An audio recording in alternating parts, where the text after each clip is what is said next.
Hello, everybody. Welcome to the stream.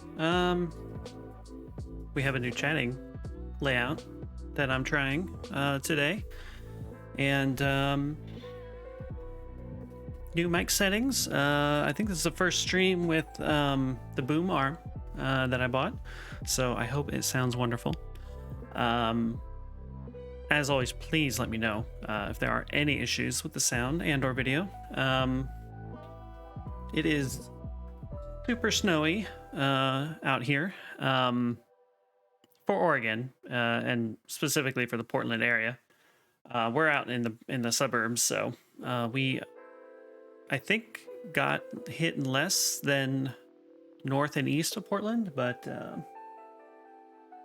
it's fun out. It's a nice winter wonderland out there. So I've only lived in Oregon for a few years, and there has not been much snow at all.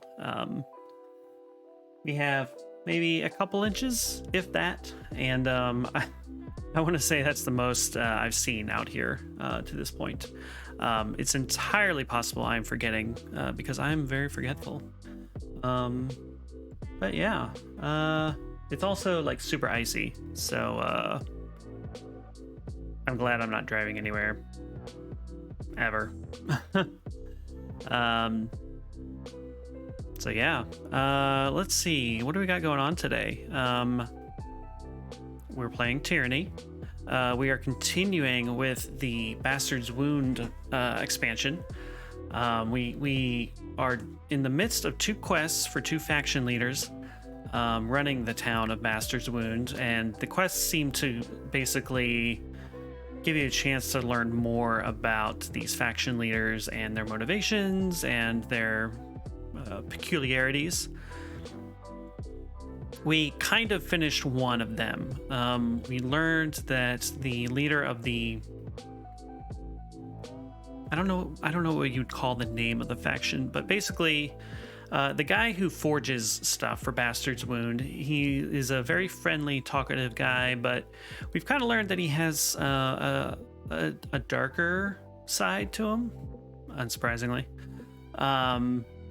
And he wanted us to get some tools for him. We decided that the person who has the tools is the rightful owner of the tools, and therefore we left those tools with said person. So when we head back to Bastard's Wound, we will confront him about his dastardly lies.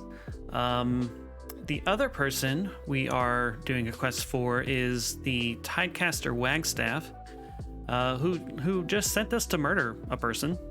So I assume there will be more to it than that. So we are just starting that, I guess, prong of the quest, and we'll move through that, and once we finish, we'll head back to Bastard's Wound and continue things. I don't have a good sense for how far we are in that content. I think I saw somebody say that doing all of Bastard's Wound took them about 3 to 4 hours.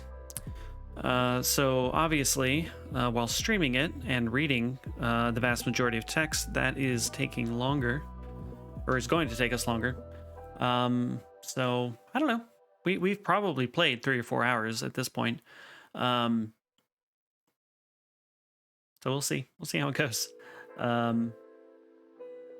I'm getting the itch to finish this game, not because I'm like tired of it or anything, but I want to see where everything goes, and I want to see how our choices up to this point have played out, and what the final consequences will be. So I'm hoping we can finish Bastard's Wound today, and then we will hop right into Act 3 of Tyranny, and maybe finish it soon-ish.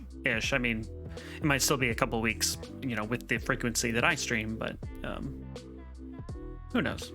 We'll see. So, let's get going. Let's switch over. And I moved around the camera and stuff. And as you guys might see, we have a follower goal to get up to 50 followers. We're at 44, which is amazing, considering that when I decided to make it a goal to get to 50, we were like at 30 something. But the community I found on Twitch has just been amazing, and there's just been so much support and excitement surrounding this whole thing for me. So I'm excited to hit 50 followers and maybe reach affiliate. Still got to get that viewer count high enough as well. But yeah, I think that's everything. So the only thing that's blocked by my camera is the minimap and combat log, and I don't think in this game those are really necessary for viewers. And in the top left, we'll get various notifications that were partially obscured by the previous position. So we'll keep it there. We'll see how it goes. And yeah, it's going to be a good time. Let's see. Today, as far as tea goes, let's get that up there. Yeah. I have a Twinings buttermint tea. There's a warning on the box that says does not contain butter. So I don't know why it would. That sounds gross. Although to be fair, I guess that's a more common thing with like keto diet followers, right? So anyway, let's try this tea.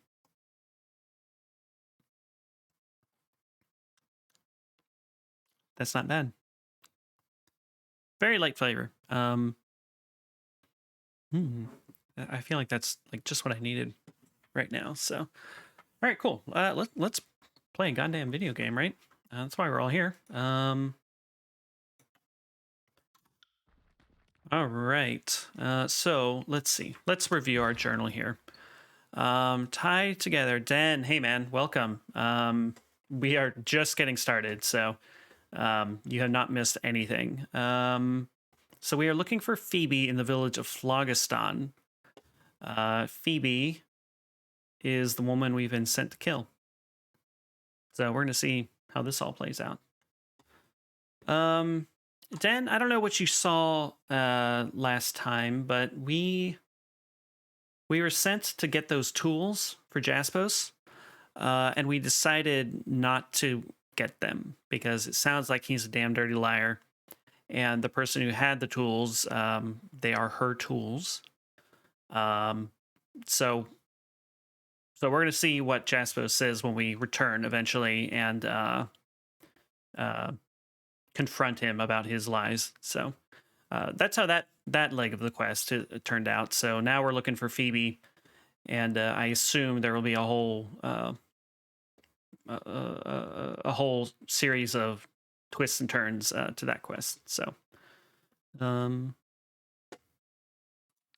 yeah, so let's explore Phlogiston. And yeah, let me know how volume is. I'm gonna turn the volume up for me, I think. Actually. Okay, no, we're good. We're good.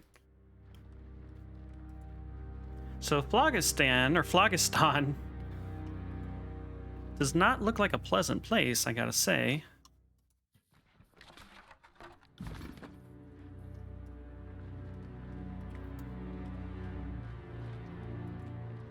These are the remains of the burning citadel area, I guess. Okay, looks like we got some people up here. Needletoe and Contusion. So there are some Scarlet Chorus members out here. And as always, let me know if there's any issues with the sound.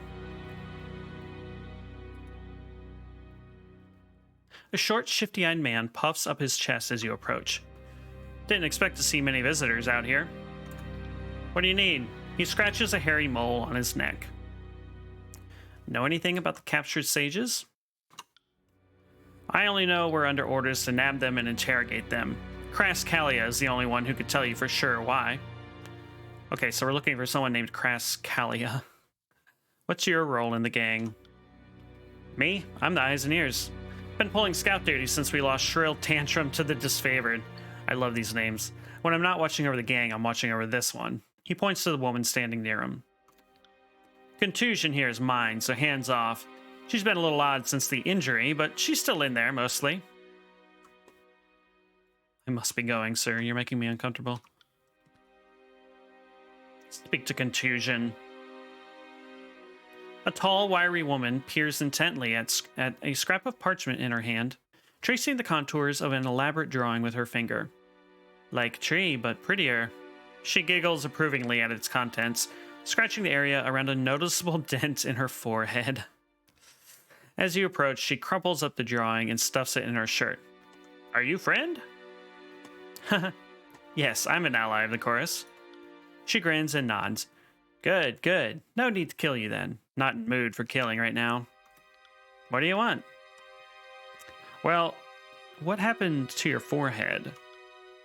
She taps at her forehead. A confused expression spreads across her face as she hunts around for something on her face, oblivious to the injury. What do you mean? Did I make a mess again?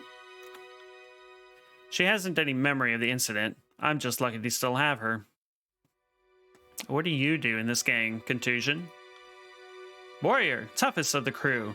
Needletoe, husband. Callia, boss. Skinner is little boss. Ragwort, cooks. Gang's family. Aw.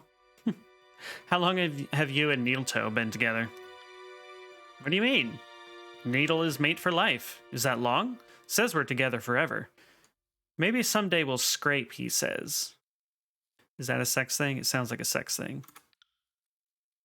Honey, don't tell everything to the stranger. He leans in to grab her arm, blushing as he does. I told her someday we'll scrape together enough rings to afford some real food for his change. Okay, it's not a sex thing.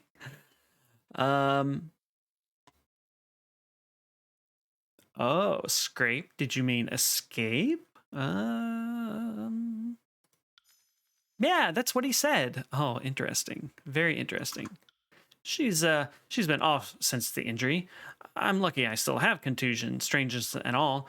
Not going to risk that by escaping. That's nonsense. Of course. What's the parchment you're playing with? Pretty drawing. Skinner plays with sages and said Sage so happy she gave drawing as gift. She holds out the wrinkled parchment, which contains a prominent sigil and many paragraphs of scholarly exposition. Okay, we could lie. Okay, we want the scroll. I'm guessing it's a spell or something. We could lie about it and say it's an evil spell, or we can say the drawing looks faded. I can make a prettier copy for you. Let's go with that. Let's go with number 1. You make nice drawing for me? She produces a pen and clean parchment. As she hands you the scroll, you copy its sigil precisely, adding minor embellishments to exaggerate its features. Contusion claps excitedly as you add the flourishes. As she gazes adoringly at her new gift, you tuck the now unwanted scroll away in your pack. Nice. That's all for now. Cool. So what did we just receive? Oh, interesting.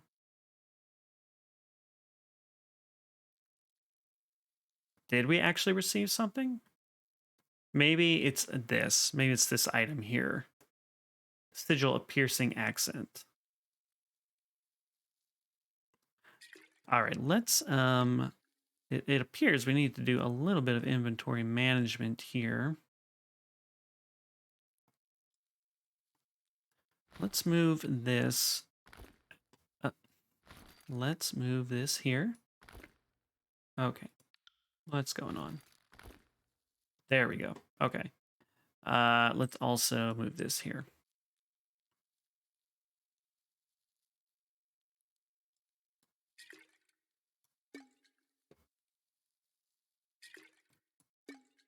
I wish that if you picked up an item that's in your quick slot, that it would just go to your quick slot.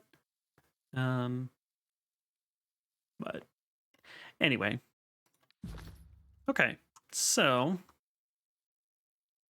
these two lovers certainly have something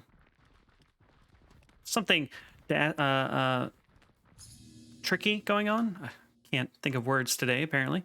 Yeah, come have a look at this. All right. What do we have here? A scroll of a remarkable sigil of strength, lore 100. Holy crap. That's awesome. We got a dagger. And let's see here. Let's see about this sigil of strength. Let's learn remarkably increases the strength of a spell. Sigil of Strength 5. So we do healing. Sigil of Strength 5. Accent that provides an increase to spell strength. Well, that's awesome. Let's reset here. So if we were to select one of our current spells, we have a ranged kind of healing spell here. And if we, oh, interesting. So if we boosted the strength with our new accent, my main character could not use it. But Lantry potentially could. He's already at 125 with what we've got going on.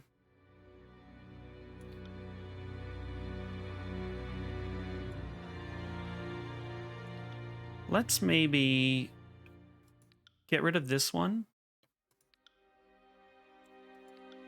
Add the boosted strength. And what is this? Creates less powerful bounces for spells. What does that mean?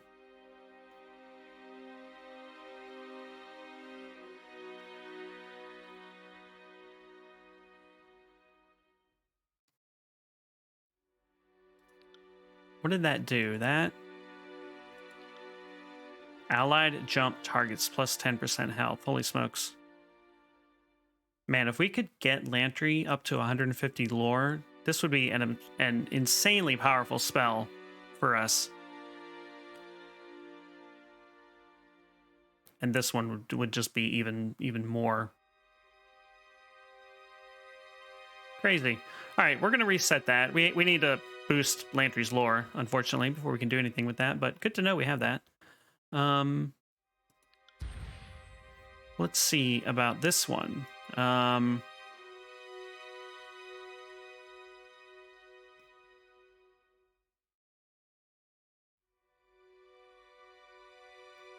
Okay, let's get rid of that and get rid of this, but then boost this.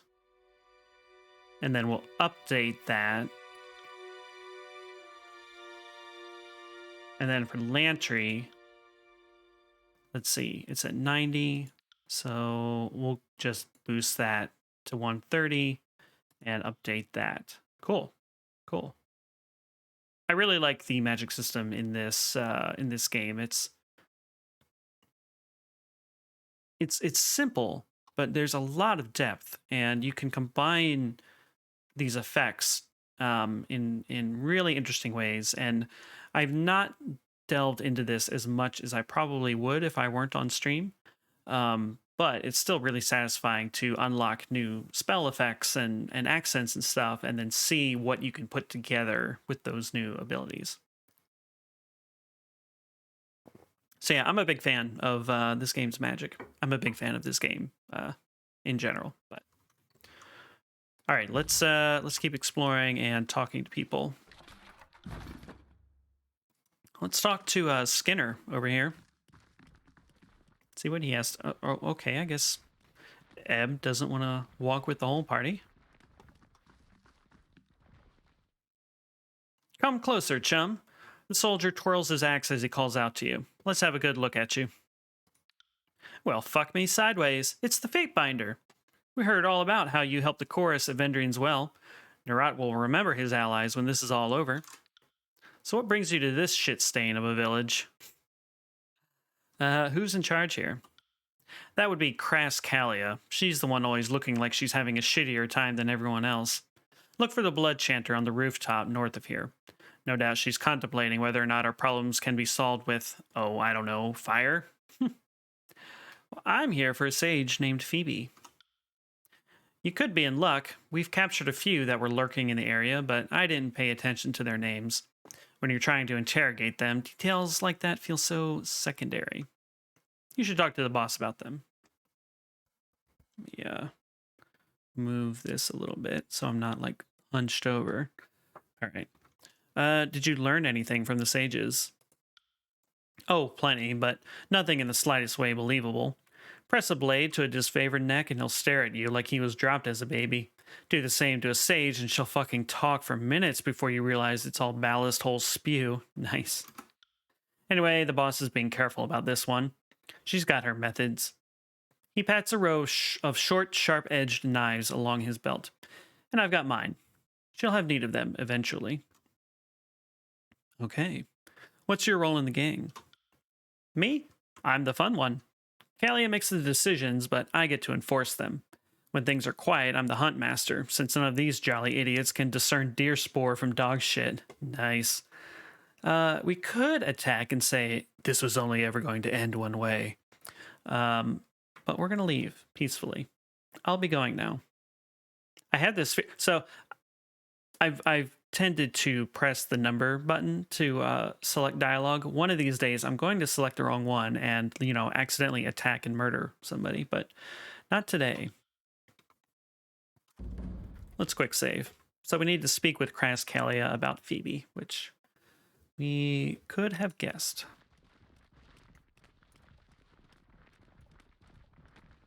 Let's see. Do you have a name? You do not. Here is Crass Kalia over here.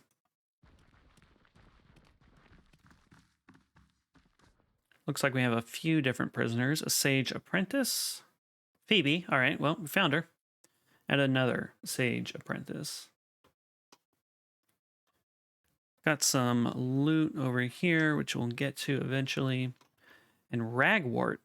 Ragwort. That name sounds familiar. I feel like I've said that a few times while playing this game. I think I know this person, but I probably don't. All right, let's quick save and then talk to Crass Kalia here. A tall, heavily scarred blood chanter stands before 3 bound and bloodied sages. She raises her palm, bright orange with an unnatural heat, and presses it to one of the captive's eyes. His agonized screams blend together with the hiss of cooking flesh, ending only after he slumps over, passed out. Ugh. Ugh. She hears your approach and turns around, panting slightly from exertion. Kyrus's fetid merkin, a fatebinder out here of all places. She winces briefly, patting a tightly wound bandage covering her ribs. You caught me hard at work. My gang ran across these shitheels while on patrol. Traitors won't talk, but I think they can be persuaded.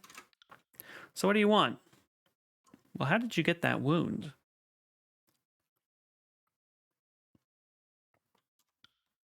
I let my guard down. Didn't watch my flank. Got slashed in the ribs by some runt sage and his ridiculous quill knife. She grimaces as she adjusts the bandages around her midsection. Greatly slide a knife between her ribs. Man, if I ever replay this, it will be fun to be on the disfavored side and just casually murder Scarlet Horse people. Yeah, that sounds fun. What were the sages doing when you found them? Let's go with number 4 before we talk about Phoebe specifically. Nothing seems to arouse these sages more than the idea of reclaiming their precious knowledge. No doubt they meant to sneak into the burning library. Otherwise, why trudge through this sad eyesore of a country? They aren't talking, though. Not that these sages could ever get past our garrison, unless they meant to take a different route. They may be soft, but they aren't idiots. They're up to something, and I'm going to find out. Fair enough. I've come to speak with Sage Phoebe. You can try. That bitch has tighter lips than a disfavored virgin. Not literally, of course. She'll talk plenty, but never says anything important. This clever stall tactic of hers is trying my patience. She kicks a foul-smelling pail over the edge of the roof. Well, there go your bucket privileges, Phoebe. Stew in your own shit and see if that changes your mood. She forms a fist, which glows briefly as hints of flame dance around its surface. If that doesn't work, we can always burn the stubbornness out of you. Fatebinder, she's all yours. Perhaps you'll have better luck with her than my gang did. They've all had a go at her, separately, no doubt because they're wrapped up in another idiotic competition. She rolls her eyes, probably to see who can get that bookworm to say anything of worth first. Okay, did your men get anything useful out of her? Those cretins know better than to keep important things from me, so whatever they've learned isn't worth my time. You're free to ask them about it. All I care about is information on the silent archive. They've already refused conscription, so once I tire of this banter, they're as good as ash. All right, I'll be going. So that went okay. Let's quick save again. And actually speak to Phoebe. Another interrogator. Injured and restrained, the middle-aged woman manages a weak smile between swollen and blood-caked lips. Though cuts and burns run the length of her body, her quiet composure grants her a surprising measure of dignity. Apologies if I'm running short on screams. She chuckles, wincing from some unknown pain. Ah, Sage Phoebe, you're looking like you're staying active? Landry. Oh, for the love of... Why am I not surprised to see the Overlord's most loyal fanatic on the side of my captors? Who's your friend? I think we're speaking to Landry here. This is Sage Phoebe, one of our brighter members, if it pains me to say so.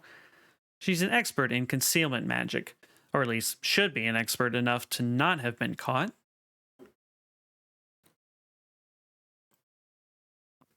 Interesting. This first option is fantastic. We can whisper to kills in shadow, smell the sage, then search the area for anything that matches her scent. She acknowledges your command with a nod and leans in close to Phoebe, running a claw along the sage's cheek as she takes in the prisoner's ink and sweat reek. Snout up, Kills in Shadow lowers to her haunches and looks about. She appears unable to pick up a scent, but determined to keep sniffing all the same. Marching to Kairos' drumbeat already? Was this the arrangement? You preach surrender to the sages and Kairos' minions treat you like a kept pet?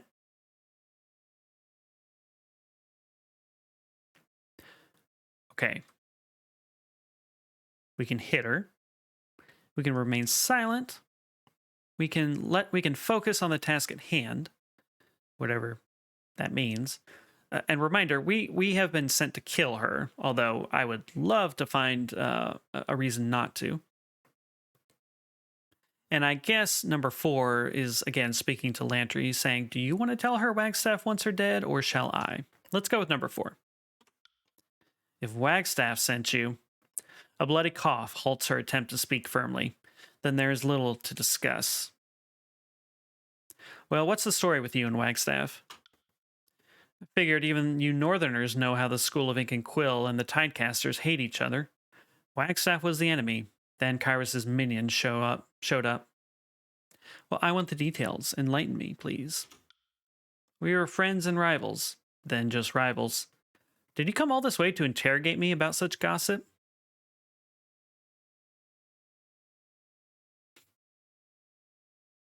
Let's try bluffing. I already know the unmentionables. He spared few details. I want your side of the story.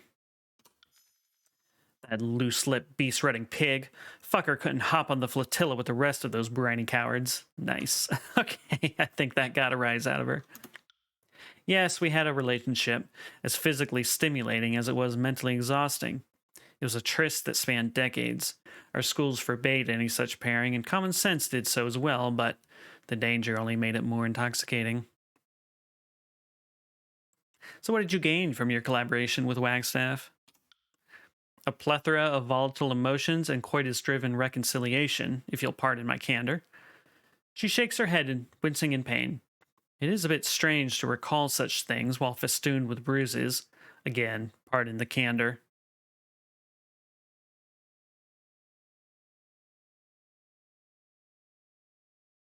Okay, what is number 2 here? We can lie and say, my mistake. I'm merely assuming you two worked together, as I can't imagine Wagstaff discovered all that he told me about by himself. I don't quite follow what that means.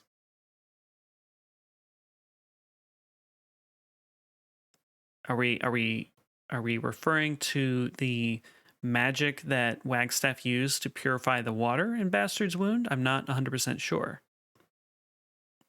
Let's go with number 2. It seems to be getting the subterfuge skills here seem to be doing well for us so far, so let's continue with that. Her eyes light up, and for a moment, it seems the fatigue of repeated interrogations lift from her face. That lousy prick. His discoveries? Together, he and I discovered something special. His understanding of occulted Jade's magic and my knack for expressions, it all came together when we pulled our rings to purchase a text copied from the Forge Bound. But we could not come forward with our findings, as neither would be rewarded for our discoveries, but rather punished for our collaborations. So our findings, like our trysts, had to remain a private matter. Well, tell me about this discovery of yours, then. She averts her gaze. Oh, just some refinements to existing theories of water magic. Revelatory in the academician sense, meaningless to a adventuresome, practical sort like yourself.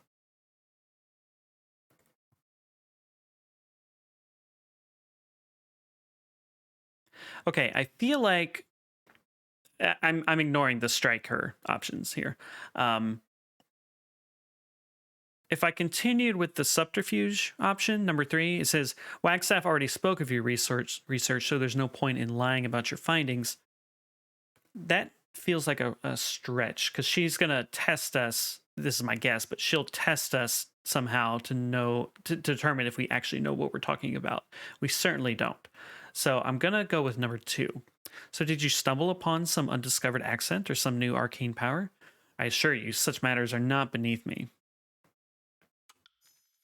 I can't help you. The writings weren't where they were supposed to be, and I couldn't rewrite it from memory. The knowledge is as good as gone. Okay, let's point to Ebb and say, my tidecaster here isn't so fond of sages. No doubt she'd be eager to jostle your memory. Indeed, I'd love to pick your brain. Slowly. Oh. She gives Ebb a worried glance. I know all too well you mean that rather literally. Fine, I'll talk. Success. Let's take a drink.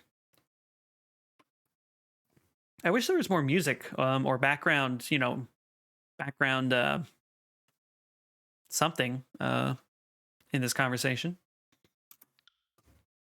Between his understanding of fluid forms, my understanding of preservation magic, and our pilfered forge-bound text, we sort of bumped into a most curious discovery. We pioneered an expression that affects the transition of metal from molten state back to solid. We called it aqueous metallurgy, though I think the name is loftier than any practical applications that came of our work. Coming forward with our research presented problems, but then the war broke out. There became larger concerns for all involved. I hid what I thought was the only copy of our work, but it was claimed by fire or stolen by a looter who got here first. Interesting. You don't seem surprised that Wagstaff sent me. We didn't part amicably, and the man holds grudges like no other. Part of me expected he'd hire some miscreants to delve out copious fustigation. Tell me, did he ask you to bring anything back with you after the deed? An eye? A toe, perchance? He asked me to bring back whatever you were carrying. Isn't it obvious? He wants my writings on aqueous metallurgy, but doesn't want you to know about it. What's more believable, that I'm really a threat, or that he wants my writings? Yeah. Okay, and where did you stash your writings on aqueous metallurgy? It was here in this village, but someone found it before. She clears her throat. No more playing coy. It's still here. How about this?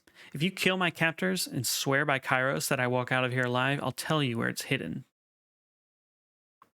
You expect me to kill my own allies? Or convince them to let me go, but I think we both know brutes listen only to violence. Of late, they seem to be amused with wagering on events in the burning library. I'm sure you could get them fighting if you put your mind to it.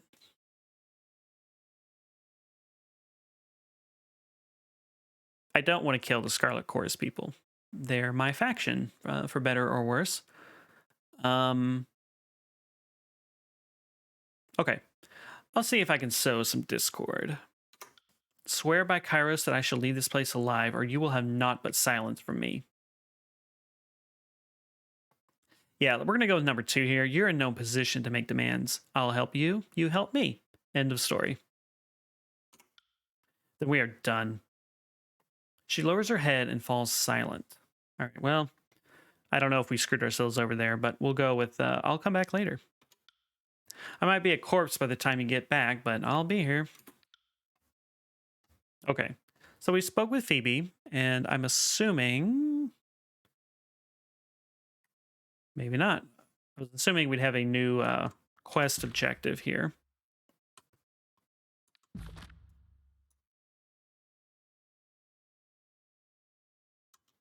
All right, well, let's talk to Ragwort over here. See what they have to say. The chorus warrior halts her work of grinding spices with a mortar and pestle as you approach, and the sharp, pungent smells of herbs and oil stand out over the prevailing smell of char in the village. You, need something? Kalia speaks for the gang. You probably want to have words with her instead. Tell me about your captive sages. I've scarcely had words with them, which suits me fine. She jerks her head towards Skinner. He's our torture enthusiast. Maybe speak with him? Well, we already talked to him. What's your role in the gang?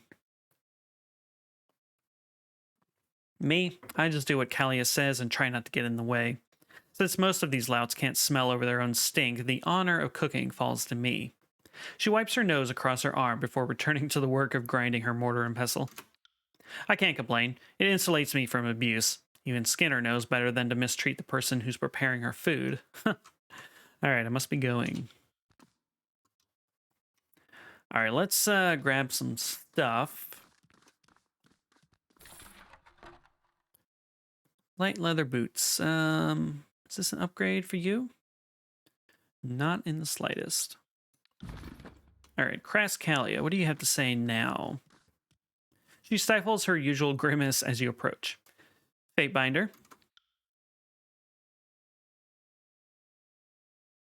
Are you aware that your men have wagers on who will recover the silent archive? This must be the discord we were going to sow. Gotta find something to entertain them, no? If wasting their breath helps them blow off steam, so be it. She grabs the sage's face by the chin and moves it side to side, examining her wounds. We all need our hobbies.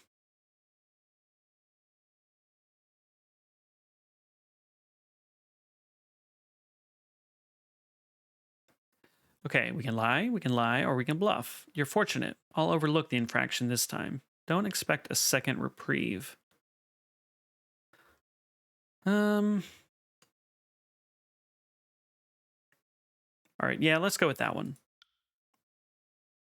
I never expected you to go easy on them, but the last thing I want is to have to refill the ranks of my gang. Bloodletting talent don't always see eye to eye, and this lot gets along better than most, believe it or not, so thanks, Fatebinder. So you know your gang's crimes and that I spared them from Kyrus's law. I demand one thing in exchange. The sages. She taps the bloodstained bandages around her ribs. You remember who the enemy is, right? How in Kyrus's name... You know what? Fine. Take them. Threatening your allies and releasing your enemies? You have a strange sense of justice, Fatebinder. Alright. Interesting. I was expecting to earn, like, wrath with the Scarlet Chorus faction from doing that, but apparently not. Alright, let's talk to Phoebe again.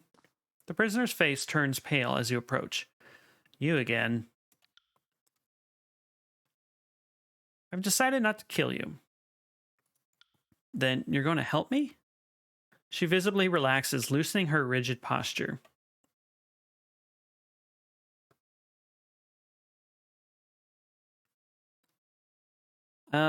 Well, okay.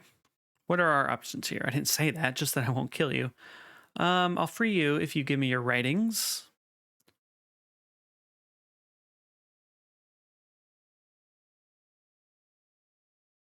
Let's try that. I'll free you if you give me your writings on aqueous metallurgy. Okay, now we got this one before.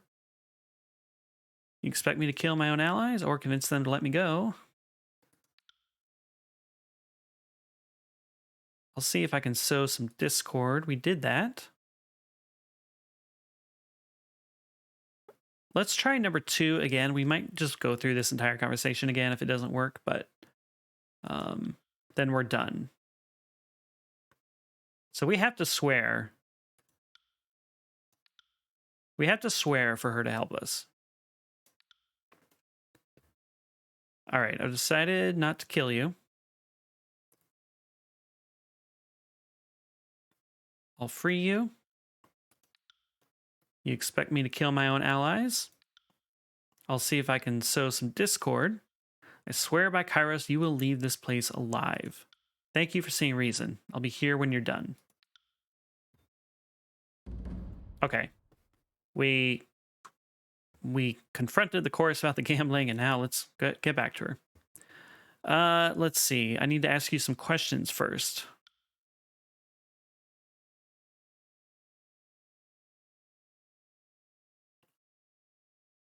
All right, let's I feel like we know the answers to all of these, but let's just go through them in order here. So what were you doing here?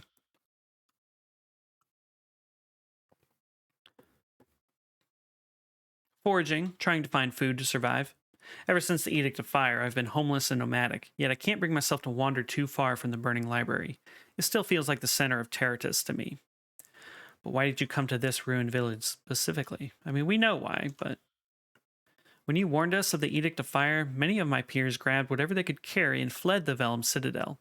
Whatever texts made it out are now all we have of our old lives. I know some survivors passed through this village. It seemed plausible that they would stash something here, so I stopped to investigate. And then the chorus found me and the beatings began. This conversation is a little janky because this conversation assumes that we don't know about the aqueous metallurgy stuff. So let's go with number 4. I know about your association. Tell me what I want to know. Blah, blah, blah. All right, where did you stash your writings on the aqueous metallurgy?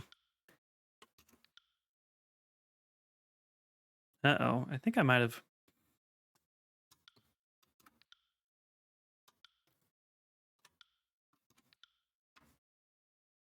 Okay. Let's try this one more time. I was able to convince the chorus to let you go. The sage looks momentarily dazed. I can scarcely believe this, Fatebinder. That we could ever be free of the chorus, and that you would ever help us. As far as I'm concerned, they're both minor miracles. Thank you. Thank you for my life. Though feel free to spread the word that I'm a corpse. Life might be easier that way. As for my writings, they're in a smashed chest to the southwest, hidden between a burnt tree and the carcass of a wagon. She slowly picks herself up, readying herself for the long march onward. Safe travels. Okay, so we managed to solve that without violence, and I was afraid we were going to have a bug. Kind of jacked up the conversations, but seems fine so far. So we've got some loot over here that we were going to grab. And now we're looking for the tome. I'm just going to fill in the map while we're here. Can't do that. Oh, okay. All right. Calm down.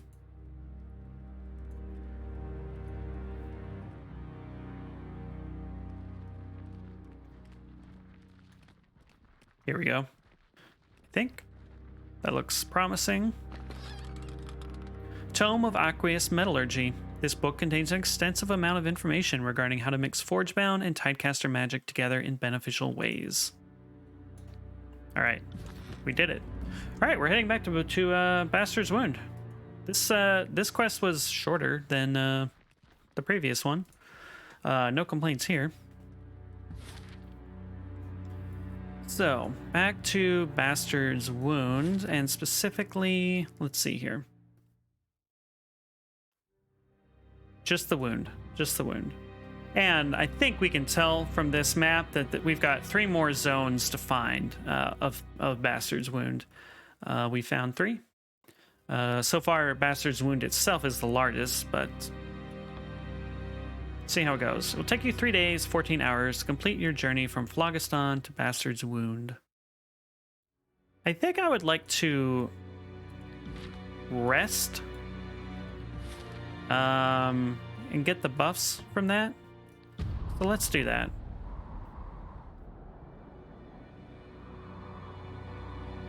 I'm sort of expecting we're going to have a little bit more combat here coming up, so I think it would be helpful.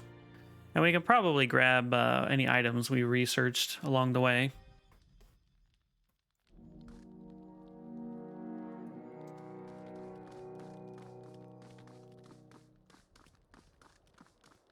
So yeah, we're going to rest real quick. Would you like to rest for 8 hours? Heck yes, I would. So we have an absurd number of buffs now, which is just fantastic. So let's head back to Bastard's Wound.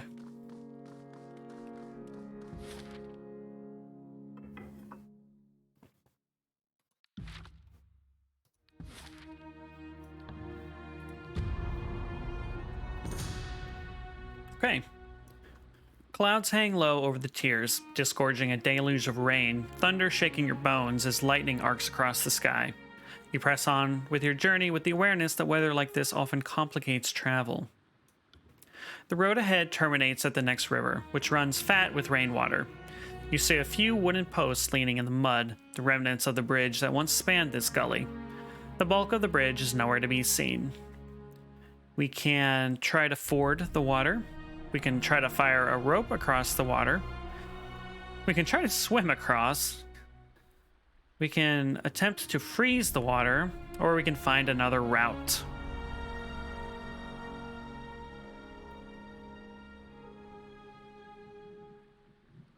Magic sounds awesome. Let's freeze the water.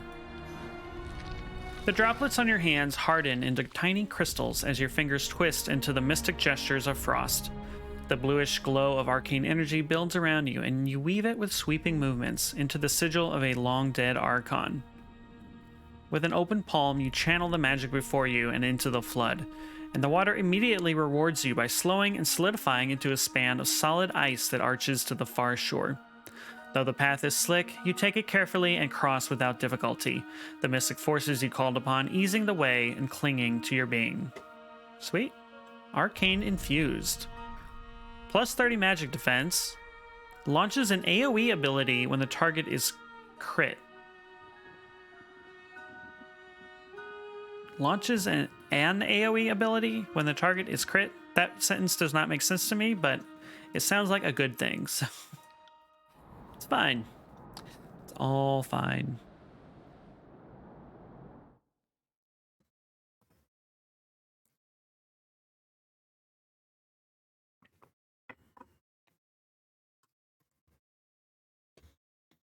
My guess is that after we turn in these two quests, things will happen that see us going into the old walls below. But we'll see. I guess the question is, do we want to talk to Jaspos first or Wagstaff? And I'm leaning towards Jaspos. So let's move up here and just click there. See what happens. Maybe something interesting will happen along the way. At least we got some good background music now. If I remember right, though, it kind of stops in conversations, so.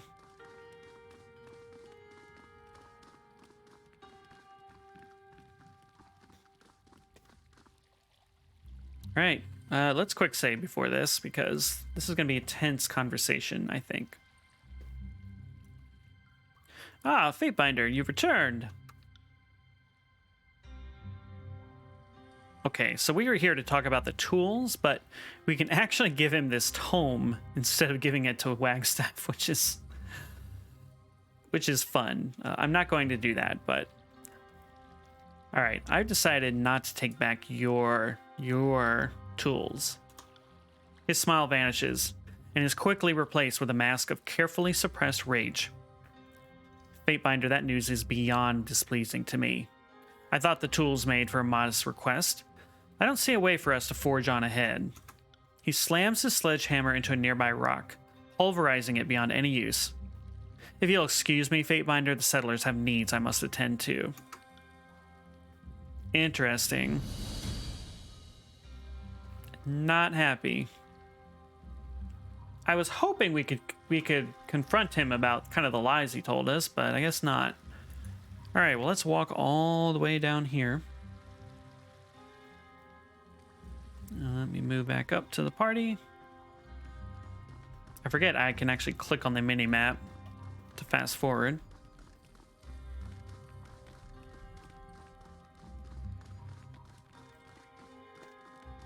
This is a pretty neat area as far as, you know.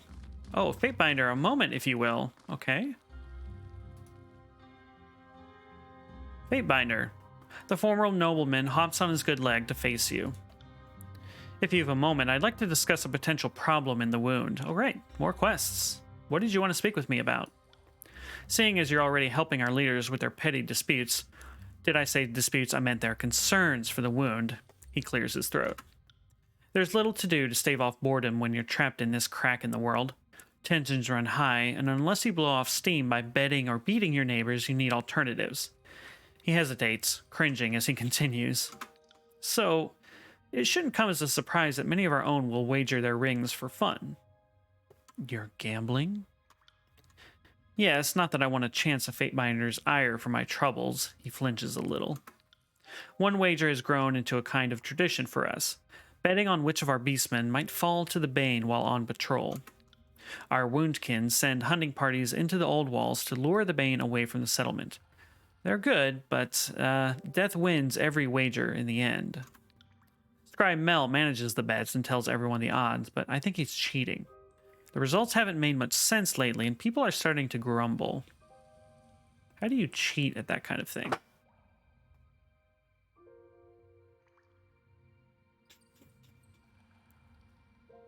The first response is so, like, sanctimonious and, like, shitty, so we're not going to go with that.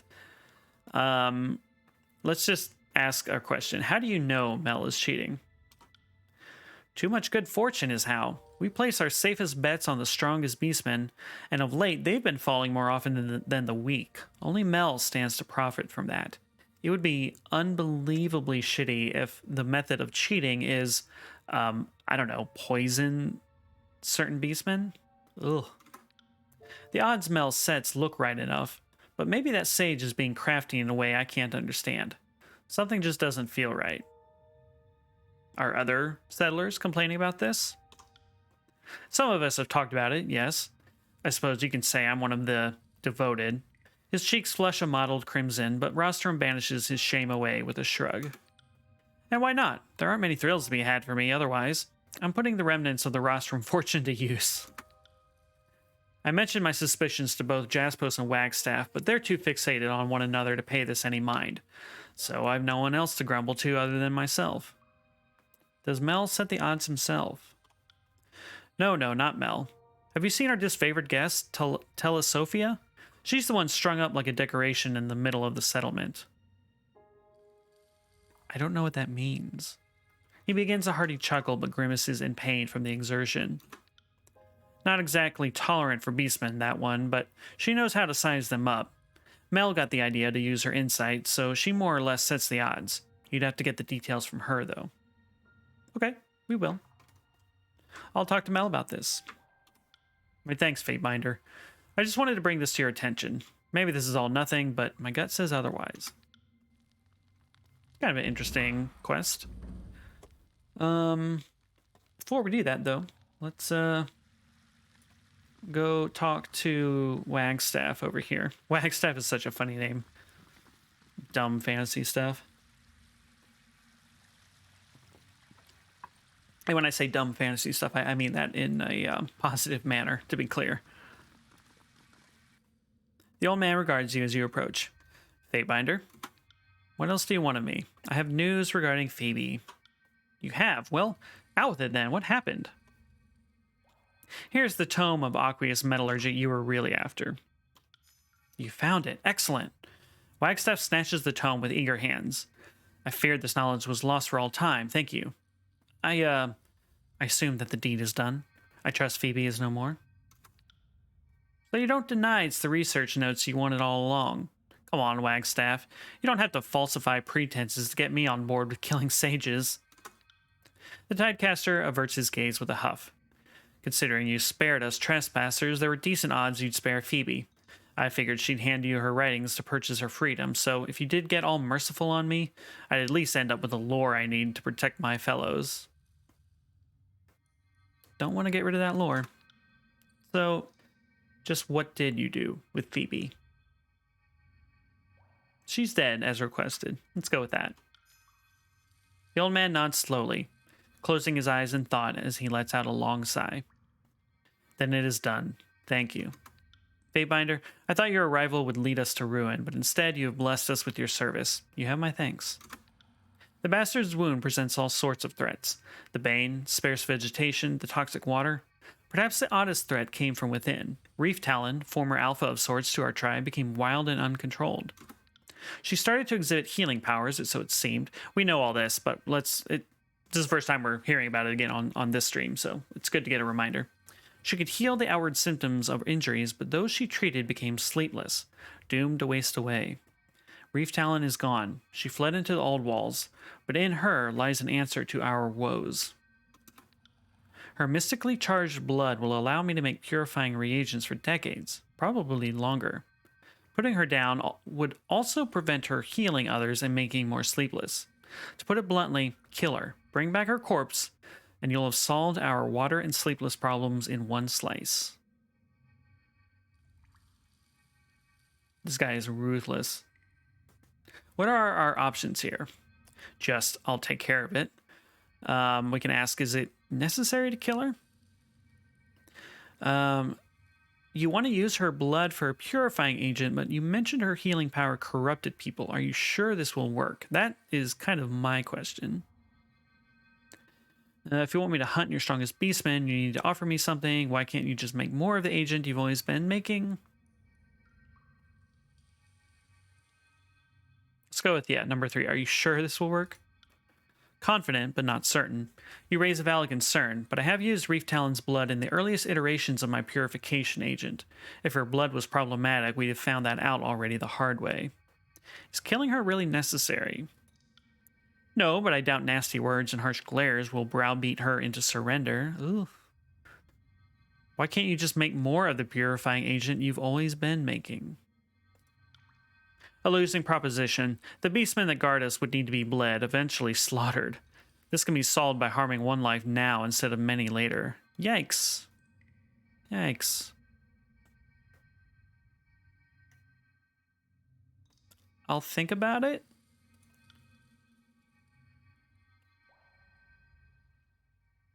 Okay, we might be coming back here.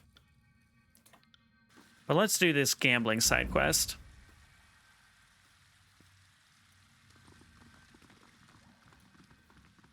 We're looking for Mel. So we completed Tied Together. Mel is over here.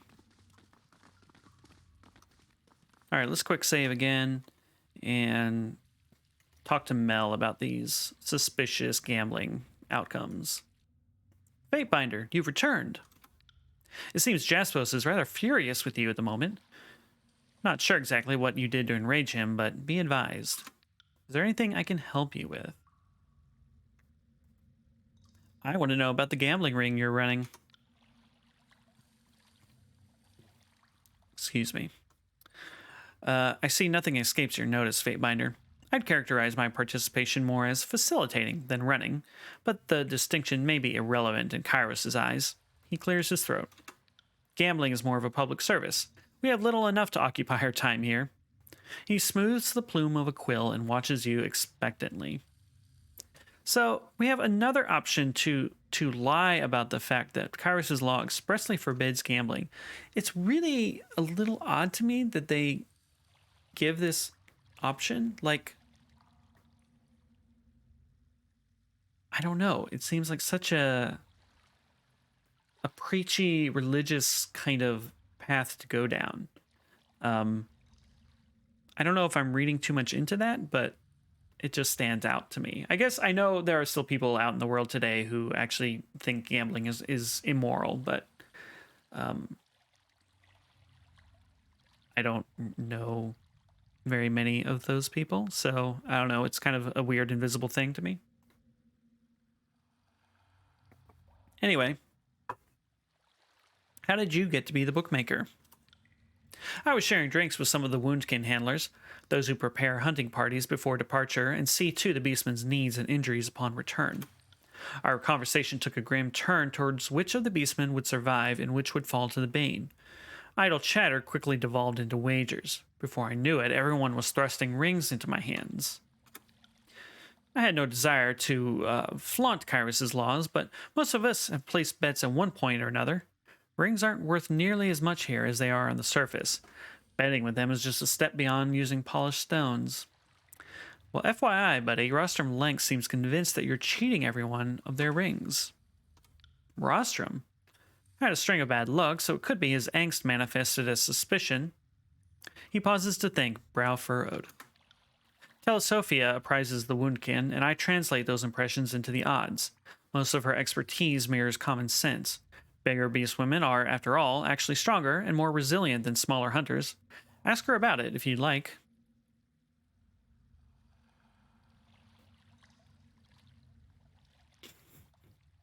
We can threaten him immediately. We can lie about talking to Telesofia already, or we can, again, bluff about the illegal gambling. So we're not going to do any of that, though. We're going to leave and speak with Telesofia. Get information from Telesofia, who is apparently over here.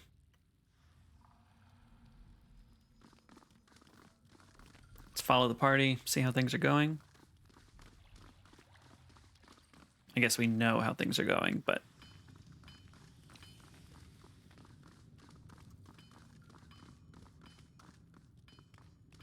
Fatebinder, do you have a moment? This is Isley. This is a scout. This is somebody named Aragon. I feel like, where is Telesofia? Oh, there she is. All right. Oh, wow. She is actually literally strung up. What the hell? What the hell?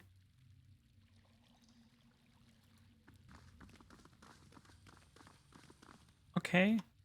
Let's save. A broad-shouldered woman in disfavored raiment dangles against the nearby column, suspended by her wrists. Though still garbed in the iron breastplate of her unit, she is without helmet and appears unusually at ease in her compromised position. A nearby settler engages in friendly conversation with the disfavored. She peers down at him, listening with dutiful patience. The last lure hooked that trout just fine, but it took the whole thing downstream with it when the knot gave out.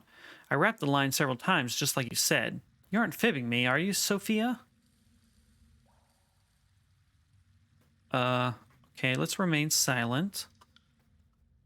Jasper's bronze should be enough for trout. No way the hook broke in its mouth. You probably didn't wrap the line around itself enough times. Remember what I said, it's at least 5 twists around before you loop and tie it off to form the clinch. Just try it, it'll work, and if the fish bite, I expect you to save some of that trout for me. Ha, you would. I'll give that knot another try. It's too bad you can't just tie the damn things for us. Why is she hanging here? Let's remain silent. I'd gladly do that, but you know I'd have to cut you traitors down first. At least then I'd have all the fish to myself. You say that every time I come by. At any rate, thanks for the advice. I'll be sure to try again with the light. Until next time, Sophia. The settler throws his head back in a hearty laugh. Good hunting, then. As the settler turns away, the bound soldier takes note of your approach. Fatebinder, I heard we had newcomers, but I wouldn't have guessed someone of your stature. She nods as well as she can. I'd salute an officer of the court, but I'm somewhat indisposed at the moment. Why? How? What? How did you end up on that column? A few span back, after Karen was finally declared rogue, the general wanted folks looking for what made Karen lose his sanity, or his loyalty, depending on your outlook. My unit played escort for a team of Earthshakers as they retraced Karen's journey through the tiers. We were headed to the Gates of Judgment and came across a crevice, which happened to be, well, she gestures upward with her head. A middle-aged woman walks by while clutching a woven basket, giving Telesofia a wave. The disfavored soldier nods in return. Good day, Usio. She watches the passing settler before returning her attention to you. You sure seem to be on good terms with the locals. They're rather lovely folk, despite all of them being Kairos mocking scum deserving slow deaths. Jesus. She attempts a limited expression of a shrug. Where was I?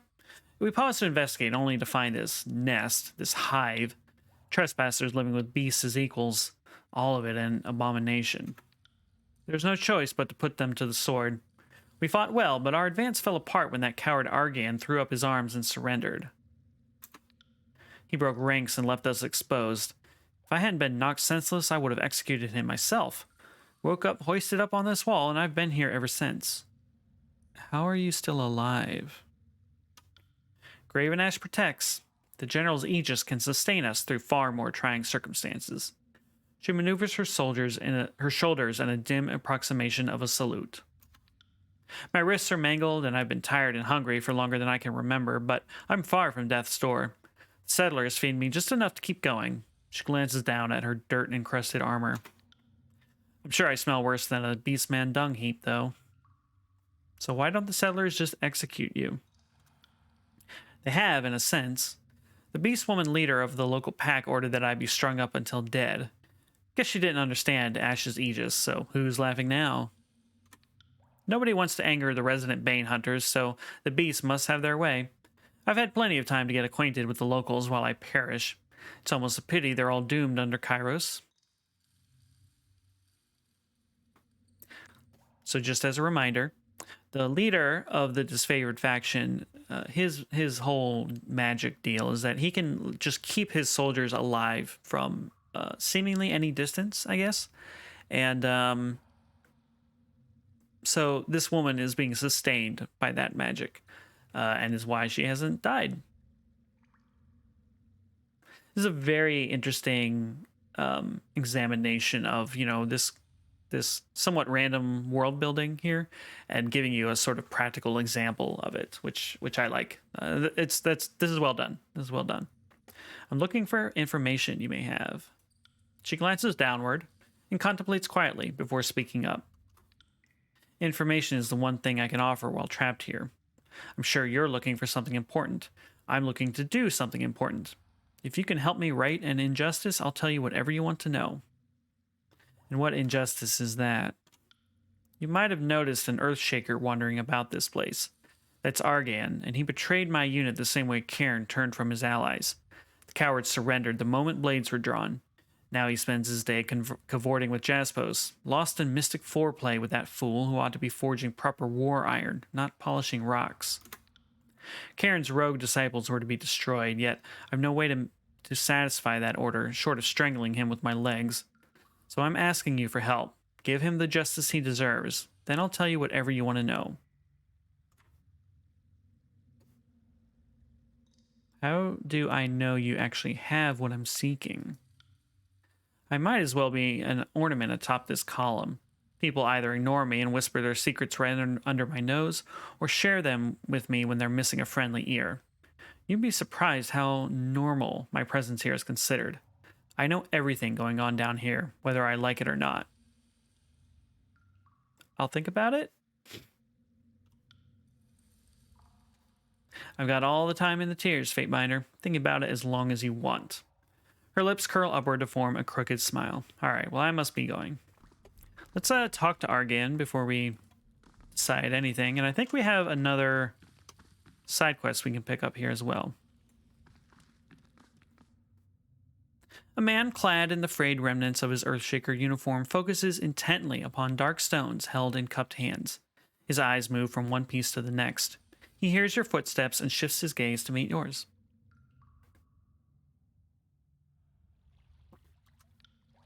Fatebinder. Forgive me, I didn't see you. Jaspos has me performing these exercises to attune my senses, to see the shapes hidden within the rock. Flustered, he quickly tugs on the hem of his shirt and straightens his belt. I may not be with the disfavored anymore, but I still recognize a Fatebinder's authority. Is there something you need from me? How does an Earthshaker end up in the company of this motley? I'm the odd man out, I know. He motions to his purple-gray garments. After Cairn had been declared a criminal, Graven Ash charged us with scouring the Archon's belongings and retracing his path. I was with the group headed to the Gates of Judgment. As we cut west across these mountains, we came upon this place. Of course, any association to Cairn didn't make me popular with the Legion. Sophia was all too eager to remind me that if Cairn's treachery were ever to come to light, all Earthshakers would likely be executed for assumed collusion. So you'll forgive me if, after stumbling upon Bastard's wound and facing insurmountable odds in battle, I decided to surrender rather than join my hateful companions in death. What do you think of Bastard's wound? I find myself at home here, even if everything about the old walls seems antithetical to life. If the Bane don't kill you, the water will. Without Jaspos, this place couldn't exist. His eyes move from the churning water to the massive stone walls stretching towards the sky. The old walls have always been invigorating spaces for mages of my ilk. They're like untapped fonts of magical energy. And the ancient masonry? Inspiring. What was life like to the people that shaped these massive walls? He shrugs, amused. You speak well of Jaspos. Jaspos is many things. Teacher, husband, companion. Argane's gaze turns thoughtful. He is teaching me to connect with stone in a deeply personal way. Earthshakers manipulate rock, but we don't feel or shape them with the intimacy of the Forgebound. Alright, I'll talk to you later. Let's grab this side quest here. From Isley. With a despondent sigh, the Forgebound smith unfastens the strap around one of her pauldrons and drops the metal appendage to the floor, exposing her muscular frame. She quickly traces a sigil with her ungloved hand and touches a hammer dangling from her smock, frowning as it stubbornly remains inert and unsympathetic to her magical entreaties. She glances up as you approach. Sorry, Fatebinder. My spellcraft hasn't been cooperative of late. I take it you're not here to talk about my preoccupations? Anything in particular you'd like to discuss? She offers a forced, polite smile, but can't maintain it more than a moment. What do you do in the forge? I'm Jaspos's apprentice. Have been so for the last few years. She scoops up a small clay pot and spins it between her fingers. Napping wasn't originally my specialty. I apprenticed under Master Erasma back in Lethian's Crossing, but a freak accident meant that she'd take her secrets of the ceramic arts to the void. Jaspos had just finished his work and was returning north for more training with the guild, so I joined him. Long story short, we stumbled upon the wound and stayed, and I took on a new trade with Jaspos as my mentor. What happened earlier with the hammer? I was embarrassing myself again. Seems like that's the only reliable talent these days. Her cheeks grow flushed as she looks to the ground. I thought I was a competent napper, practically a journeyman in skill. Lately, even the simplest preparatory spells vex me, like that sorry display you witnessed. She raises her eyes to meet yours. Something about this place is hollowing me out from the inside. Whatever forge burns inside grows cold. Let's not speak any more of it. You're becoming one of the sleepless, aren't you? That sucks. I think I am. Started when I broke my hand under the mallet. Rookie mistake. I asked Reef Talon to heal it, but things have gone sour ever since. Can't sleep, can't summon a sigil to save my life. Worst of all, She lowers her hand down to her stomach, frowning as she thinks better of saying more. I don't know how much time I have left. I just want to enjoy whatever last moments I have with Jaspos. Do you enjoy working for Jaspos? I do. Jaspos introduced me to napping, and it came easier than pottery, my first craft. If we hadn't fallen in love and married, I might have returned to the north and stayed in Kyrus's good graces. She slowly nods, as if recalling a long-forgotten memory. So, is Jaspos together with both this woman and Argan? I feel like I got that impression, speaking with Argan, that they were together. What do you want to talk to me about? I hope I'm not troubling you over nothing.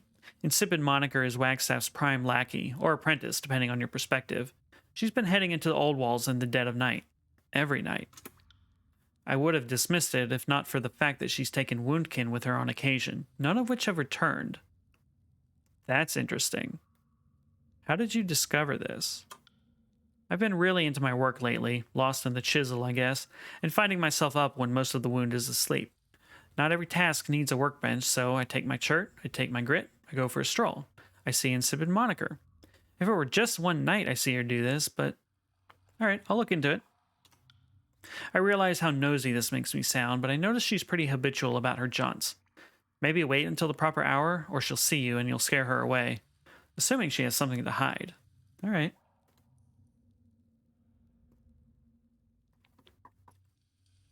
Let's just do this now, I guess. Wait until evening.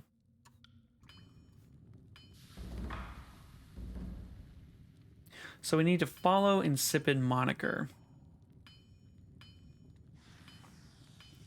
who is down here apparently. So let's click here. See how long it takes to get down there.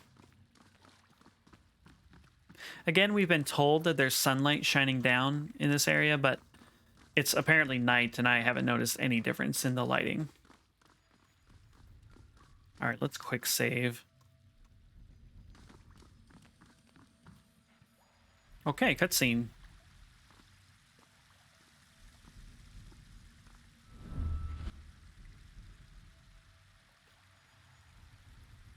So we can follow her? Seems like we can. Interesting. All right, let's quick save one more time. Yeah.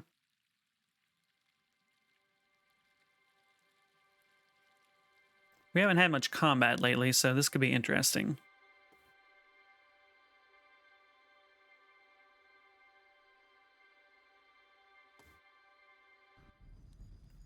Oh. Oh, this is new. All right. Can't do that. Okay. Just a little bit of treasure. Let's quick save again. What is this? What is going on here? The path is blocked by a magical barrier of fire. The air shimmers with heat, a border of flickering arcane fire marking an impassable barrier that prevents access to the old walls beyond you.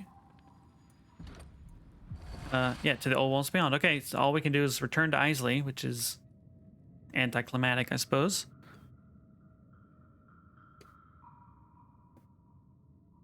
I know y'all couldn't see it, but the mini-map in that little area looked...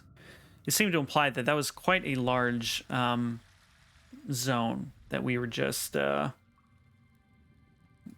we got the briefest of glimpses. So I wonder if we'll return there for kind of one big dungeon dive, or will we be returning multiple times depending on the quests that we have? Because I've seen a few of those portals, like this one right here, and we can't interact with them, so... Though she looked directly at you a moment earlier, the Forgebound's gaze now appears unfocused and soft, fixated upon nothing in particular. Your footsteps break her silent reverie. She returns to the present with a quick shake of the head. Oh, Fatebinder, sorry. I'm easily distracted these days, it seems. Anything in particular you'd like to discuss? She offers a forced, polite smile, but can't maintain it for more than a moment. I traced her path, but was blocked by a magical flaming barrier of some sort. I heard Wagstaff is teaching her magic, but no way she could... Well, not by herself. Isley cups her chin pensively. Fire makes me think of blood chanters. Maybe she liberated something from an old chorus rival? Or she figured out a way to control an old walls trap, but to my limited knowledge, those traps don't use fire, but some other sort of arcane energy. If you're short on ideas, you could always speak with the prisoner, Telesophia. She sees everything from her perch, and most everyone talks to her at some point during the day, so maybe she's seen something or heard something that could point you in the right direction. So we are now kind of gated behind two quests and behind Telesophia's involvement specifically. And Telesophia still wants us to kill this guy. Let's talk to Tonvis over here. I don't think we got a chance to dive into him lately, or earlier. Forgebound apprentice stares intently at the amber hide he holds aloft, pounding its surface methodically with a heavy iron mace. The light from the nearby hearth dances across his eyes. As you draw closer, the pungent odors of tanning agents thicken in the air. He turns to you, wearing a stoic expression. Is there a problem? You need something? What's your role in this settlement? This is my third year apprenticing under Jaspos. Between that and trying to keep this settlement running, I'm never short of work. He flicks a chunk of animal fat from his belt buckle and glances around the chamber, frowning. Whenever I can, I slip away to the surface with a woundkin for a good hunt. Caves and hollows aren't meant for the living. I get my materials from the kill. Tusks for tools, hide for sturdy clothing. The rest goes to tents, cots, and we haven't even gotten down to the meat. The woundkin? They understand better than we do. I suppose I'm also a napper. Jaspos has to pass down his art, right? But everyone knows my passion and skill is in tanning. How's apprenticing for Jaspos been? Difficult. Don't mistake me, I pledged to follow him, and my loyalty doesn't waver. But I damn well wish we just returned to the north as planned. Instead, I'm stuck inside these old walls, surrounded by Bane and branded as a traitor in Kyros's eyes. Ah. He scrapes a worn knife against a whetstone dangling from his belt. Jaspos didn't like my interest in leatherworking. I think he saw it as an insult to his craft. If I favored it so much, I should have sought apprenticeship with the Master of Tanning, right? Well, consider that another thing I planned to do had we returned north. Truth is, people need my skill with hides and pelts far more than my attempts at napping. Every time I clothe or feed someone and they thank Jaspos, he has less and less to say about it. Now that Argan's apprenticing with him, I think he's content to let me dabble in tanning. Do you think Jaspos has the right to refer to himself as a master? In the previous stream, we learned that Jaspos is in fact not a master. There can only be one, and we met her.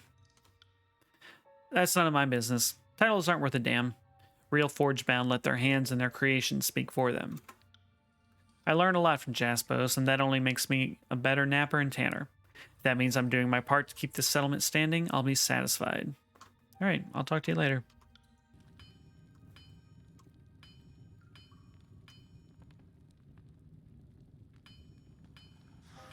Just wondering how we want to approach this. It looks like we never went into this little house here, so let's do that. I'm kind of stalling because I believe all the quests that we have at this point are kind of requiring me to murder somebody, and I'm just hesitant to really do that, you know?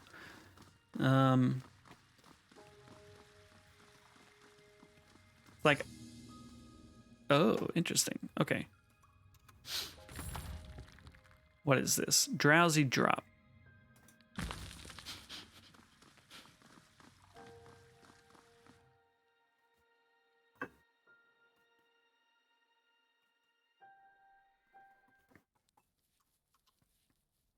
All right, well, we have some stuff we can take. Oh, it's good stuff.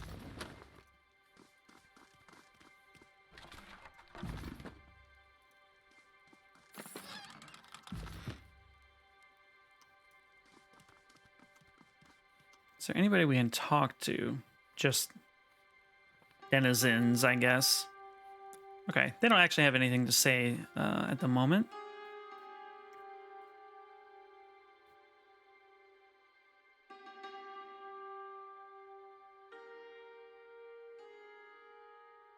If I were forced to choose between Jaspos and Wagstaff to lead this colony, right now I would probably go with Wagstaff.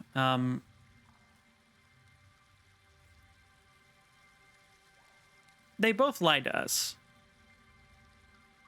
But for some reason, Jaspos's lies irk me more than Wagstaff's. I think it's because Jaspos presents himself as this very friendly, happy-go-lucky person, but he's anything but. Whereas Wagstaff is just like very honest about his personality, at least. I mean, he still lied about why he wanted us to kill this woman. But I don't know, it kind of fits with his general persona, so like it doesn't bug me as much. Maybe I'm splitting hairs, I don't know, but you know, I'm also thinking about the fact that like I'm throughout this game I've been trying to play it as a sort of loyal minion of the Overlord. And it feels like the game is telling me that everyone living in this town is a traitor. that feels like quite a broad brush to paint everyone with here. Anyway, I don't know. I don't have a point to all that. It's just things I'm considering.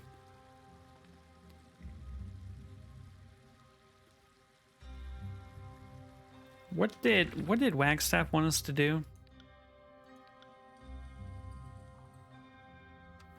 I guess we haven't technically picked up the quest yet.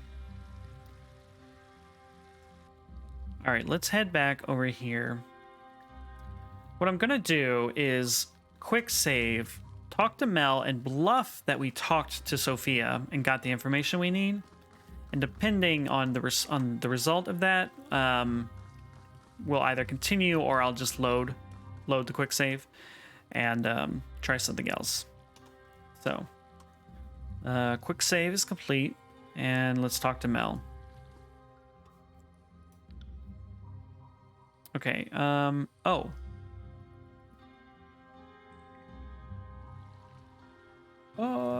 Okay, I don't have that option anymore. Interesting. All right, well, I wanted to know if you needed assistance with anything. I too have concerns for the future of the wound, but I do what I do by virtue of not stepping on any toes. And I'm not about to start by angering either of the old men. You've probably noticed that both Jaspos and Wagstaff offer much to our settlement.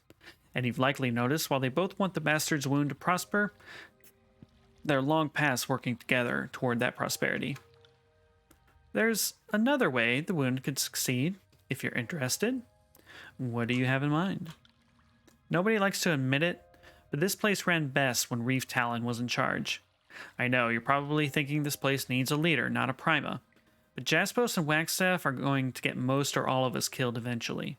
If Reef Talon is alive, she needs to be convinced to come home.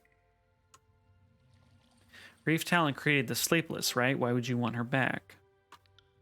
Yes, and I can be furious over what happened to Lexime, or I can focus on the future of this settlement. I refuse to believe she intentionally sickened people. I think instead she has a magical power she just needs help controlling. Besides, maybe there are some who were healed by her, but who didn't become sleepless. You think maybe she healed someone and they didn't become sleepless? Huh. It was just a cut, the smallest thing. Oh. Mel shows you his lower arm. Whatever scar he's intending to show off is long gone. She pressed her hand on it and it got better. I said nothing for fear of drawing suspicion, but in truth I felt quite fine. Though I'd be lying if I said I can sleep easy of late, but it's because I miss Lexime. I'm sure the affliction isn't actually settling in. Or at least I have to think that way. Alright. Well, what do you get out of this? I get back a leader that doesn't fear the Bane, and the only one who can order around all the beasts without a protracted argument. The young sage lets out a long sigh, shaking his head. Maybe if I could study Reef Talon, I could find a way to reverse the sleepless disease. It's a silly wager, but it would be the only hope of saving Lexime, if she's still alive. Well, how would one bring back Reef Talon? You'd have to find her and convince her to come back, or take advantage of her nature. Her kind uses strength as a form of debate. From what I know of her, she left out of self-loathing over the sleepless, so the trick is convincing her there's hope. I share Lexime's conviction that Reef Talon didn't intend to make anyone sleepless. Lexime hypothesized it was an unintended side effect of an inexperienced, untrained mystic, meaning such things could be corrected with training. I know Lexime was writing about this subject right before she stopped being able to write. If you can find her corpse down there, I can't imagine the Bane ate her notes. Reef Talon may be too stubborn to ever come back, but many of us miss her. We'd forgive her if she'd forgive us. Alright, I'll try to find Reef Talon. To access the depths of the old walls, you'll need the keystone that insipid moniker carries. You know what she's up to, right? I imagine you should be able to leverage her cooperation with that information. What is she up to? I mean, we had that quest just now, but we don't know what she's up to specifically. Might I suggest searching the abyss? None in our hunting parties have caught sight of Lexime, so I suspect she's descending far into the old wall's depths. He suddenly recalls something and hastily rifles through one of his pouches. Here, take this. It's called a Warden's Key, one of the last ones, forged in a rare moment of collaboration between Jaspos and Wagstaff. They say it may be used to interact with oddities in the old walls from a distance, like those beacons we often see. Best to make your journey as quickly as possible. Jaspos and Wagstaff have already sent some of their hunting parties into the depths. Their best men, I'd say, hard looks amongst them all. Can't be for any good purpose. My bet is that they're looking for reef talon, and not for a cordial conversation. Interesting. New quest, History of the Old Walls, Part 1. Retrieve the keystone from Insipid Moniker.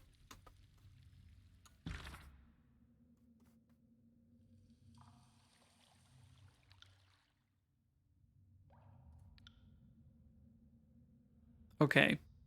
So again, we have 2 quests to talk to Telesofia.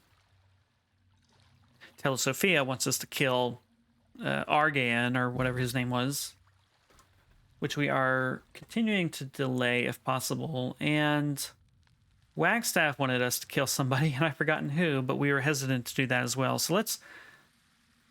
well, actually, hold on. Hold on.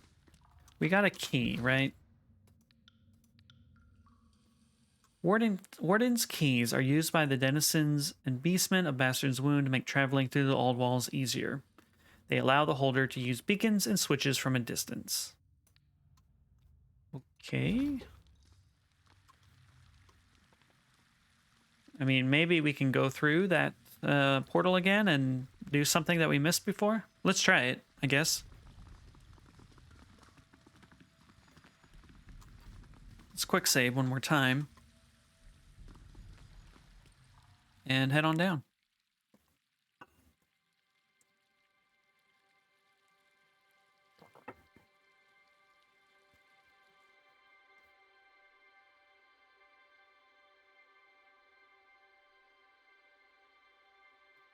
Hope everybody's day is going well. It's been very quiet with the snow here, so I cannot complain, really. So if we walk up here... Sorry, I can't. Can we do anything now that we have... No, we cannot. Alright, so we got that key thing, but that's not what we need to get through that barrier. It must be the Archstone that Insipid Moniker has. So let's go talk to Insipid Moniker.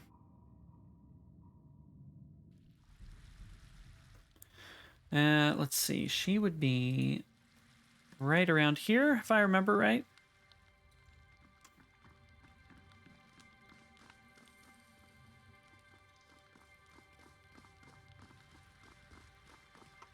Oh no, she's in the old walls. She left. That's kind of the whole thing.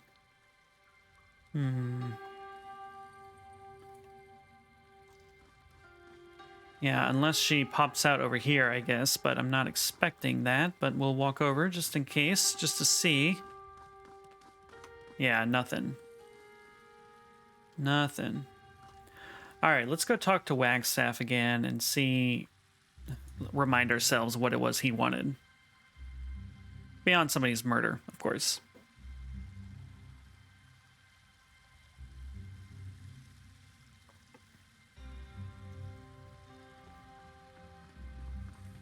Let's quick save. I have nothing left to say to you, Fatebinder. Leave me to my work. Oh, shit. Alright.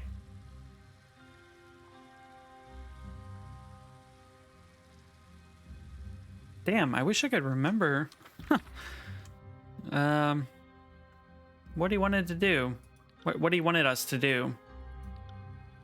Talk to Telesofia, get information from Telesofia. That's so interesting. Alright, I guess it's back to Telesofia. And let's see, where was she?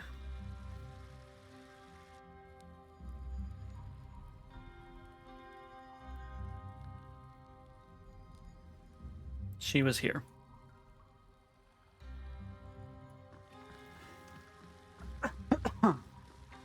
Excuse me.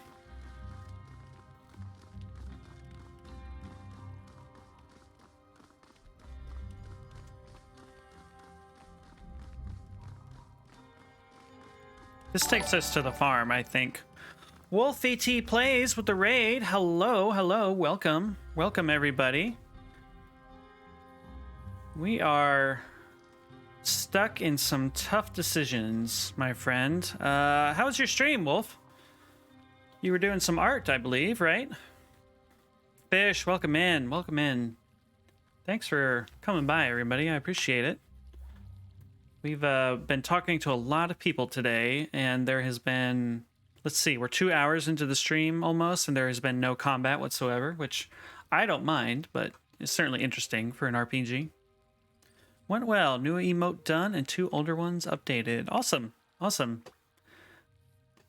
Did you get your tech issues with the sound and stuff sorted out? I know the last time I watched you do an iPad stream, I don't think there was any mic or any audio from you, from what I remember.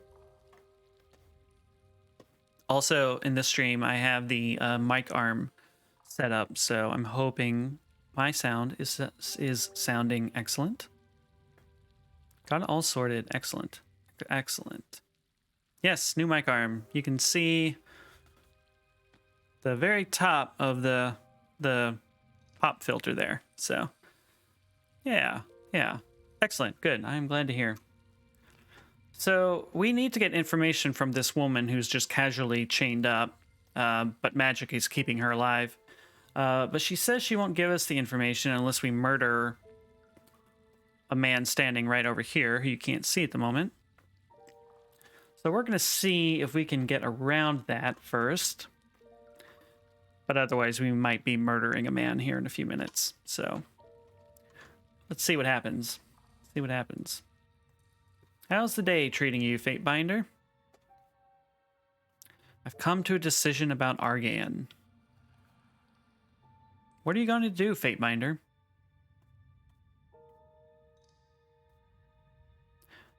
Okay, we can not kill him, or we can kill him. Previously, we chose I'll think about it.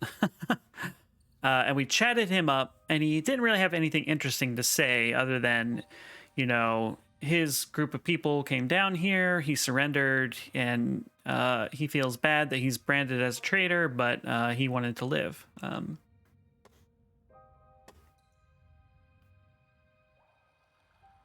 I don't know. I've been trying not to play this, despite some earlier missteps at the start of this game. I've been trying not to play this as just a wanton murderer, but this expansion is kind of forcing me into some tough choices. I don't consider myself to be playing like a goody two-shoes character, but like pay him to act dead. See, that's what I'm hoping. Like, I could choose he's as good as dead, and then like just tell the guy like, get out of town, buddy. That kind of thing. It worked well in Mafia. Totally didn't get you killed. Yeah. All right, let's just go that route. He's as good as dead. Ah, wonderful. Telesophia's eyes light up, and she jerks her binds in excitement. That traitor shouldn't be hard to find. The wound isn't exactly swimming in Earthshakers after all. Good hunting, Fatebinder. All right. Well, the objective is speak with Argan, not necessarily kill him outright, so maybe this will work out. Let's save. And see what he says. The Earthshaker nods at your approach. Is there something you need from me? Oh no. There's an important matter I need to discuss with you, but only outside, away from prying eyes. All right. Well, if you solve the chorus gang squatting in the ruins outside, I guess it's safe again to step outside and enjoy the fresh air. Yes, totally safe. If it will assist you in your Fatebinder duties, let's talk further. I will meet you topside. All right. Well, let's head out, I guess. Click on this. You feel bad now?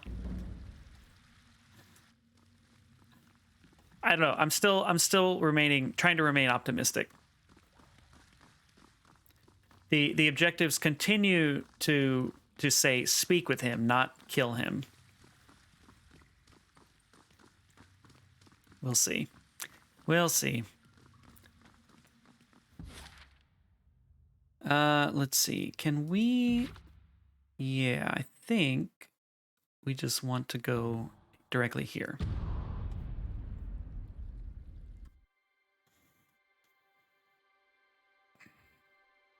We may have made a huge mistake, but I'm hoping not.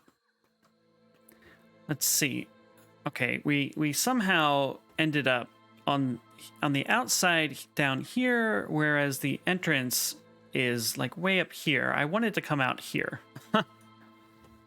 Anyway, we'll walk up, see where this guy is.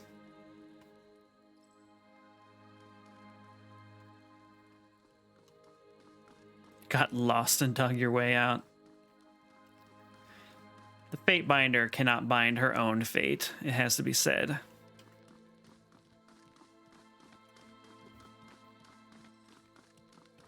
Where is this guy? I have no real clue where he said he might be. Oh, no. Come over here. Come over here.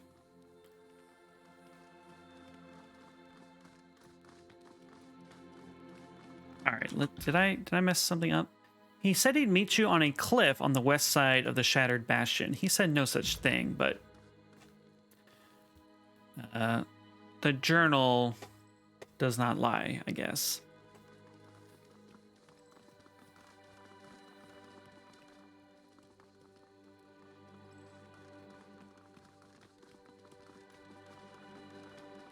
He meant to tell you and forgot. I'll kill him just for that mistake. All right, let's get up. And he's conveniently standing right at the edge, you know. Just a little accident. Oh, it's cutscene time. Interesting. The Earthshaker watches the horizon from the overlook, taking in deep breaths of the crisp mountain air with a satisfied smile. Been a while since I could step foot outside. Thanks for clearing out the chorus goons occupying these ruins. Now, what did you need to discuss, Fatebinder? We can straight up stab him. We can distract him into looking away from you. It's amazing to see. Blah blah blah. Okay. Let's keep it cool. I'm here on behalf of Telesofia. The color drains from Argan's face. He raises a quivering hand in a defensive posture, ready to trace an arcane sigil. Why would you... He interrupts the thought with a shake of his head. That woman's need for vengeance is a poison. She'd kill me, even if it meant using you like a puppet. Argan looks at you with mounting panic. All right, great. I don't think we have to kill him. I need information, and your death was her price. Leave Bastard's wound, and we can avoid any unnecessary bloodshed. I will not leave Jaspos. My life with him is the only good thing I've built in all of Kyros's wretched empire. Oh, right. This guy's married to Jaspos, so he does have things to lose. He raises his downturned head and locks eyes with you.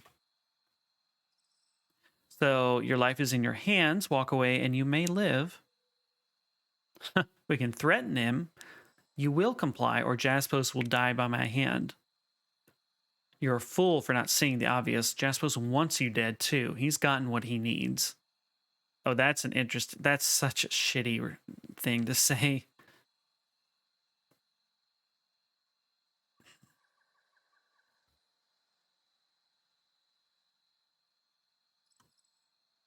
And let's remember that none of these are good.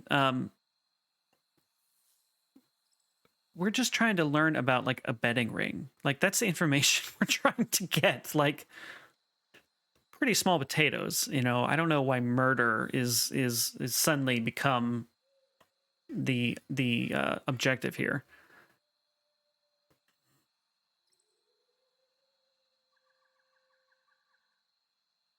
Let's go with number 1. He's probably going to attack, but your life is in your hands. Walk away and you may live. I could... Argan glances at the dirt path, trailing away from the remnants of Rostrum Manor. He takes a breath and plants a foot firmly into the ground. But I won't. I'll be damned if I turn my back on Jaspos and the wound after they took me in. Without waiting for you to respond, Argan traces his arms through the air, shaping an elaborate sigil.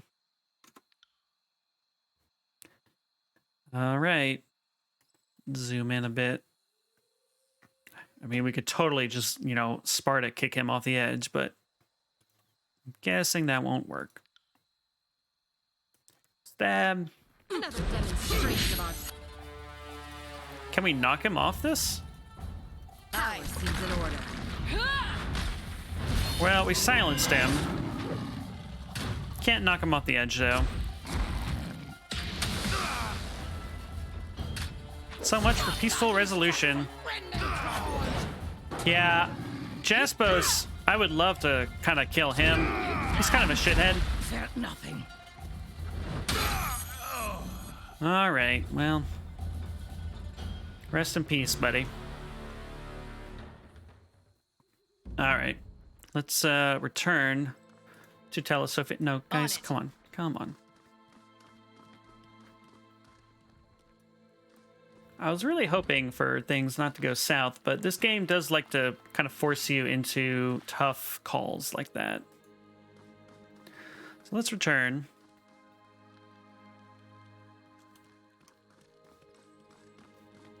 Kind of hope we don't have to walk through those caves again, but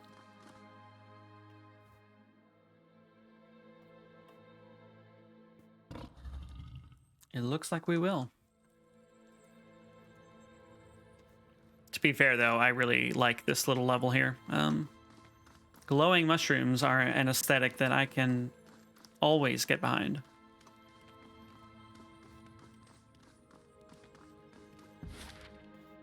All right.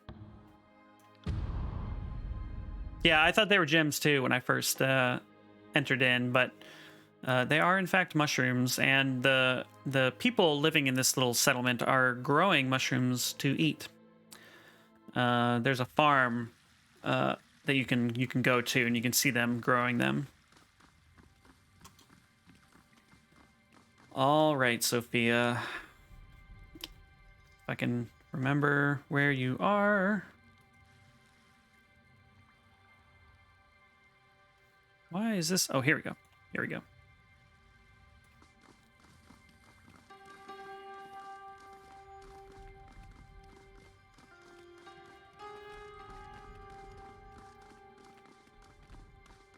We've also learned that, oh, you hate mushrooms? It took me a while to like them. They're a weird thing, no lie. We've learned that, so there's, we have a beast woman in our party. There's other beast people wandering around. And well, if you remember our tryst with a beast person as well. We've learned that in this settlement, they are, let me see if I remember right. They're using beastmen excrement to fertilize the food. They're using beastman blood to purify the water magically, and using beastman tooth and claws to purify the water in a more like scientific way somehow. They are like harvesting these beast people in a weird way. Like everybody, yeah, blood, it's magic. A wizard did it. I feel like the way that they're relying on beastman physiology is going to become relevant. I hope it does, because it seems too notable a thing to just not acknowledge, right? So I hope we can do something about that or learn something. I don't know. I hope that's more than just like a passing fact we learned that doesn't actually impact anything. How's the day treating you, Fatebinder? Free the Beastmen. Yeah, I think I want to install a missing beast woman as leader of this town, because the other two dudes who are kind of in charge are kind of shitty. So that's my goal. Argan is dead. At long last. Thank you, Fatebinder. The shame of this task left undone is eaten at me more than starvation or these ropes tied about my wrists. She closes her eyes and exhales deeply. Thank you, Fatebinder. My mind is yours now. Ask me what you will. Okay. Gosh, we have so many new questions. Man, this little quest was like the gate locking us behind like 3 separate quests. So they really wanted you to deal with that Argan guy in one form or another. I heard you set the odds for Mel's hunting party wagers. How do you do that? I was part of the advance in Azure before the edict ripped the landscape into ruin. Had to deal with lots of uncooperative beastmen, so I know a thing or two about sizing up the mongrels. Can't do much else from here but watch, so I note details like injuries or beasts who don't play nice. They hide their wounds and act tough, but I can always tell. It's not an easy thing to see through, unless you're me. Mel comes by every now and then for idle talk. I've noticed this expansion has way more typos in the text, which makes it difficult for me. He feeds me leftovers, I feed him what I know in exchange, and he uses that to calculate his odds. Strange arrangement we have, but I like to eat just as much as everyone else. She says that the beastmen are hiding their wounds, so I don't know if suffering is the right word, but certainly something along those lines. Do you think Mel could be cheating in some way? I wouldn't know, Fatebinder. I've got keen eyes, but they don't get around much these days. I've seen the odds he sets, and they line up what I tell him. Still, a lot of the stronger beastmen have been dying lately. Bad luck, perhaps? I don't see how that skinny scribe could be causing that.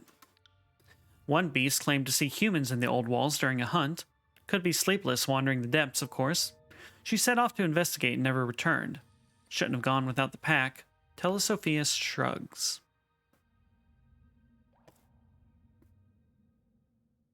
I'm trying to figure out how Insipid Moniker passes through a magic barrier in the old walls. Any ideas? So, yes. So, for context, there's a beast woman who had the ability to heal people, but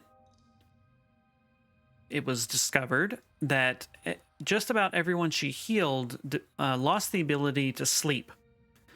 And they started calling them the Sleepless. And if they had any magical abilities, they lost those abilities as well. So prior to our arrival, this beast woman ran into the dungeons below this place, and all of the Sleepless folk followed her.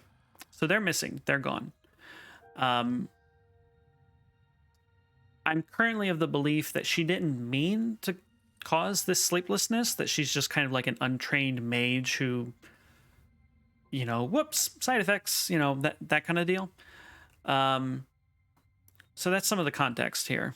The beast people here are, I guess, calmer than the ones that you meet out in the world above, and they're really good at killing the magical demons that infest this place. And so that, combined with the things we discussed earlier about their blood and teeth and stuff, they're the reason this settlement can survive in what would be an otherwise inhospitable place. You're healed now and won't die, but these are the consequences. Yeah, it's like she claimed that she didn't mean to cause the sleeplessness. Without talking to her, I'm inclined to believe her, I guess. I don't know. I assume the best of folk, So we do need to find her. But we've got a few quests in the way before that will occur, I think. So I'm trying to figure out how Insipid Moniker passes through a magic barrier in the old walls. Any ideas? It's amazing what people will say around a prisoner. I overheard her and Wagstaff whispering about that not long ago. She grins, shaking her head. Insipid was bragging about some kind of control token which manipulates the barrier. She keeps it tucked away in a hole in the wall behind a chorus banner. That should give you a start. Ah, a chorus banner. Right. I must be going.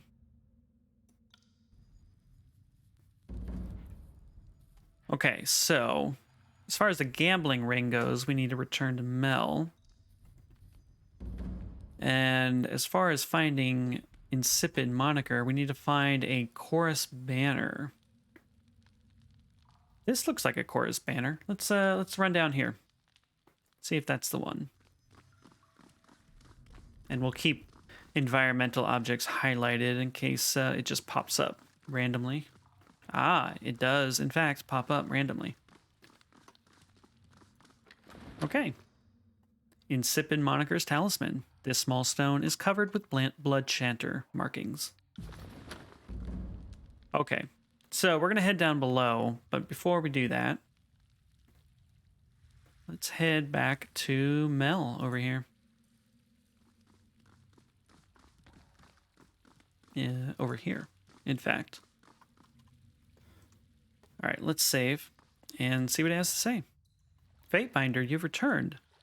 Is there anything I can help you with? Well, I spoke with Telesophia. You did? Good. I imagine she confirmed that everything is as I've stated.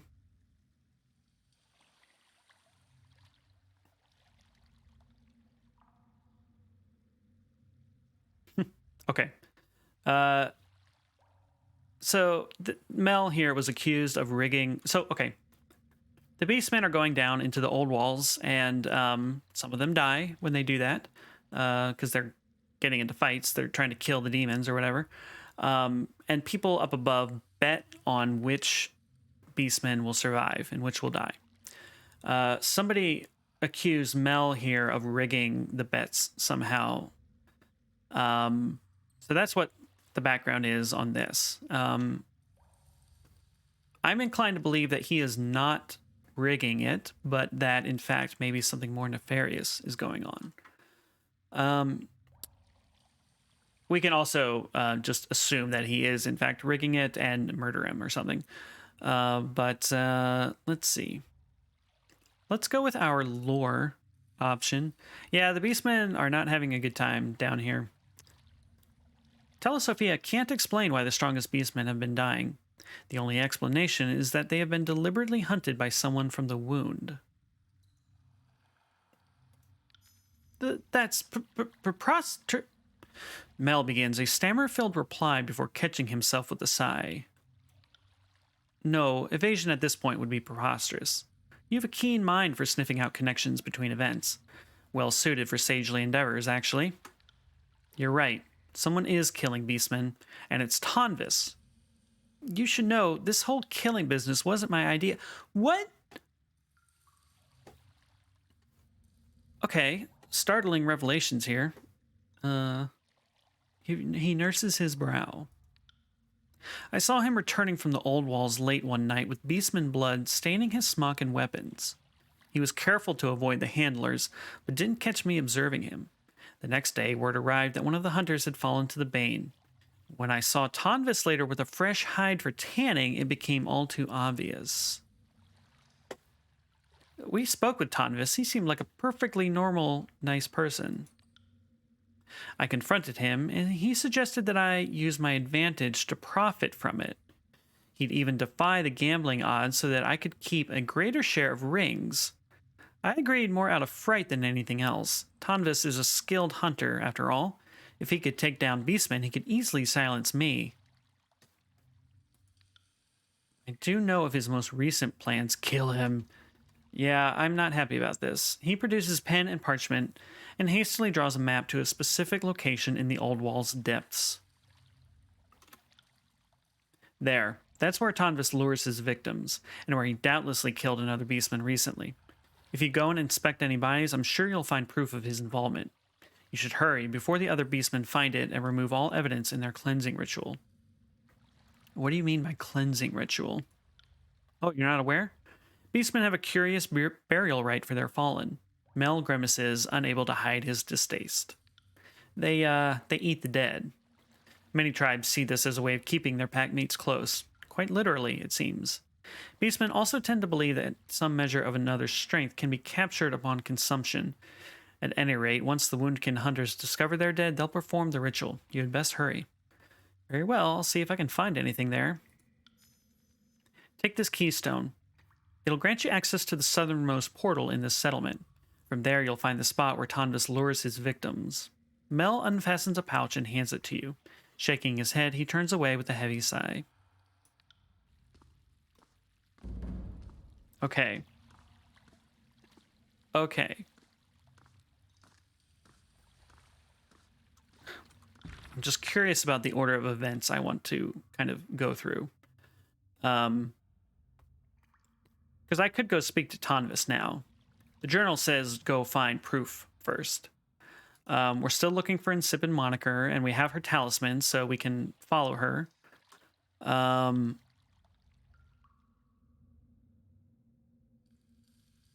And then that also ties into this quest, and then we're looking for documents in the old walls. So the question is, do we go through this portal to look for... this portal to look for Insipid Moniker first? Or do we go through this portal? No, sorry. This portal, maybe? To look for proof about Tonvis. I'm inclined to go to this portal first. Yeah, proof first, then murder time. Yeah, I agree.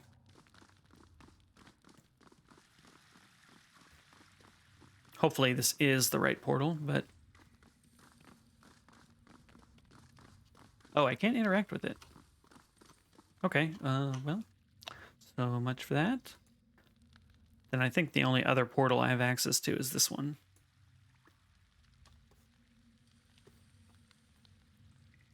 Okay, what I'm going to do is I'm going to take a break real quick, use the bathroom, and brew some more tea. And then I will return and we will continue this dungeon delve, because I suspect this is going to take a little while. Like these top-down like games, like when they say north, south, east, west, it's always a little questionable as to what that actually means. Addendum added, Midnight Wanderer. What is this addendum? Ah, she only visits the old walls during specific hours. Isley knows what time would be best to find her there. So if we want to continue this quest, we have to go at night, I guess. But okay, let me quick save. And I will be right back with more tea, and we'll continue this investigation. See you in a few, if this button works.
Okay, we're back.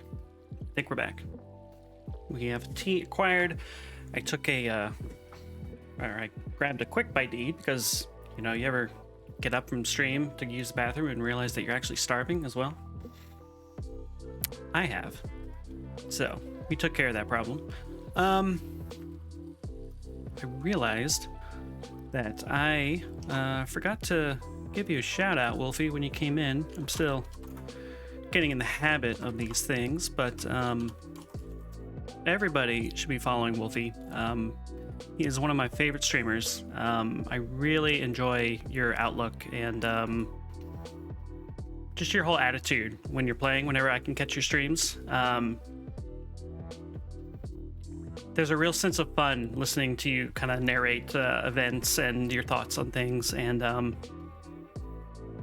don't know. I really enjoy watching you. So everybody should do the same, and you know, you'll find your day measurably improved by doing so.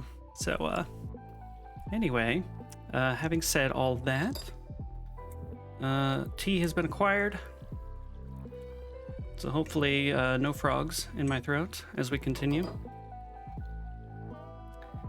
And let's get back to the streaming. Back to the video games. We're all here for the video games. All right, let's head into this dungeon and see what happens. Place a Bastard Wounds keystone in the indentation to activate the Old Walls teleporter. Ooh. Okay.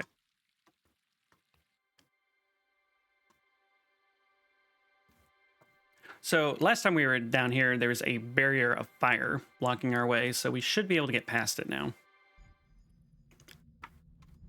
And yet, we are in a completely different place. So I think this is the area we were at previously, but now I don't know what to expect now that we're where we are. Have some good spooky music though. New places indeed. Look.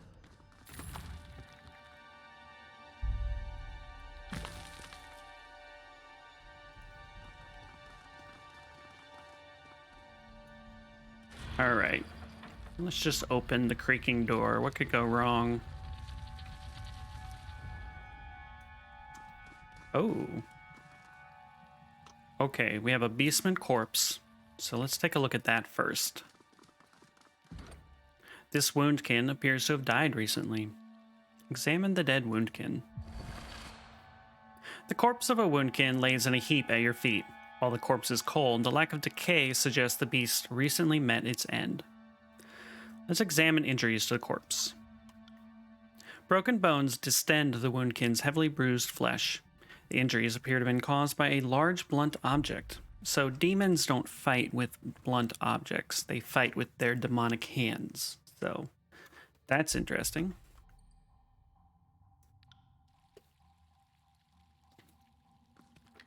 And it also has a forge-bound armor fragment. Yeah, maces, clubs, that kind of thing. A small piece of blood-spattered forge-bound armor. It appears to have been ripped off by beastman claws. So this Tolvis person is a forge-bound person, so suspicious. And next step is to confront Tonvis. Well, let's loot this stuff first. Oh, interesting. Okay. Oh, wow. Okay, we just found an accessory, which is in fact a cat. Phantom Shade. Holy crap. While most cats spend the day napping and hunt at night, this little black kitten does neither. While he accepts food placed in front of him, he mostly stares blankly ahead, his silent vigil interrupted by the occasional yawn. With Phantom Shade curled against your side, you feel particularly wary of the dangers of Terratus. +5 critical deflection, +5 hit precision, and immunity to getting knocked on our ass. That is amazing. Oh, that is delightful. This is the first time we found anything resembling this in this game. Yeah, like normally you don't see the accessories. So let's see. Who do we want to give this? Well, let's give it to Kills in Shadow first. Okay, and what are they wearing right now?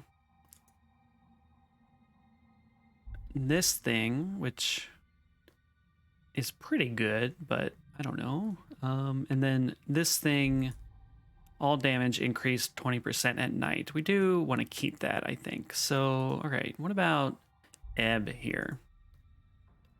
Okay, all right, we'll give her the cat. She's kind of a witch, so a witch needs a black cat, I would say. Sadly, I don't see the cat appearing. Well, that's unfortunate. I'll take care of it. We just have to have faith that the cat is there, keeping us safe. All right, let's save. And just a random useless weapon. Okay. All right, well, I guess that's everything we can do here right now. So I didn't really realize this, but it looks like depending on the keystones we receive, they will take us to different parts of this dungeon, is what it sounds like. So I did not realize that.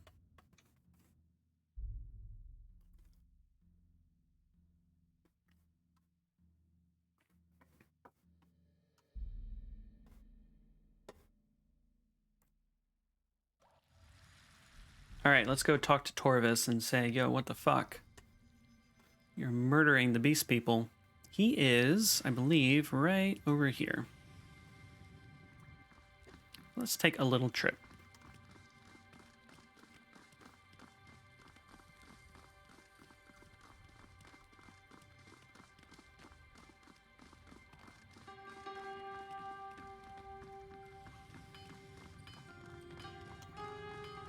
All right, and we're definitely going to save before starting this conversation. Lots of awkward conversations today in our play session, so let's continue.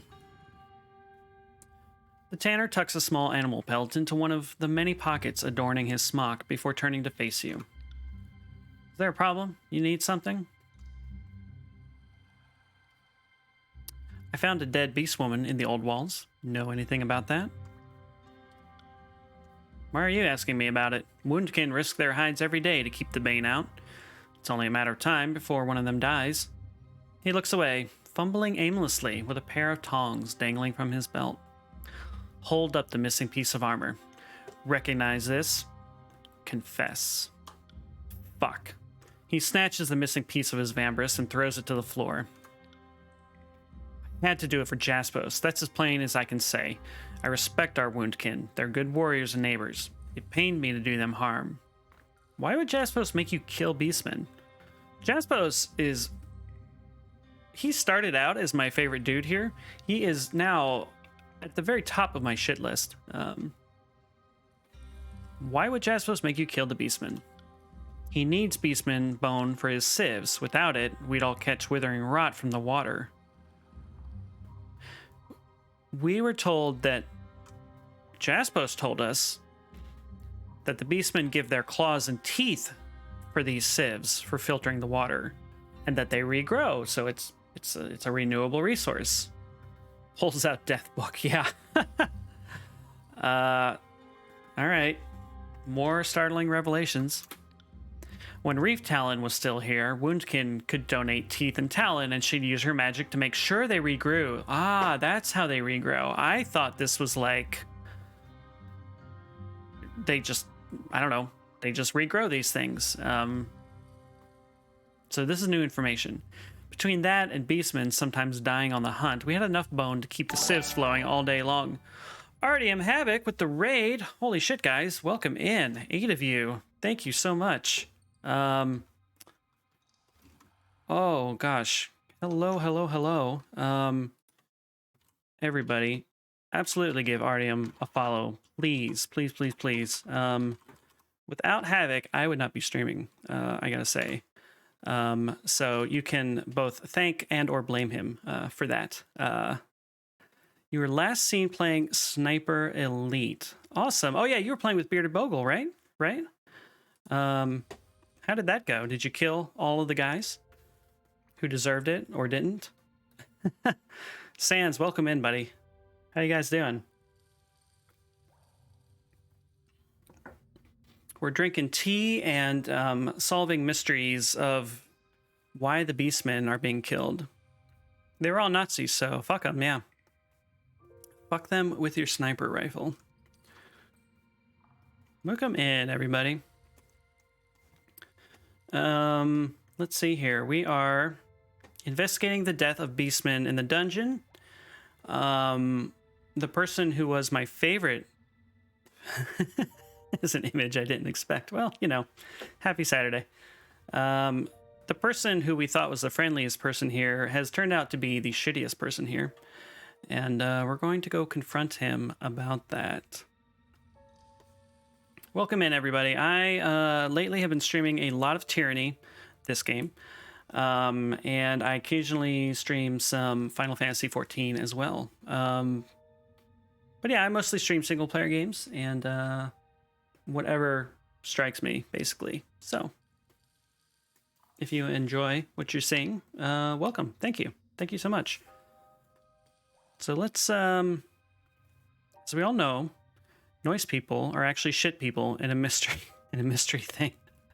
This is true. I was trying not to be cynical going into this. I try to assume the best of everybody, but it is not serving me well here today. Anyway, let's read some stuff. But with Reef Talon gone, our hunters can't donate anymore. Jaspos told me that I had to find a way to gather beastmen bones or we'd all die. I didn't have a choice. So you decided that murdering beastmen was the solution. What would you have done? Jaspos made it clear what we needed. If we didn't clean that water, we'd all either die or be forced to the surface. Truth is that the wound is still going because of what I did. The beastmen always eat their fallen and leave the hide and bones behind. All I needed to do was separate and kill an injured beastman out on a hunt and let the others consume the evidence. I thought it was the best route among shit routes. I'm not pleased about this. So why did you bring Mel into this? So we learned about this whole beastman murder conspiracy because people were betting on which beastmen would live and die when they venture into the dungeons here. And then somebody got suspicious that somebody was rigging the bets. And that led to this discovery that people were, in fact, murdering the beastmen. And plots within plots is basically what's happening here. So why did you bring Mel into this? Why did I? It was that fucking bookworm thought to make a profit from this. He spits on the ground. Mel caught me returning with hide and bone at an odd hour, sussed it out before I could think of an excuse, and forced me to give him advance word of any killings for his little gambling operation. Yeah, shenanigans is correct. So Mel is setting the odds for the betting. And he told us that this Tonvis character forced him to rig the bet. But now Tonvis is telling us that Mel was in fact looking for an advantage. So basically everyone's a shithead in this little scenario. Bastard made me go after the larger and healthier beastmen, and for what? Just so that he could buck the odds and pocket more rings? I didn't have a choice. If I didn't kill the ones he wanted, he'd expose me. So Mel did cheat the other gamblers. I don't know what he told those gambling idiots. I'll just say this. Does he strike you as a particularly honest fellow? I wouldn't trust him. So these people in this settlement are kind of hiding out from the outside world. They're trying to escape the war up above, and there's some question as to whether or not they're traitors to the overlord who we work for. I think it's going to come down to us to sort of decide everyone's fate. As a minion for the overlord, we have the power to basically pass judgment on everybody. And I suspect that will be our final choice here. But they're trying to avoid the war. You could argue they're trying to avoid being ruled by the overlord. Who's to say? The answer is I am the one to say, but not yet. Praise the overlord. Thank you, Sans. Your devotion will be remembered. Thank you. Do you truly believe this is the way to keep Bastard's wound going? For the overlord, for you. Onward. I wouldn't have done it if I thought otherwise. Facts are facts. Neither Wagstaff or Jaspos can keep up with demand as is. Imagine how much worse it would be if Jaspos couldn't provide any clean water at all. If you stop me from doing what needs to be done, the wound will die. Well, we know that there are two methods of filtering the poisonous water. One involves, apparently, these beastman bones. The other involves beastman blood, which kind of made us go, but as far as we know, the method requiring blood doesn't require murdering beastmen. I don't know. Blood is a renewable resource, after all. Mel is the one being reckless here. He only cares about rings. If you can get him off my back, that'll mean I can go back to only killing old or weakened woundkin. We need the strong ones to stay safe from the bane. Oh my god. It sounds like Mel wasn't fully forthcoming. I'll need to speak with him before settling this matter. I'll say. You will? I figured you'd just take my head and be done with it. His lips come together to form a faint smile. Tonvis's eyes suddenly widen in alarm, and he takes an instinctive step backwards. Fantasy blood never caused any unintended side effects. Yeah, we asked about that. The guy was like, I think by now we would have seen the effects. So, just look at Bloodborne. Yeah, there is a little bit of similarity there. That is true. No. Mel's a crafty one. He's held the murders over my head ever since he found out. Threatened to reveal what I'd done to everyone. He'll have half the wound up in arms over me. Donvis moves quickly through the forge, grabbing tools and weapons from nearby racks and tables. I'm not running, but I'm not going to give myself up to an angry mob. I'll head to the old walls and wait for news from you. After you've talked to Mel, come find me. You already know where to go. He drops a well-worn hammer into a belt loop and rushes out of the forge. All right, so this guy is tucking tail and running flat out. So the quest wants us to confront Mel, but we know that Jaspos is the real kind of mastermind behind this. So we royally pissed off Jaspos earlier, but we're going to try talking to him anyway and see what he has to say. Possibly nothing. So the Beastmen are... You can see I have one in my party. They're... I mean, they're not wolves, but they're, kind of wolfish... bipedal humanoids. They are sentient. I don't know, people call them the Beast Tribe, and they have a whole thing about all disputes are solved through strength, fighting and that kind of thing. So they have alphas and primas, leading their gangs. You can see there's another beast person just wandering around here. There's one here. In this settlement, they guard the settlement from attack from the sort of weird demonic creatures that are in this underground area. So, yeah, kind of a mix of like wolves and orcs is probably a good way of describing them. There's different tribes and they have different, outlooks on things, but yeah, that's kind of their whole deal. If you like really interesting fantasy and world building, I would strongly recommend this game. I'm really impressed with kind of the detail that they put in. I've seen a lot of people lament the fact that I guess this game did not sell all that well, and we're probably not going to get a sequel to it. So that's unfortunate, but I have really enjoyed what I've played so far. Certainly from just a general fan of fantasy stuff. I really like it.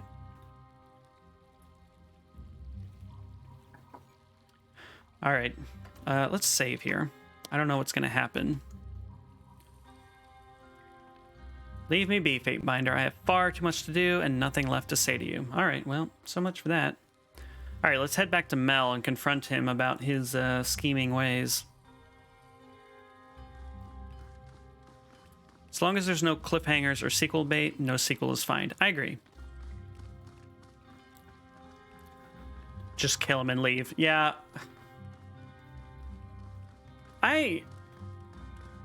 This is probably the first time this game has kind of made me want to kill somebody, in a sort of active, desirous way. This whole scenario here is pretty shitty, so... I would like to punish everybody involved. Oh yeah, there are little baby beastmen. I'll go find it again after this conversation. Cubs or striplings, whelps. That's the word, whelps. Fatebinder, you've returned. Is there anything I can help you with? I would like to watch you punish them. Yeah, there's going to be punishment meted out. Do not worry. I spoke with Tonvis. He made it clear that you forced him to target the strongest beastmen. All for profit. He said that, did he? You needn't glare again. I know an explanation is in order. Mel sighs. You are the protags. You are 100 times more powerful than anything else in this game, so just kill them. Yes. This is true. And I am imbued with all of the authority of the Overlord in my actions, so what I say goes.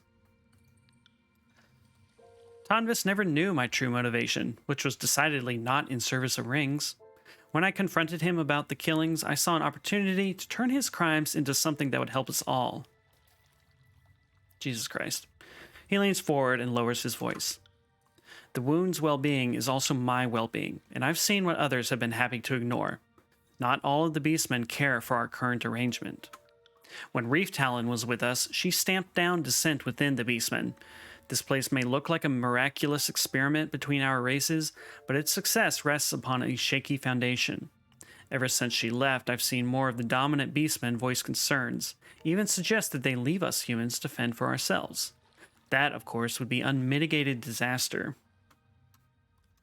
So your plan was to kill them in order to keep them. Could someone pick up that phone? Because I fucking called it. Yeah. Yeah. There are...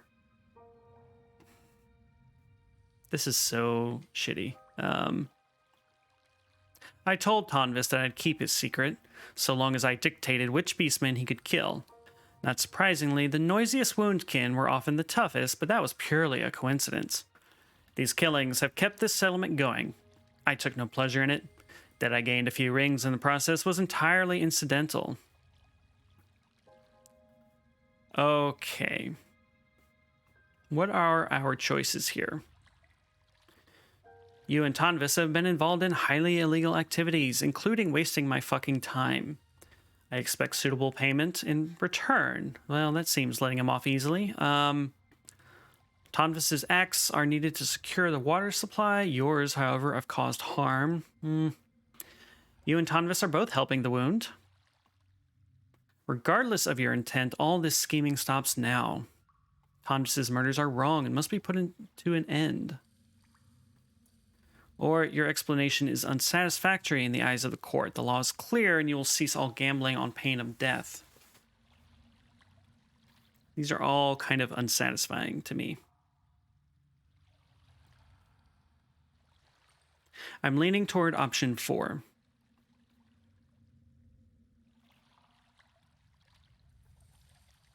I don't want to excuse Tonvis's actions. I certainly don't want to excuse Mel's actions.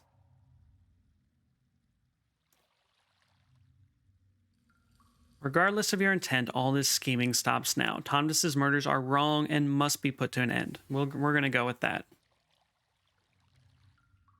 Yeah, so this game has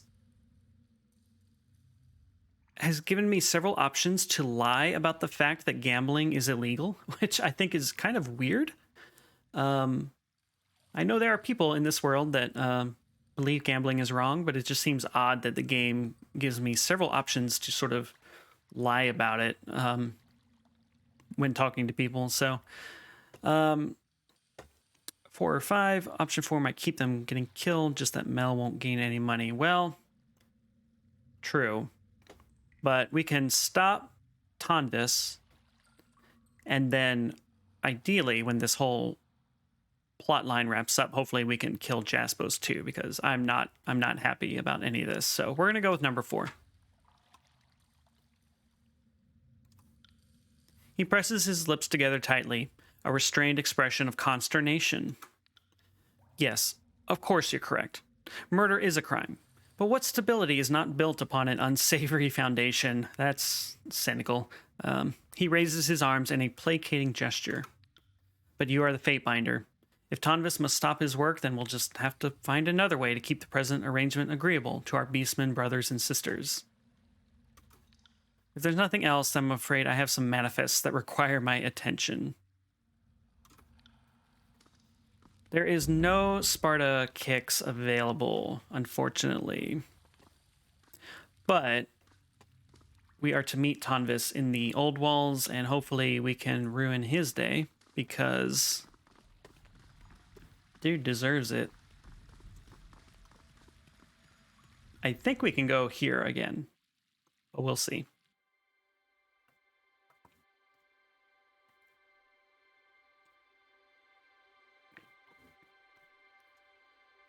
I really wanted to kill Mel. Let's see, is this where we need to be? It is, all right. Let's save. We have an appropriately cinematic level of zoom. All right, Tonvis. There you are. I assume Mel didn't convince all of the wound to hang me. Tonvis shifts uncomfortably and averts his gaze from the dead beast woman.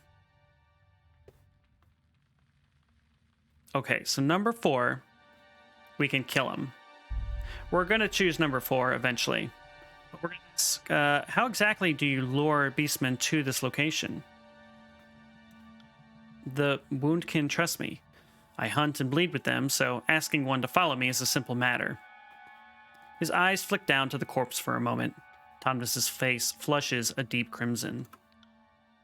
Human abuses bond of the hunt. Slow death is best remedy for such decisions. I agree, Kills in Shadow.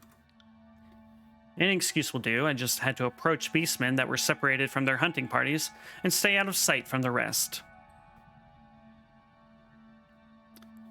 You've done a terrible thing. Many would call an execution just. Well, yeah. These killings are wrong and must stop. So we can exile him, basically.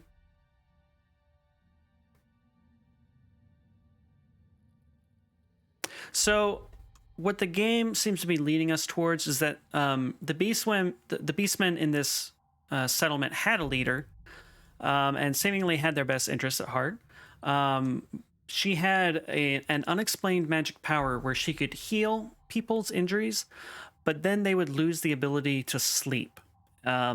She claimed that she didn't understand why this was happening, and eventually she ran off into these dungeons here. So we have a task to find her. Based on everything I've heard so far, I want to place her in charge of this settlement. So that's my current plan, because the other faction heads are shitheads. Dan, welcome back, man. We are in the midst of the Beastman murder conspiracy, and we are passing judgment because I'm not happy about it. So, exile or death is my thinking. Depends on how out for blood you are. Oh, I'm out for blood. We're gonna choose number 4 here. You meant well, but that is no excuse for murder. For these crimes, I must sentence you to death. Going to be getting down to 8 this week. I've never seen it below 20. Where generally are you located, Den? We got snow this week, and it's been fun, but it's cold and I don't like it. Texas. Oh shit. Yeah, you're not used to that. Yeah. I'm sorry you're experiencing this. I do want him sparted off the wall. Yeah, let's see what happens here. You meant well, but that is no excuse for murder. For these crimes, I must sentence you to death. Do it, Fatebinder. If these are my last breaths, I'd like to spend them believing there's some justice in Terratus. His face a stoic mask of cold resignation, he kneels over the dead beast woman and gives you an imploring stare. An imploring stare. You oblige, stepping forward and driving a blade into his heart. As he collapses next to his former victim, their blood slowly pools together, bowing their bodies weakly above the chill old wall's floor.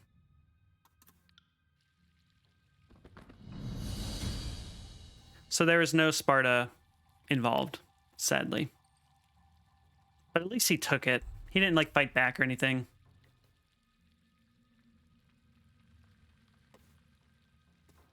I kind of agree. He did like the Beastman, but that doesn't excuse what he did, you know? Like, it's just... Like, I sympathize with him. He was put in an impossible situation. Seemingly impossible. But that doesn't excuse what he did, so... Yeah.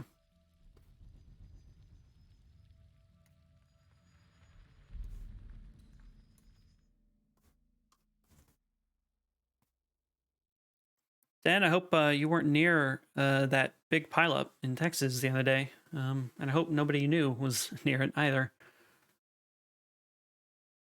Yeah, they do take my judgment. Like I said, I am, like, imbued with the authority of the Overlord, so they're not going to say no. Practically stayed away. Okay, good. All right, so we completed that quest. Let's go. We're going to talk to 2 people. We're going to talk to the guy who gave us the quest, and then we're going to go talk to Mel again and see if we can't shove a knife through his chest. I'm assuming not, but... All right, Rostrum. Fatebinder. The formal nobleman hops on his good leg to face you. I looked into the matter with Mel. Depending on which part of Texas, it gets pretty cold. Oh, okay. I just kind of assumed it was warm all year round everywhere, but I suppose it gets pretty far north, and it gets cold in the Midwest, so... You did. So did my suspicions bear fruit? I'll admit, I second-guess myself on most things these days. Turns out Tonvis was killing woundkin on patrol. I put an end to it. Truly? Killing our own is, well, something I'd expect from the voices of Narad, not from us. His maimed arm twitches as he speaks. Had I my sword arm, I would see to Tonvis myself. If you took care of it, all the better. My thanks, Fatebinder. Okay, cool. 30 degrees F every winter. South Texas. Okay, yeah. I've been living in Oregon for a few years, and it seems pretty mild compared to, like, Denver, where I lived previously. So it's down in the 20s or 30s lately here. So and it's more humid here than Denver. So it's a stronger feeling cold for me. All right, we'll give Mel one last conversation here before we move on to the next quest. Yeah, I'm glad I don't have to drive in this weather, I'll just say. Even before quarantine, I was working from home, so it has its perks. Tonvis is no longer with the wound. Did you kill him? He hesitates before voicing the question. Tonvis is dead. I see. A terrible end, but a necessary one. Tonvis struck me as a conflicted man. I will be charitable when noting his passing in the log. Man, fuck this guy. This guy, like, took advantage of the whole situation and, like, basically named people to kill. Like, why can't I kill him? He unfurls a compact parchment roll and jots down the events with a quick flourish of his pen. With this sad situation behind us, the woundkin can return to only worrying about the bane, and I can return to my duties.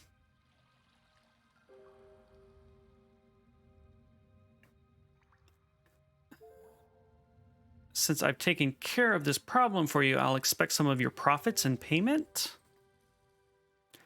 Things should return to normal with Tonvis out of the way. I mean, I don't like either of these options, I gotta say. Take his money in the name of the great overlord? All right. Yeah, don't drive this week then. Please don't. Yeah, let's take his money. You conducted this investigation just to extract some rings? Mel offers you an incredulous stare. It's a small price to pay to keep the settlers happy. If there's nothing else, Fatebinder, then I'm afraid these manifests will require my attention.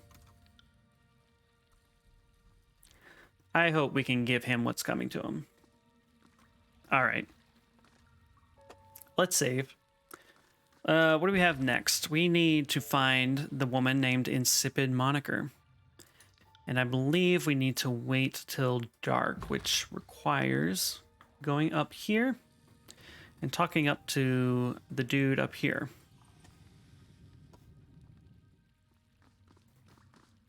Then this expansion is forcing some tough choices on me. It's making me uncomfortable. But this Beastman murder conspiracy is very well done. I liked it a lot.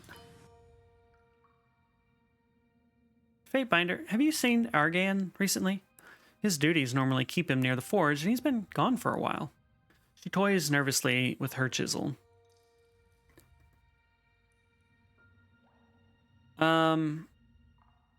So we killed Argan.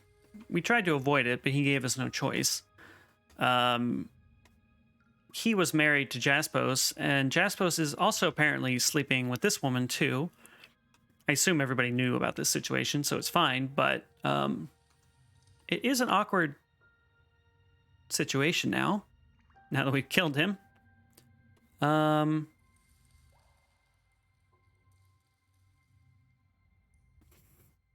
think I'm gonna lie about it. Argan had enemies in the wound. I sent him away for his own safety. I mean, the best lies have a grain of truth, and Argan did in fact have enemies here, so he's gone. Isley's eyes widen in disbelief. Then you did him a kindness. Jaspos couldn't protect him forever. With luck, he'll be able to return in safer times. Anything in particular you'd like to discuss? Yes, let's wait till evening. And then we can go down here.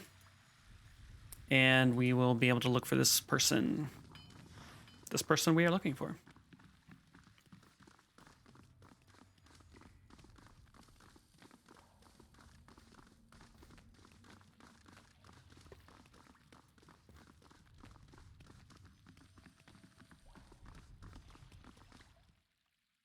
Okay, so we're going to go to a different area of this dungeon.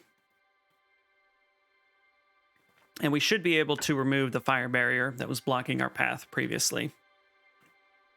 All right, Sans, have a great day, and thank you for hanging out. I appreciate it. I'm going to be going for a while longer until I get too tired, I guess. So if you make it back, I'll look forward to seeing you. Okay.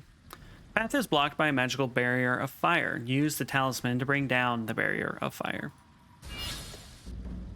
Okay. We're looking for Insipid Moniker. Also, there's a switch here.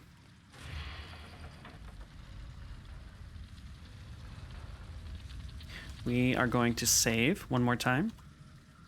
Oh, there's a bunch of folks hanging out down here, including Insipid Moniker. Oh, and more beastmen. Okay, interesting. I've heard rumors of blood chanters doing this sort of torture, but you assume nobody could actually... Holy shit. The fetid stenches of blood and feces assault you as you step into the chamber. Excitement in her eyes, Insipid Moniker struts around the blood-caked room, issuing commands energetically. Okay. Some context for folks who came in late. We had been told previously that the beastmen were kind of donating parts of themselves to help this settlement. We were told their feces were used as fertilizer for crops. We were told that their blood was being used in a magical water filtration spell to kind of remove some poison. And we were told that their bones and their teeth and claws were being used in an alternative water filtration system.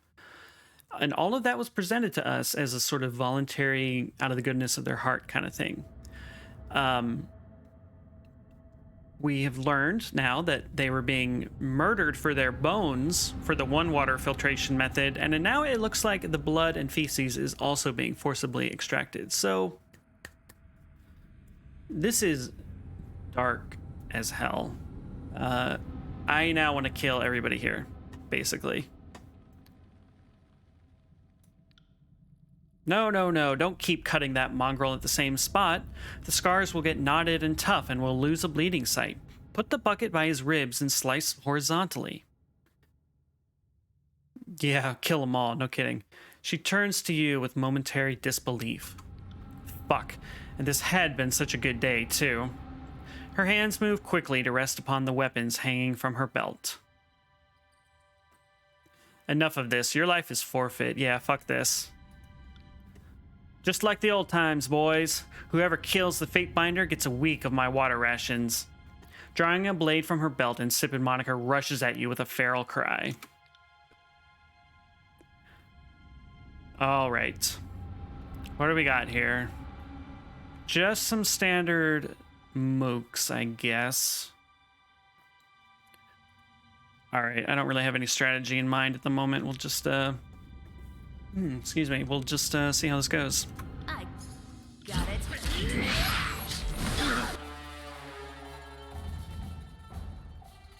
Okay, we're gonna use our Quicken the Dead power and just like billow fire out of our skin. Okay. Let's go after this person first.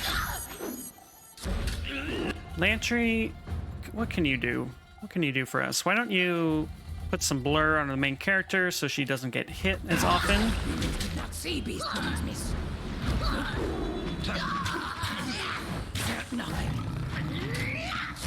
Okay, what is happening now? What is this? Steadfast stand. Yeah, let's do this. And Ed, why don't you just steal health from everybody? That would probably be best. So, we've been streaming for about 3 hours today so far, and this is the first combat we've encountered, I think. So it lets you know kind of the balance of content in this game.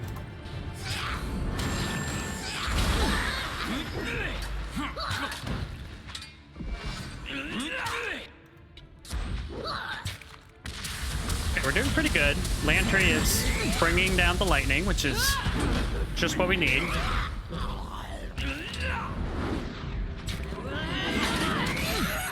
Okay. Things are going well. Hi. Every time we kill somebody, we get a group heal. So that makes life a lot easier. Great. Did it. All right, cool. Okay, we want to free these people. The Woundkin are all bound and unable to move. We can free them, or apparently we can kill them, so yikes. We have freed the Woundkin. Awesome.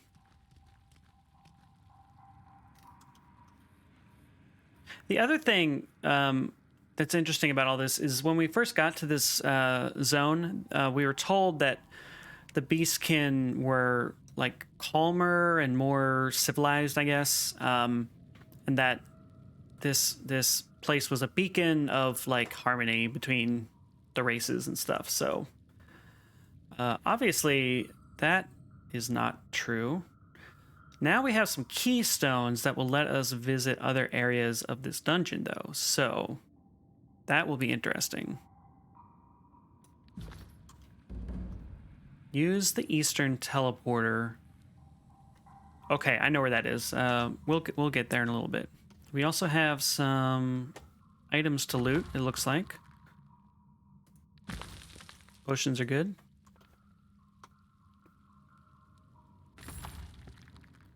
What is this? A Stalker's Shako.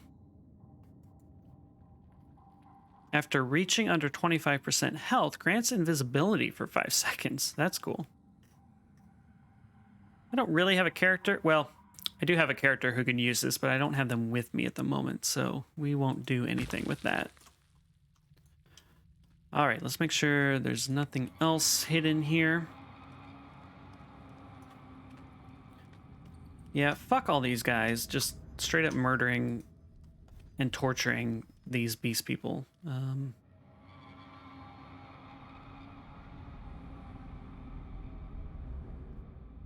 For such a morally gray game, this was like by far the most clearly defined, morally acceptable thing I've done in this game by far.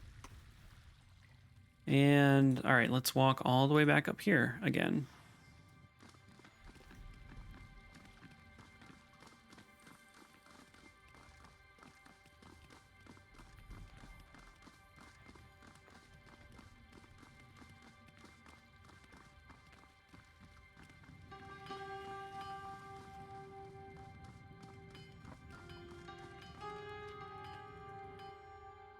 Though she looked directly at you a moment earlier, the Forgebound's gaze now appears unfocused and soft, fixated upon nothing in particular. Your footsteps break her silent reverie. She returns to the present with a quick shake of the head. Oh, Fatebinder, sorry. I'm easily distracted these days, it seems. I was able to follow Insipid Moniker. What did you learn? Isley ceases her idle handiwork of polishing flint and looks at you with her undivided attention. We can tell her the truth, or we can hide the truth from her to protect her, which I actually like that idea. I mean,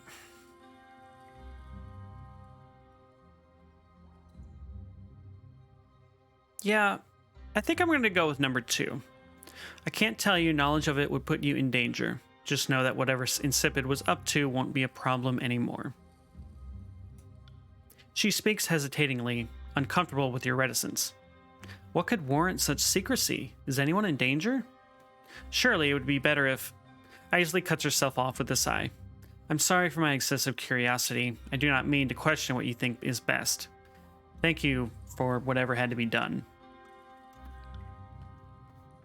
Okay. So I'm going to go talk to Wagstaff and see if he knew about this. He had to have known because Insipid Moniker was like his apprentice or whatever.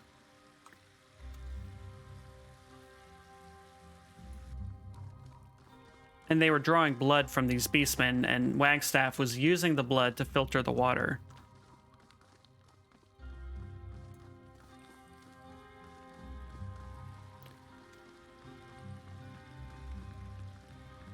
All right, we're going to save and see what options the game gives us. I have nothing left to say. Leave me to my work. Okay, we can't confront either of the 2 faction heads about what's going on, so we're going to go up here. And venture into a new part of the old walls, it looks like.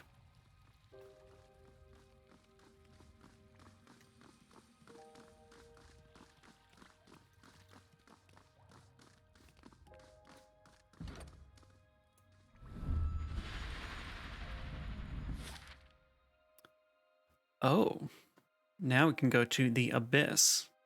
Water floods even the deepest passages in the Bastard's Wound old walls. Only the mystic lanterns of the ancients illuminate these depths. Little sound mars the air, save the moans of Sleepless and the wail of the Bane.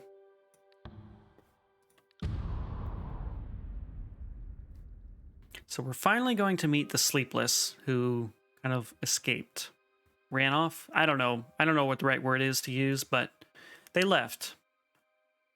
And I'm interested to see how they're doing these days. All right, well, we got a bunch of people down here.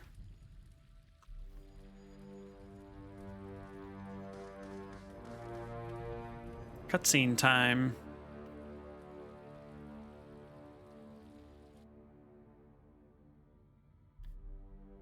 We've come a long way to find you.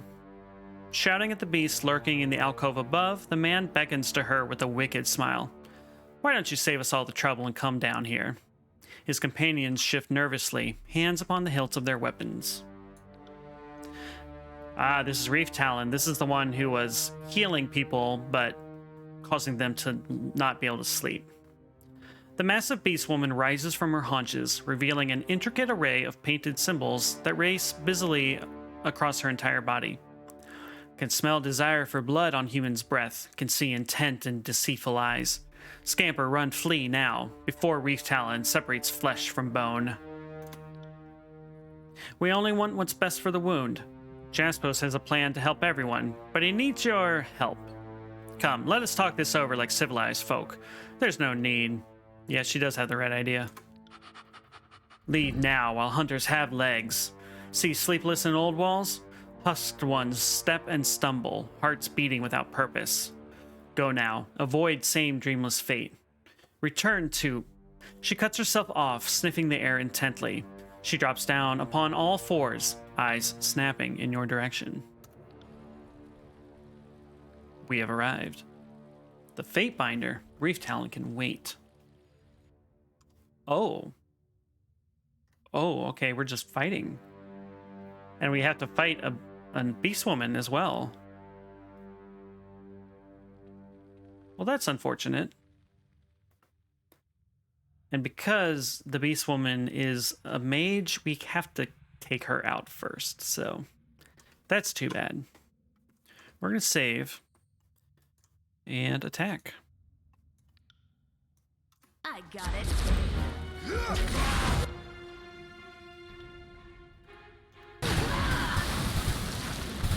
Wow, she rained literal fire onto us.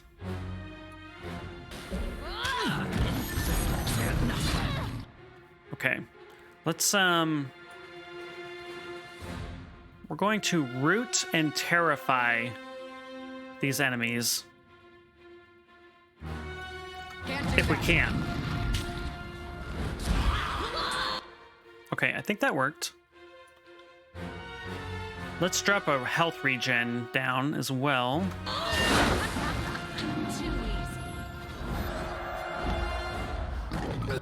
And my main character just like walked away for some reason. No, we need you to light her on fire.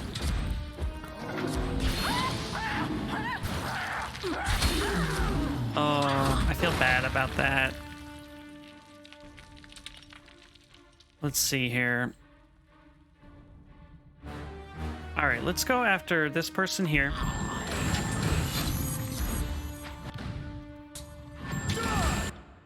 All right, what do we do?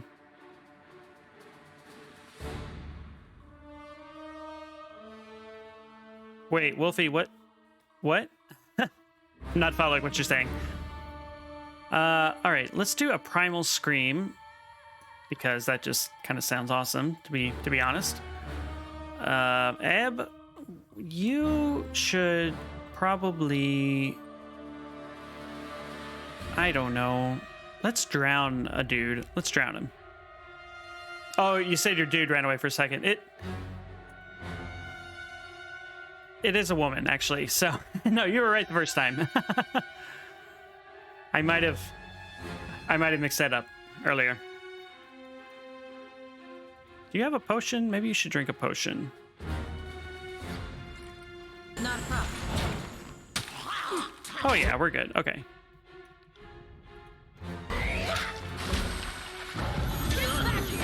Oh, okay. All right, sometimes it's hard to follow what all is going on, but I think we're doing okay here.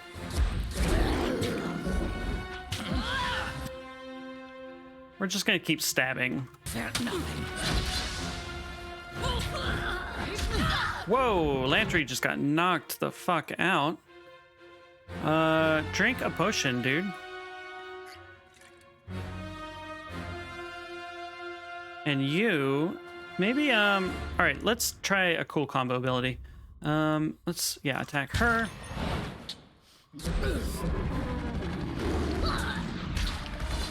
That was awesome. Got launched into the air and then flew down to just do damage to everyone in range. We should try that again. That was excellent. Okay. All right. All right. What can we do now? Another primal scream, sure. And you go after... Maybe let's do him. Her? Him? I don't know. Let's try lighting... No. Let's try sundering their armor. Okay, that is doing really well, actually. And we'll just continue with the fire.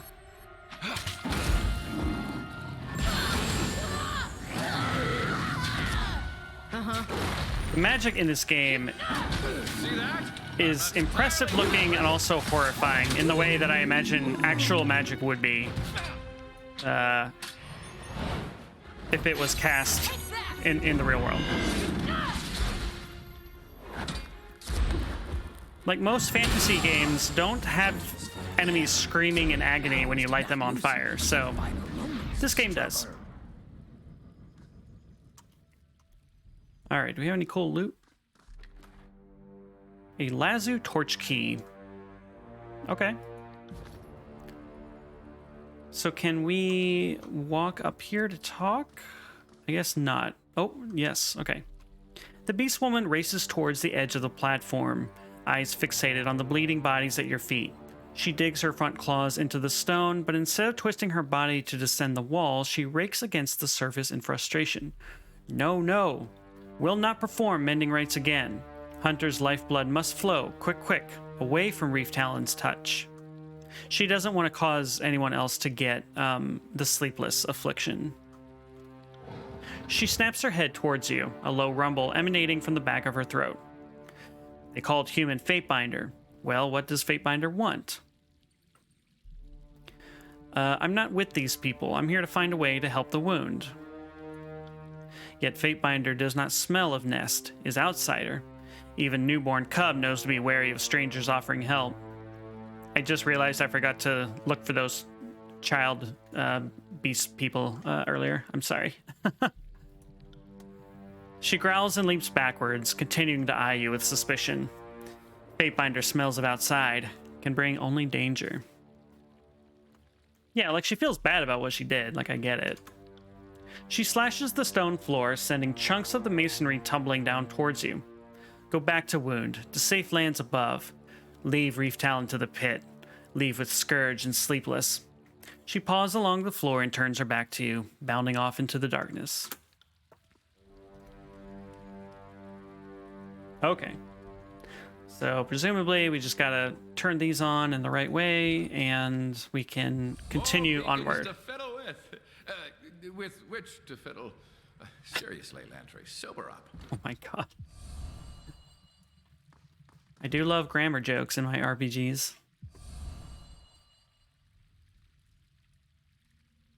Did it work?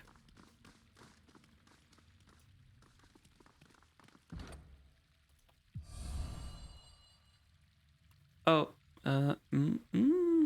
what's going on?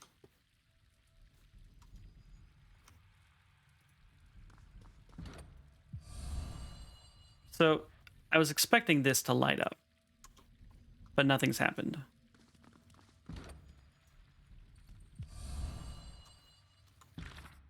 You found Reef Talon, but currently have no way to reach her. Find the missing torch keys to reach Ralph Talon's location. She may know where Lexime is. Okay. So I need to find... What am I missing here? Well, we have these keystones.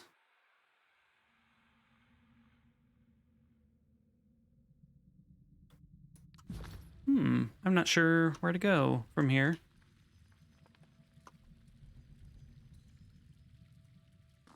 Maybe I can go back out.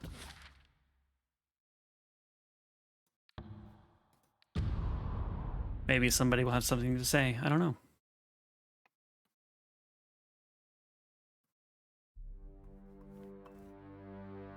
It's not clear to me where I need to find more of these keys to unlock that that stairway. So what can we do? I guess we can go talk to kind of the major people that we know.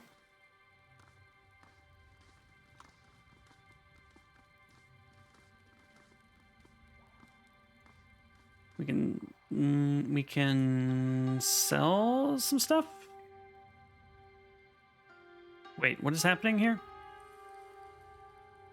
I'm working on cries to drive custom. What did you think? I didn't hear, actually. But sounds good. You've almost got it. Thank you kindly, friend. And they say Fatebinders don't have a sense of humor. Let's see what you have to offer.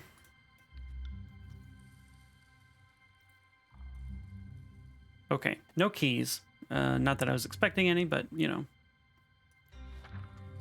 Let's just sell some junk real quick since we're here. Just nod and say, yeah, that's what I did. I just nodded and said, yes, yes, you're doing great, man. Good job.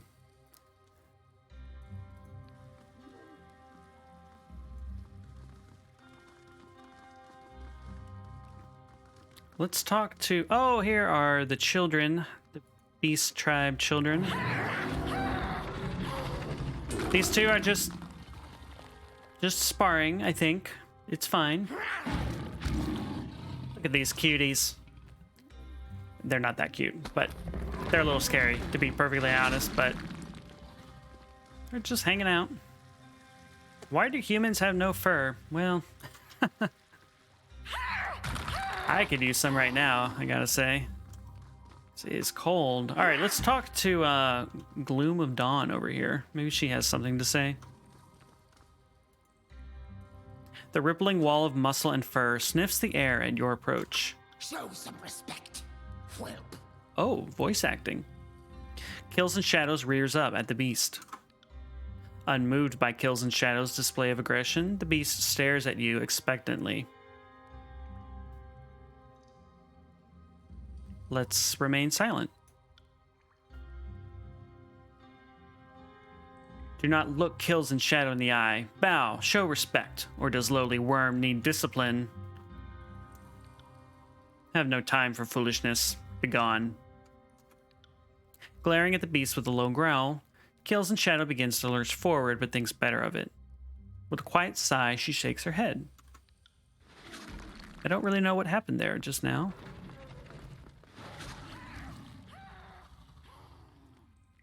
Okay. Fatebinder Iron Fist. Haven't seen much of you in these parts since you gave the disfavored free reign to sack our caravans. You're half the reason I ended up down here. Not that I'll hold it against you. I've set up in worse places than the Wound, and there ain't no chorus gangs here looking to claim my knife and nethers. I trade in whatever I can get my hands on these days. Care to have a look?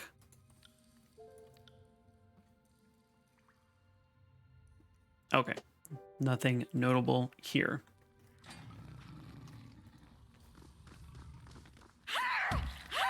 Oh my, that is extremely unpleasant sounding, I gotta say. Well, let's talk to Sophia again, see if she has anything new to say. How's the day treating you? You don't have anything new to say. All right, let's go to the farm. I don't know. Maybe there will be something new there.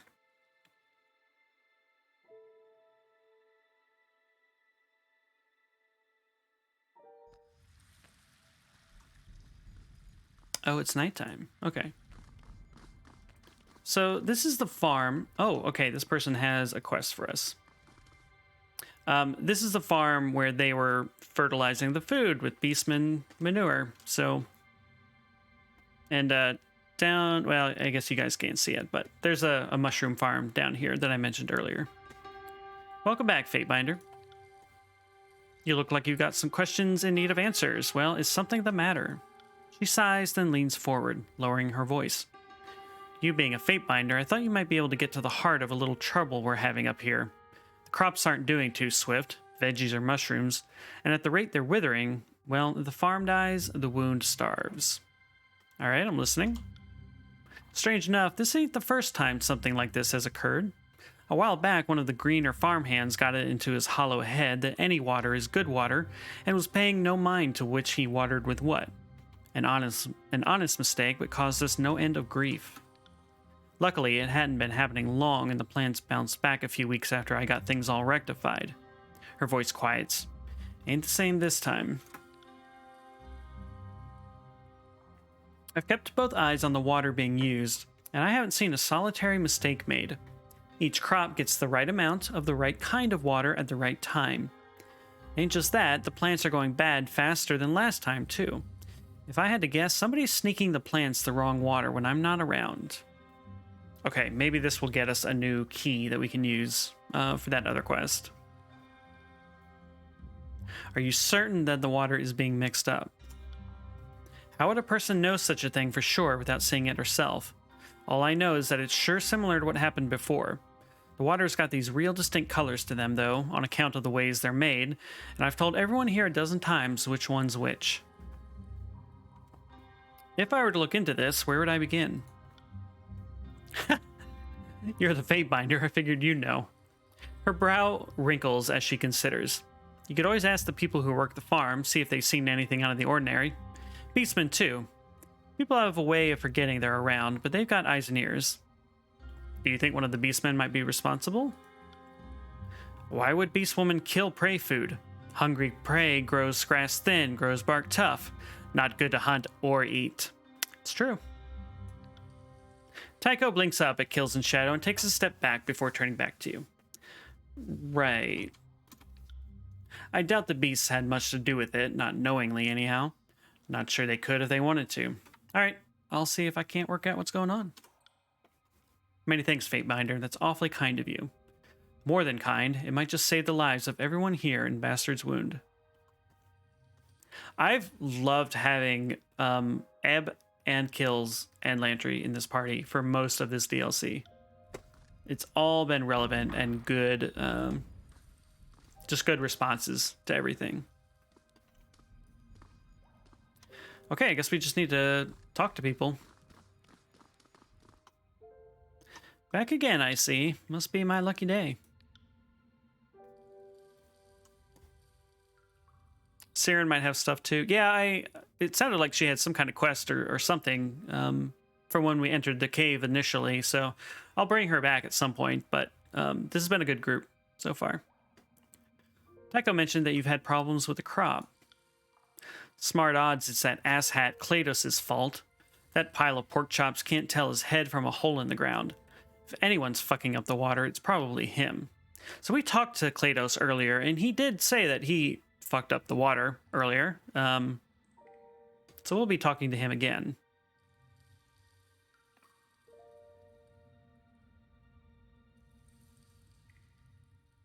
Klados doesn't water the plants. He's on mushroom patrol. And I don't remember him saying anything about the water. So this is based on our conversation with him earlier, I believe. She winces. Fuck me, you're smarter than you look. Oh. Does Lunette here know something?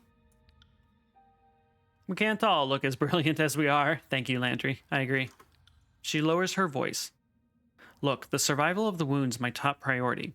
The wound and my son. Since I can't be out there blade in hand, I want to be good and fucking certain the wound's being led by someone who can keep everyone safe. That's Wagstaff. He's got the experience and he's got the sorcery. Oh my, more factional politics. I told him as much and he asked for my help bringing everyone else around. He thought if the crops started to fail, people would blame it on that northern shit-stained Jaspos and turn to Wagstaff to fix things. Oh god, okay. How did you keep Tycho from discovering the water was a different color?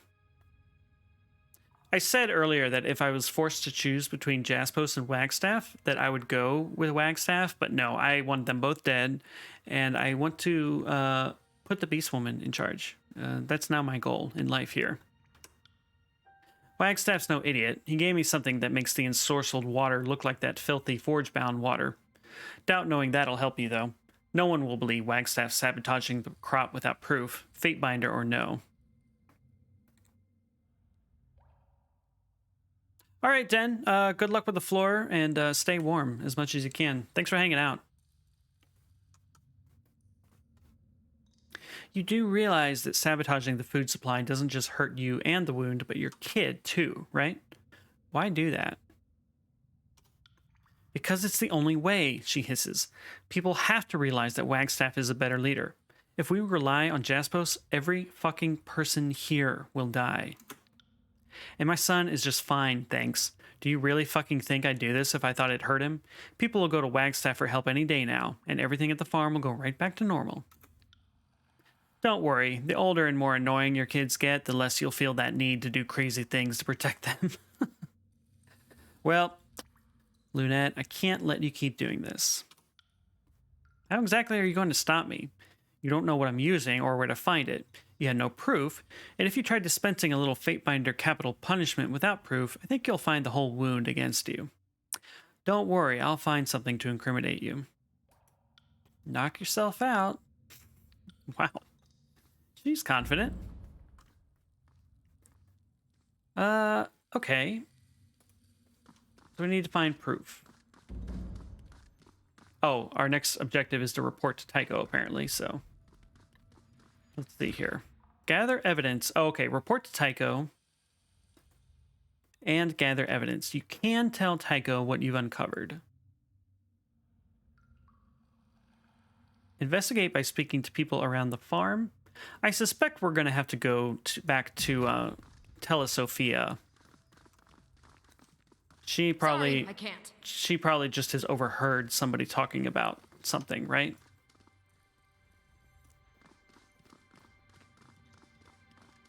But we'll wander around here, see if anybody has anything else to say first. Kratos, buddy. They always come back. Kratos grins widely. So, you need me for something? Despite his armor, you can tell that he flexes his muscles. Tycho mentioned that you've had problems with the crop. A what now?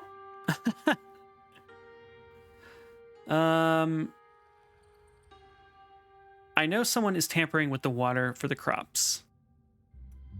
I didn't realize this was an official Fatebinder conversation. His face goes a little pale. I don't know a thing about any tampering with any crop water.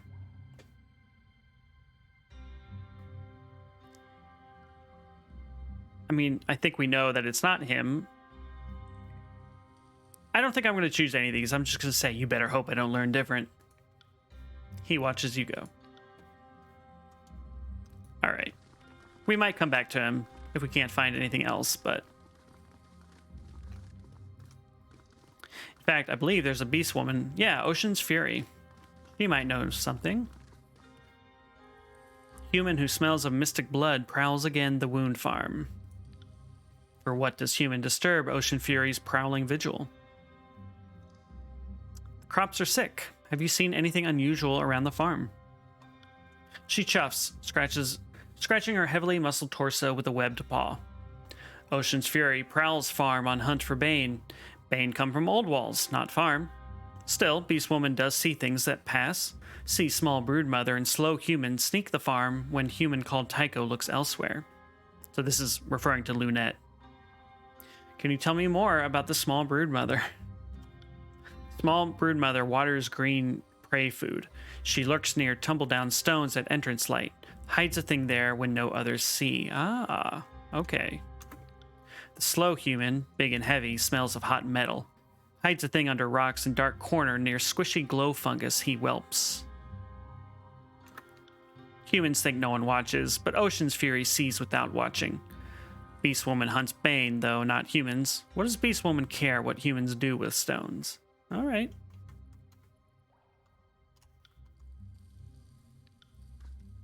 So if I understand that right, we have two pieces of evidence we can find.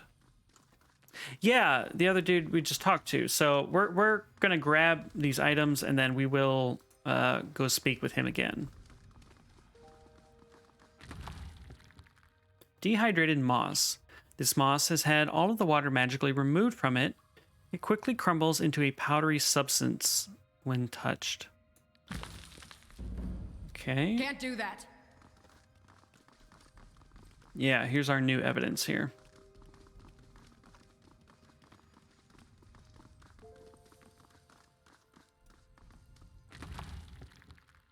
Discolored ash. This ash is still slightly warm to the touch. The color of it has been changed, likely through magical means.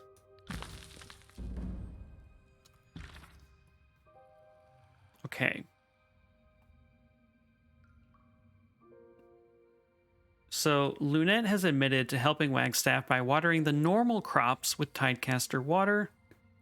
And it seems like Kratos is also in on this plot, actually. So, let's go put the screws to him.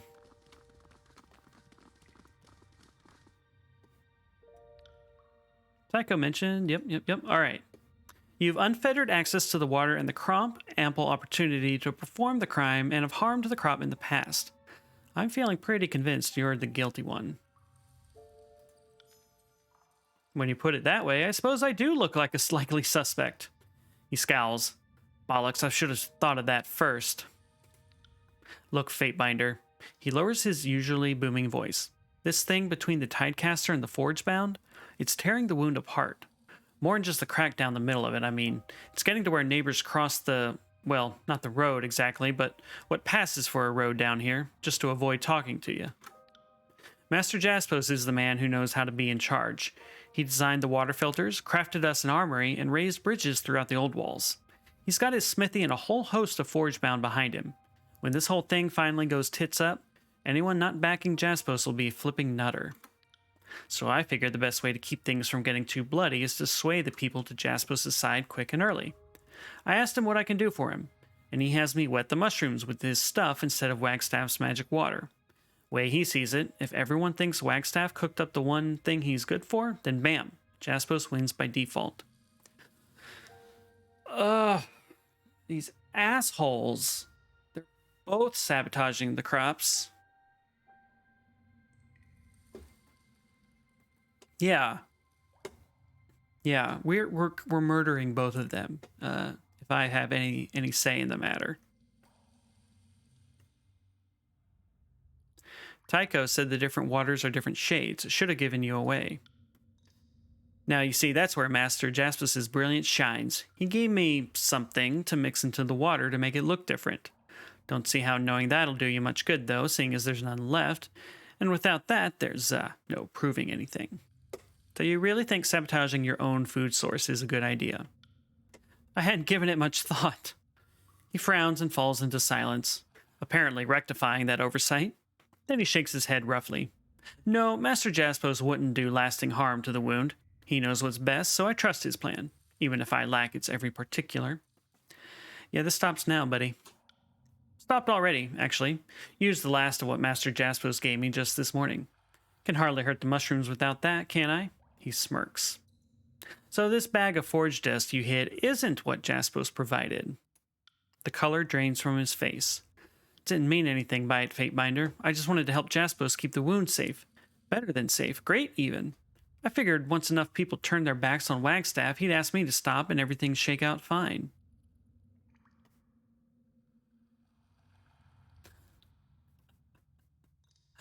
All right, we're going to go with number 1 here. Grab him by the crotch and squeeze. Hard. These mushrooms don't start getting better immediately. I start removing pieces of you, beginning with the ones you're fondest of.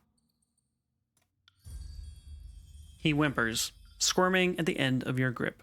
Of course, Fatebinder. Anything you ask, Fatebinder. Praise Kairos, Tunon, and Bledenmark. Ah! You let him loose and he staggers away, cupping himself in pain. Let's go speak with Lunette again.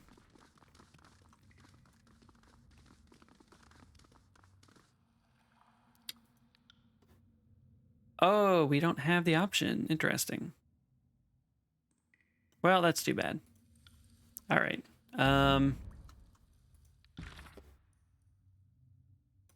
We have apparently gathered all of the evidence. You've uncovered enough evidence to tell Tycho exactly who is tampering with the farm water. Let's do it.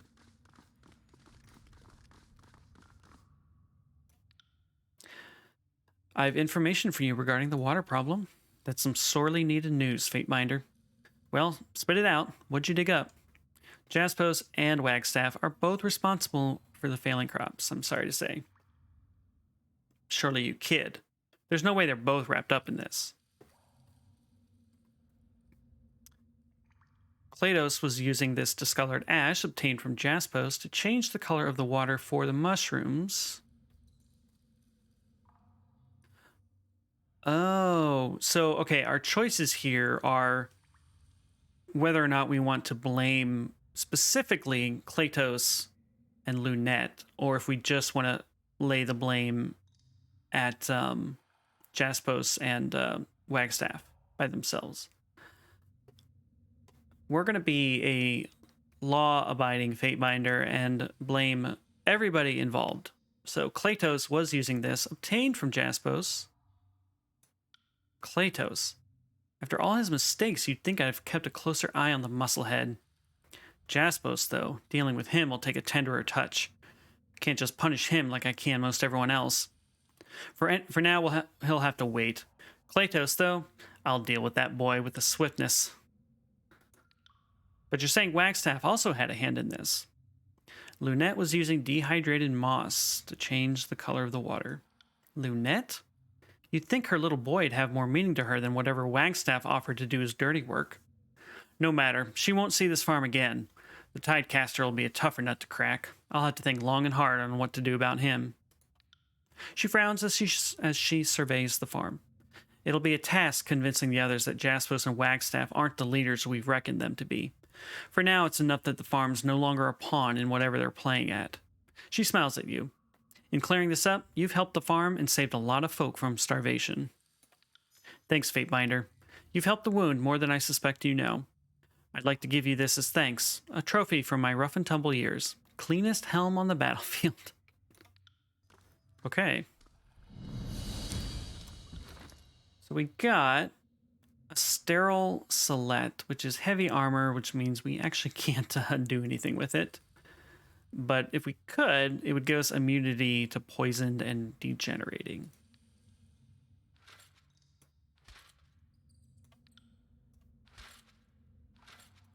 Okay. I don't know why we have this here, but we'll just dump it there.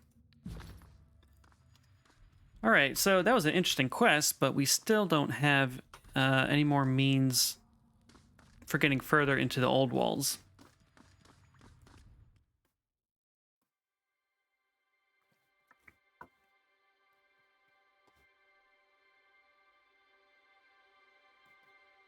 So I'm still unclear as to what to do next.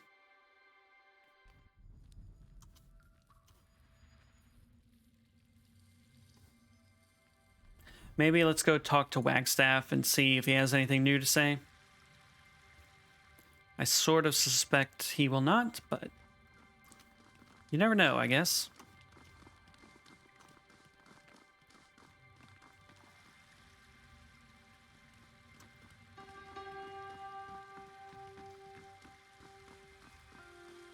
He has nothing to say.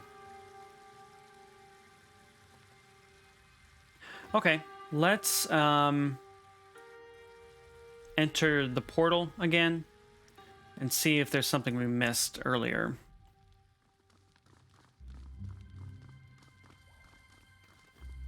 This portal goes to the farm. I wonder if there's another portal I'm forgetting about. That is entirely possible. Ah, wait a sec.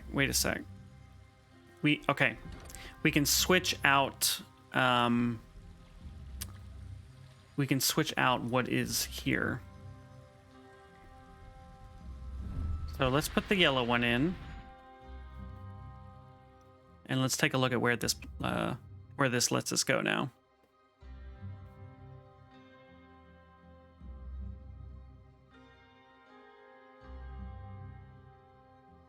If we can.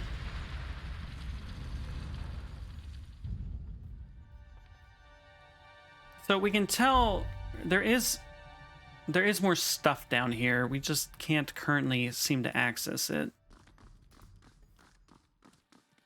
But I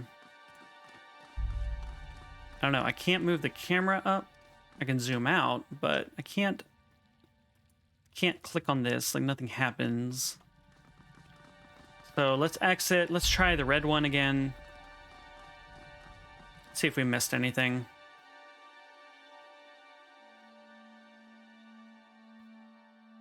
And if not, we'll go to the other portal and basically do the same thing all over again.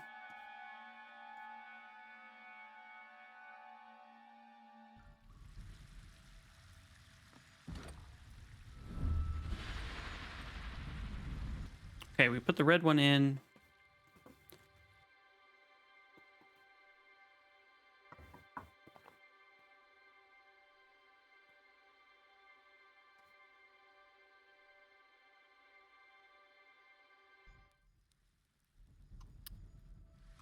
Okay, this is where the torture dungeon was.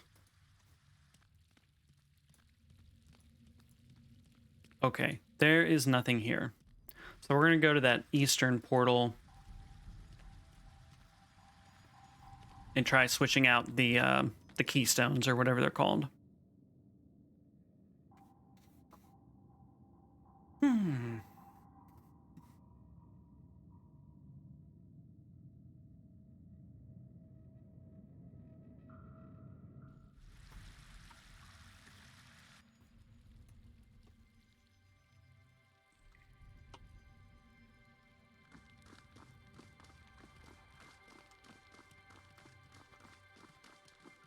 if I can't figure out where to go after this, I will probably just Google it because I don't want to wander around for too long. So here we cannot access. We can't switch out the stones here. It looks like so. But I feel like we should be able to go to these two areas, right? Like, oh, and there's one up here too. Interesting. I missed that. Huh.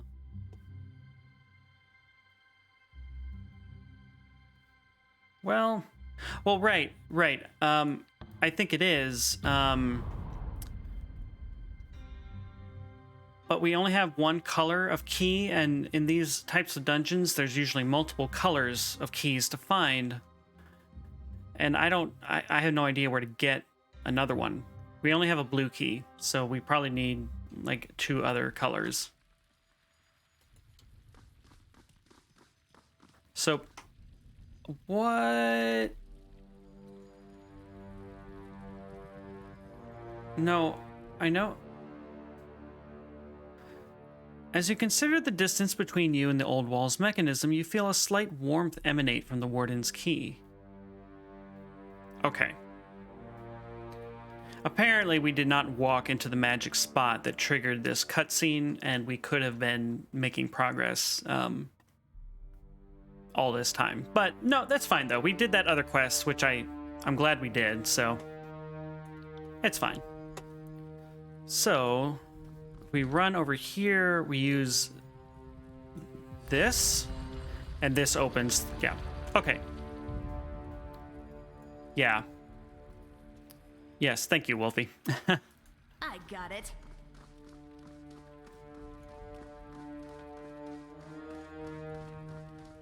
Oh, and we've got things to fight.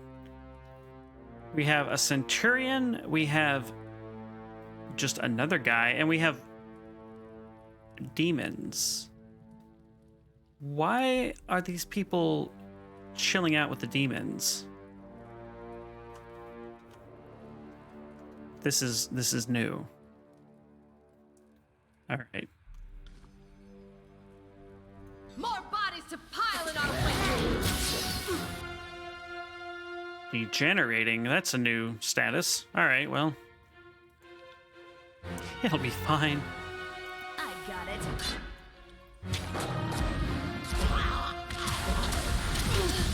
Oh, nice job, Lantry, with the lightning. That, like, stunned everybody. That is excellent.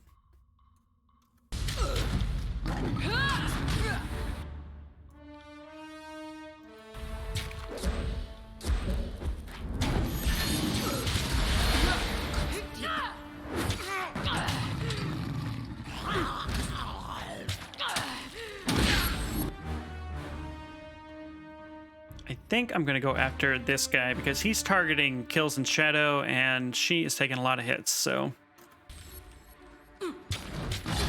Okay. Good, good, good. Let's see here.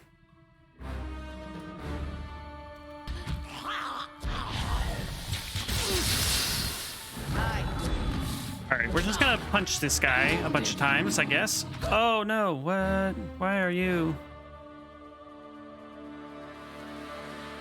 9 health. All right, just drink a potion. Okay, all right, we're good, we're good. Wow, this guy is vicious. Good. Still aches.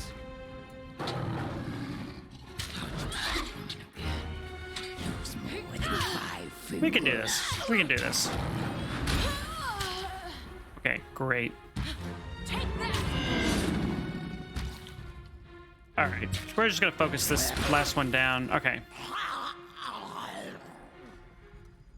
Okay. That was a little hairy, but we survived, and that's all that matters. So what is this? Okay, that turned on this switch. All right, you know what I'm gonna do? Singe. Oh my. All right, we're gonna rest. And that will heal up any wounds, and that'll replenish some of our once per rest abilities that we have. So we can click this switch, or we can go through this portal. I think I'm going to click the switch first. Ah, which did that. Interesting. All right, let's quick save and oh, why is everything dark? Okay. And we'll wander over here. So presumably these things are going to explode with enemies? No? Apparently not. Which means it's going to happen as soon as I click this thing, so let's quick save again. Oh, wow, we have so many choices. Let's try red. Okay, nothing. Yellow? No. Green? Okay. Now we have enemies, but the switch did light up, so that's what we wanted. All right, let's fuck some monsters up. On it.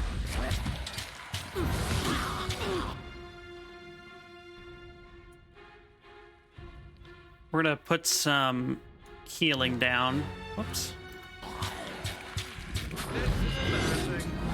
Okay, and then let's just stab the glowy monsters.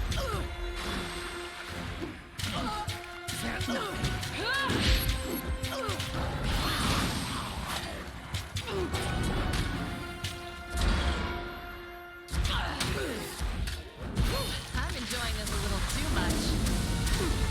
Love the lightning spells. All right, these guys are going down pretty easily, so that makes me happy. Take that.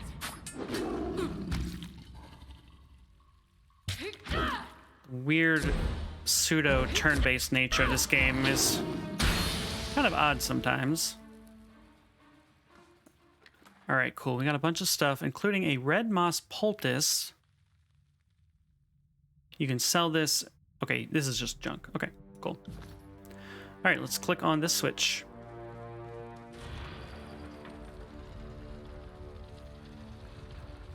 I stabbeth thee with my last breath.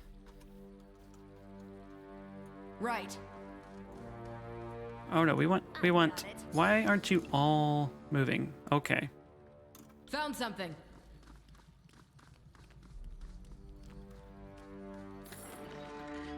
Okay, a weapon we can't use.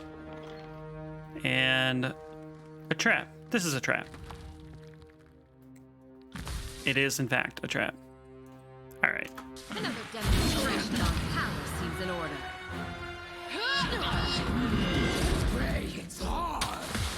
Wow, that AoE heal has like a multiple minute cooldown. I was not aware of that.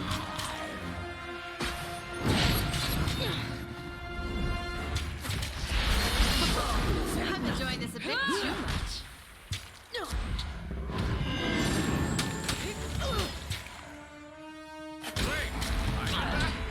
Nice! Right. All right, this is going okay. I think we're fine. I dare you. Try that again. You call that worse? Take that. It feels like there's a lot of depth to this combat if you wanted to really delve into it, but I do find myself kind of just doing the same thing over and over without changing my tactics up too much. I don't know if that's a good thing or a bad thing. I don't know. I guess it just kind of is what it is, but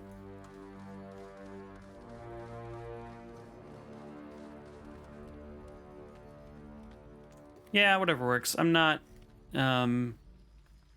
too worried about it. It's just sometimes it can just be a little repetitive. All right, well, let's go up here, see what this brings us.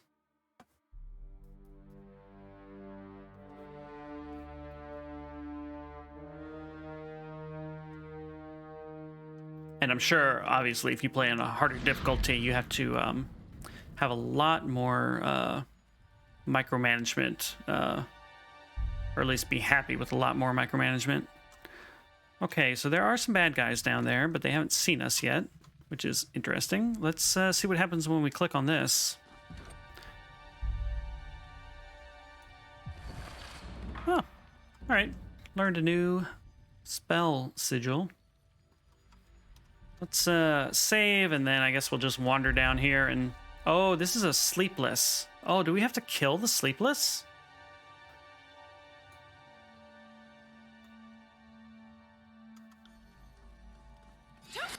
Well, okay. He is not an enemy, but these ones are.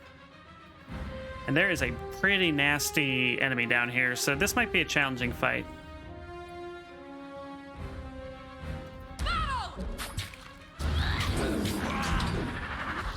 This will be interesting.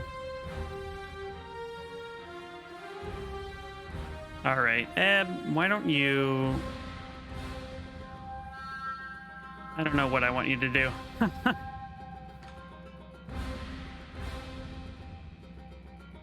Enemies...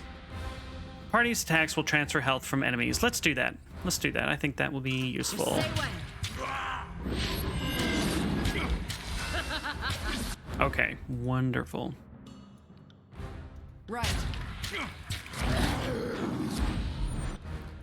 And let's mark him. We can.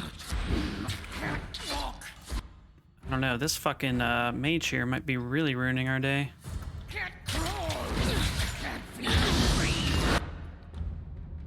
Alright, drink another potion, please. And you... let's see. Rooted and terrified? Sure.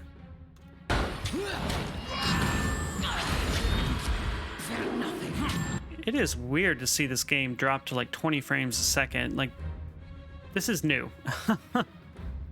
Maybe I'll, can't imagine it makes that much difference, but maybe I'll turn on performance mode in Streamlabs. Maybe that'll help. But okay.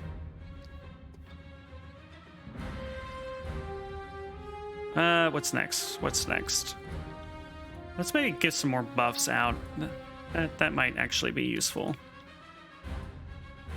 Do some health steal. Lantry.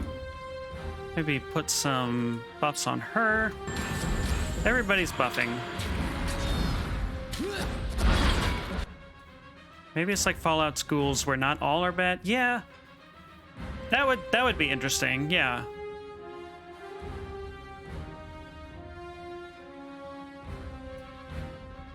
Okay, let's try this. And let's see, do we have hostile effects? Doesn't seem like it. So let's just, I don't know, let's keep punching. Hey, nobody saw that, huh? Did that work? Right. All right, well, we killed something because we got an AoE heal, I think, so. Yes, yes, all right, all right. Oh, Landry, no. Oh, shit, all right, well, we will command Landry to stand back up. You shall not die, sir. All right, yeah, and drink a fucking potion, please. Thank you. Let's see, we might want some healing of our own, to be perfectly honest. Pay attention, kids. You might learn something. Okay. Let's silence you. Thank you. Whoops. Clicking is hard. It's interesting. We haven't had what I would call Sorry, I can't. challenging combat counters in a little while here. So this is the first time that has been the case. Right. I don't mind. It's just notable. This can't be happening. Oh, it's happening. Will do. Watch and learn. On it.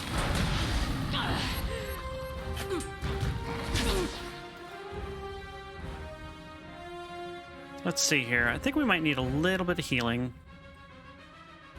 But, well... yeah, let's try that. As you command. I'm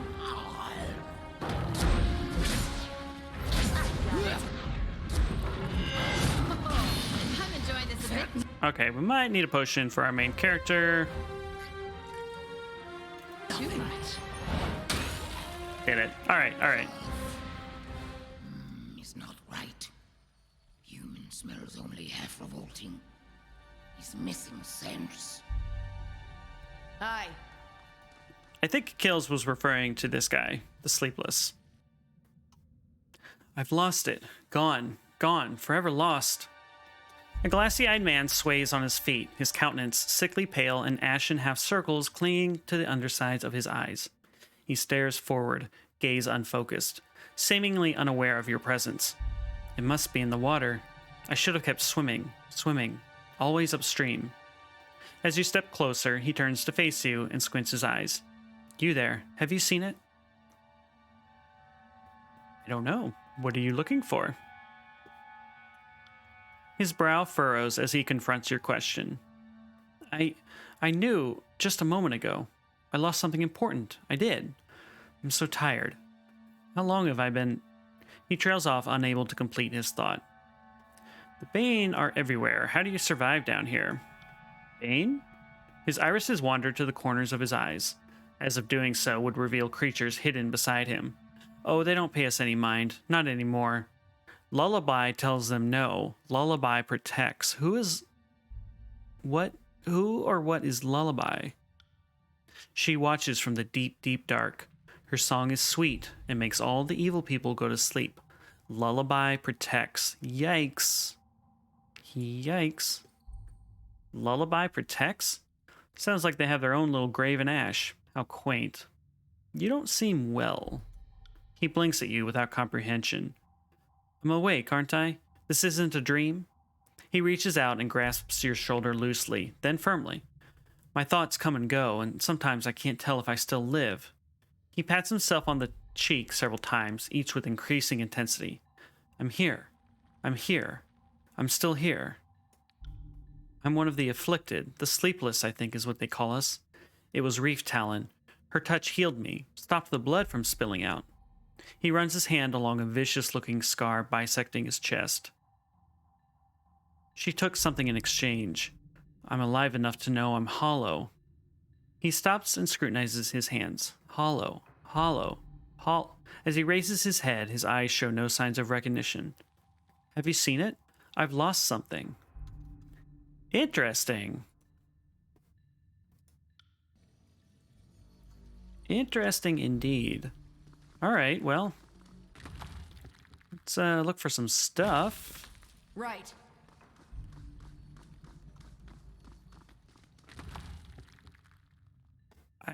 I hope there's a cure, but like a presence called Lullaby sounds like quite a demonic presence. I don't know what else to call it. All right, let's walk back first. I mean, maybe if we kill this presence, that'll free everybody. Maybe Reef Talon gained her power from this Lullaby person. Let's jump across to the other side. Paintings?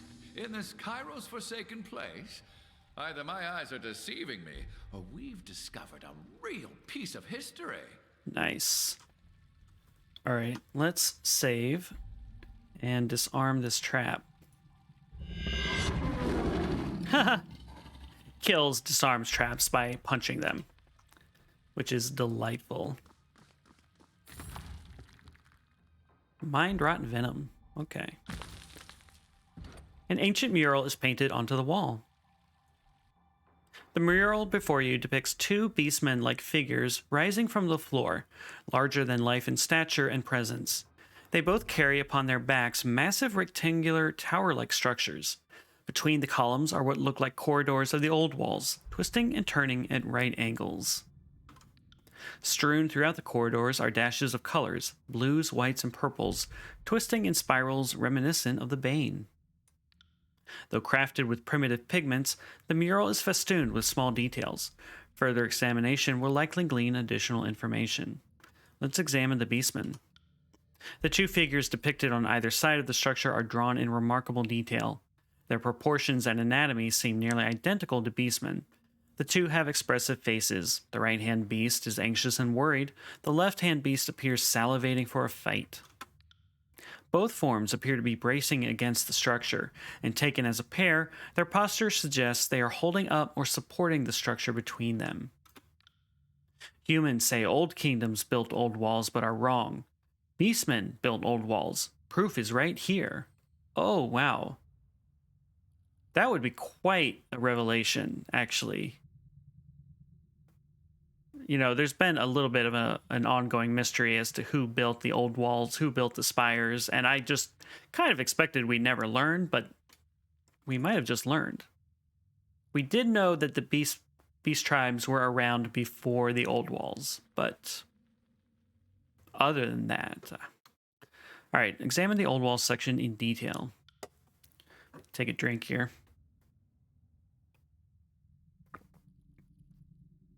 Yeah, we're totally doing all we can to help the beastmen, I think. Sandstone colored borders define the edges of the structures supported by the beastmen. The cross-section reminds you of vertical maps drawn of the old walls. A confusing series of connected corridors and passageways rises from floor to ceiling, all of it saturated with cloudy streaks of blue, red, and purple. You can't help but notice the swirling colors of the shapes in the cross-section are also painted throughout the two beastmen, suggesting bane or the tattoos of such creatures running down their limbs. The color choice and claws mean only one thing, bane, but I'm guessing you found that conclusion already. The mural is complicated and layered, but is likely received as comprehensive an examination as is possible for the moment. Whomever painted this mural seems to suggest that the beastmen support the old walls, or maybe contain the bane? What do you think it's trying to say? Well, we do know that the beastmen down here have been uncommonly good at defeating the bane, these glowy demonic creatures. What are our options here? I think this mural supposes that beastmen built or at least maintained these old walls. I think it's showing a mystical link between beastmen and bane, old walls and spire. It's all connected. I like that response. 3 is racist as fuck. If you look past the beast, I think it's suggesting the spires are powered by the bane, blah, blah, blah. It's an ancient statement of purpose. Beastmen were meant to fight bane. All right, yeah, we're going with number 2. I noticed the same colors used on the bane are drawn in the old walls and in the beastmen. Maybe that's to show their common magic source, as you posit. Satisfied with your investigation, you step away from the mural and leave its nuance for the next traveler to ponder. As you turn away from the murals, Kills in Shadow sniffs at the ancient stone and paint a few more times before turning to follow your lead. Cool. Let's see if we can get a better look at this. So on the right and left are the spires that are being held up by the beastmen. These are the old walls, of course, and then I guess this represents the ruins and such with, you can kind of see the bane kind of represented there. That's really neat. I like that. Okay. Sorry, I can't. All right, let's jump across again and continue exploring.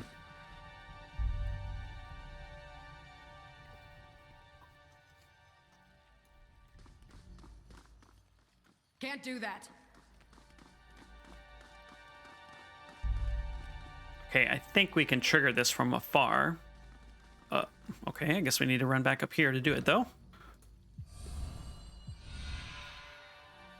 Oh, what? Really?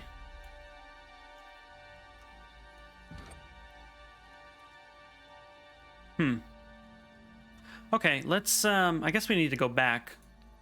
And maybe we'll find another key somewhere that we can use to open that later.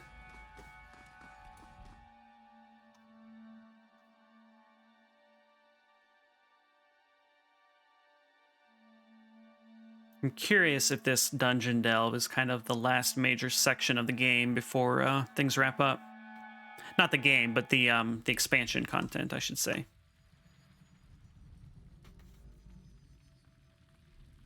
Okay, let's wander over here.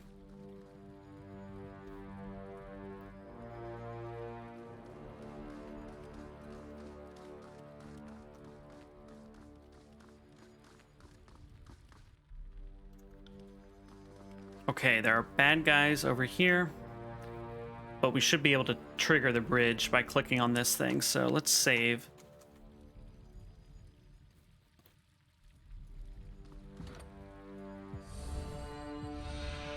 What? Really?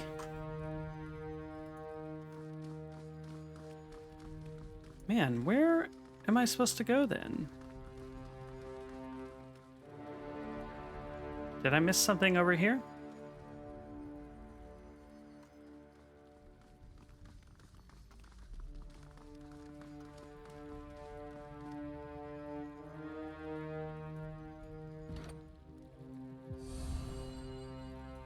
Right, okay. I guess we didn't... I did go into the portal. That's where we just were. I don't think we tried purple. I guess we can see what that does. Nothing. I mean... Not that I was expecting it to.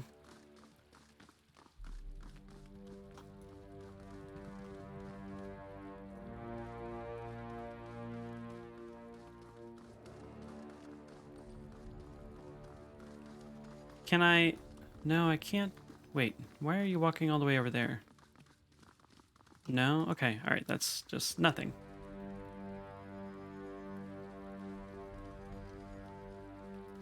And I can't change the key that unlocks this portal. I'll go in again.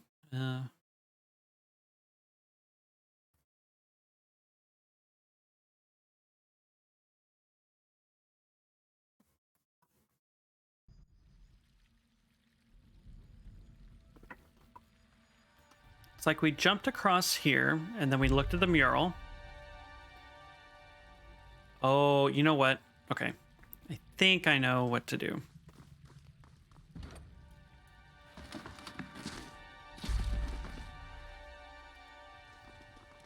I just didn't scroll over far enough, so I think... Well, let's try this. There we go. All right, all right. I just didn't... I was not thorough in my explorations. Okay, cutscene time. Oh. Oh, there's a lot of guys here. There's the bastard, just as Wagstaff said. Scanning the area for Bane, the heavily armed man signals his companions to draw their weapons. Nothing personal, just a job that needs doing. Reef Talon is ours, and we can't have you hunting our prize. His allies bellow boisterously in support, banging their weapons against breastplates and shields. Don't worry, we'll kill you quicker than the Bane would. Such courtesy is the least we can do.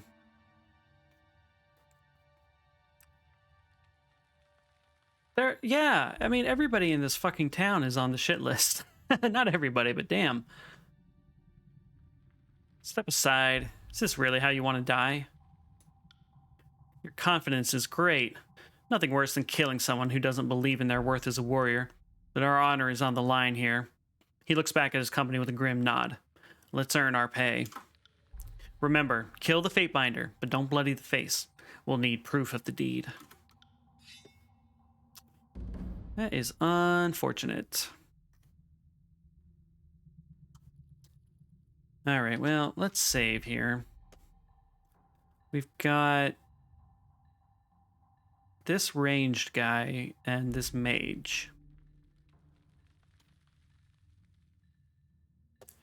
All right, this might be tricky, but we got it. We got it. Lantry, put a blur on our beast woman. And our AoE heal has come off of cooldown, so I think we're going to be using that here. Doesn't say how long it lasts, but that's all right. Okay. Let's drop this. Yeah, we definitely need that. Whoops. I think we really need to take advantage of the status effects here. Otherwise, we're not going to be happy.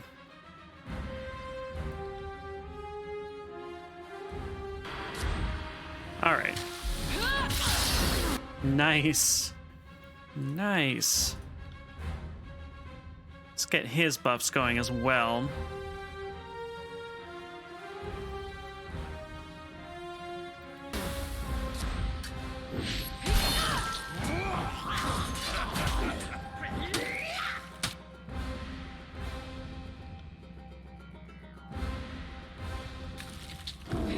Okay, well, if we can just focus down one. Yeah. Okay, we get that AoE heal, which is just super helpful.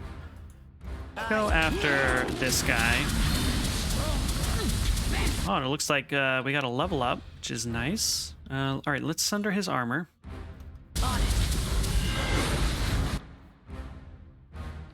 And let's do the stabby stab. Anyone else want some of this? Okay. All right, what do we want to do here? I guess Ebb, since you're being attacked, apparently. Let's do some health steal. Lantry, why don't you slow this target, I guess? And we'll just keep punching this guy.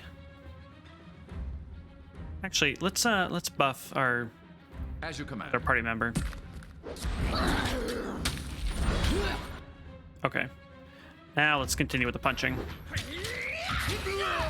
Beautiful. All right, that's another down.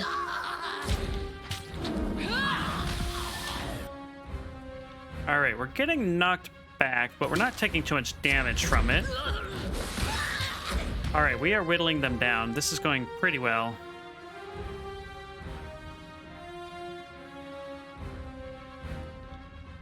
Yes, well... All right, let's just, go with the stabby stab. And the fire.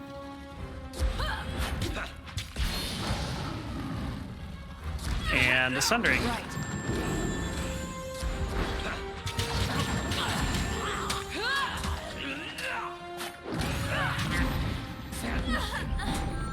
Love these abilities. I love them. Okay. All right, I think we got just one left. On it. Nine.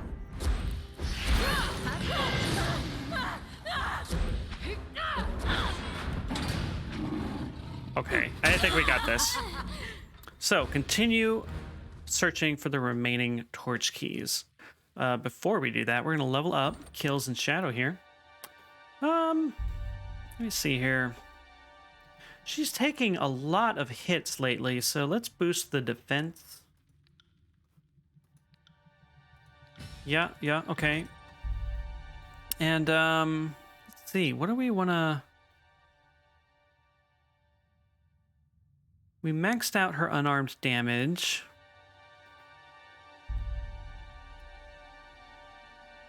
I think we want this disembowel ability because I think our enemies deserve to be disemboweled before they die. Bleeding for 67 seconds. Yeah, Wolfie knows what's up. Yeah, fuck him up. Fuck him up, Kills and Shadow. Awesome.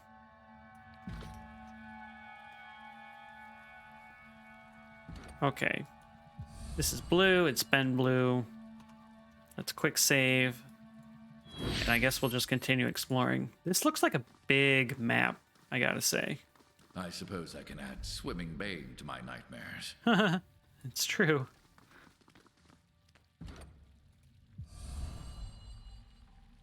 Oh, okay. That lit up this light here.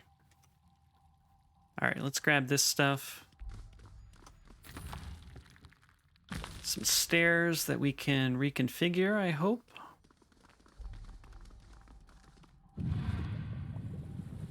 Oh, cool. Cool. I haven't come across anything like this in the game so far.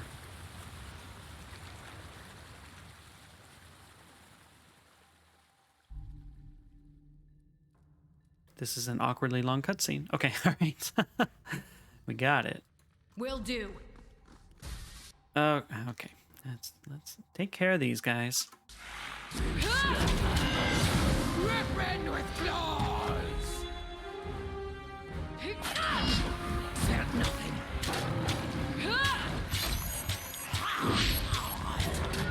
Yeah, these guys are like nothing. Not even worried. Anyone else want some of this? Yes, that was delightfully trivial. All right, can we... Yeah. Okay, we triggered that. Ah, not the right color. Okay. What about you? Can we trigger you? Oh, well. Okay, I'm clicking on it, but nothing's happening. That's unfortunate. On it. All right. Potions are good. I like potions.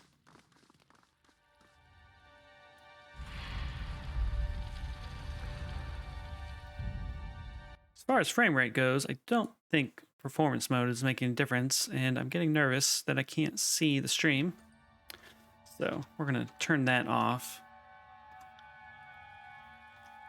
Quick save.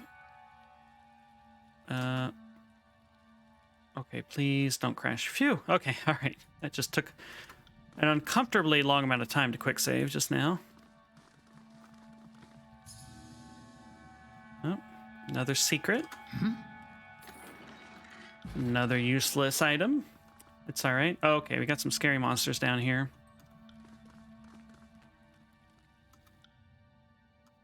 Yeah, the strain of all this lore, obviously.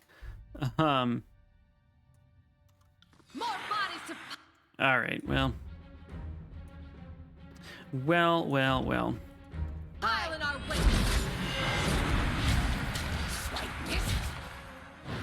Yeah, too much lore to compute. That's fine. Landry's like, I'm fine, everything's fine. I don't need that rib described. Oh, Lord. All right. Well, somebody's fucking up our day. All right, you, why don't, yeah, let's maybe blast some people back. I feel like we need a little bit of crowd control here. This is embarrassing. Why don't you just heal instead? You, let me see here. What do we want? Let's try, oh, eviscerate. No. We don't want that. We want to remove hostile spell effects. As you wish. Fear nothing. Okay, I think we might need a potion here. Okay. Our positioning here is not great. I'll be honest. Right. Man, what is happening? All right, well, we killed one, so that restored some health. Will do. Take that.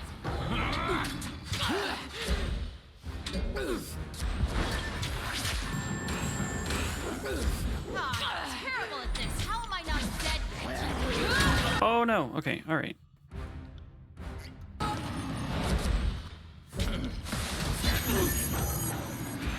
On it.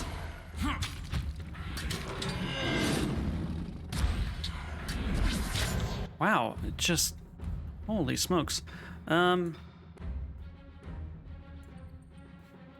Lantry, how about some heals, buddy? Oh, the heals are on cooldown. Well, okay. Let's try this heal. If it's not too late. It might be too late for me. A little too much. Oh, man, we just pulled that off in time. All right, great. Great, great, great.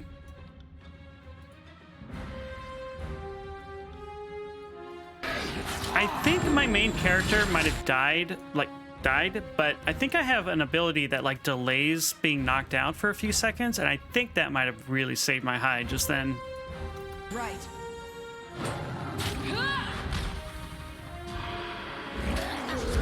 That's how it's done. Okay, and let's go after the big boy. Something every day. Oh, I got a level up. Awesome. Aye.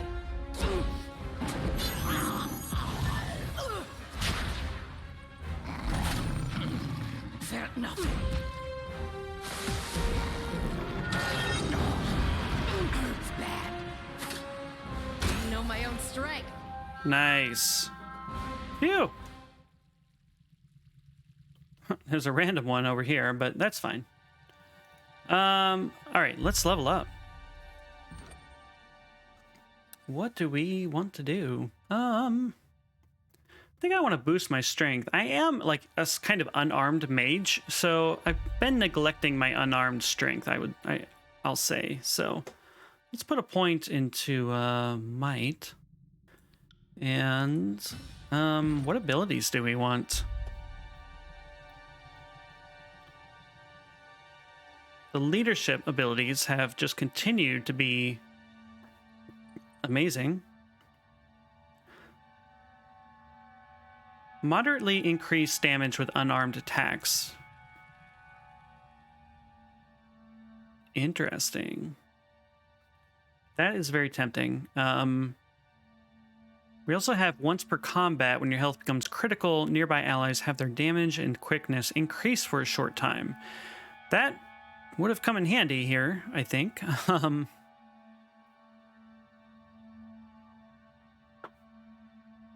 Let's do that. Let's prepare for the worst. Okay. Cool, cool, cool. What do we have here? Chronicle of the Sages. Ah, this was hidden here by Sage Luxime. So we had a quest for this, which I'd kind of forgotten about, but that's okay. Let's take it. Take the Chronicle so Landry may study it further. Speaking of lore. Found another one. This should be enlightening. Landry smiles victoriously as he hefts a weighty parchment tome. Ledgers. Oh, so many ledgers. Did you know there was a threefold increase in meat expenditures at the Citadel in 424? No wonder I don't recall that year. Hell yeah, lore time, baby. Let's see here. Syllabus? Syllabi, plural. I suppose lesson plans are part of the historical record, my painful memories aside. Oh look, multiplication tables. The triangle proof? All 4 of them? And what is Kairos' harem doing in the lesson plan? You tell me.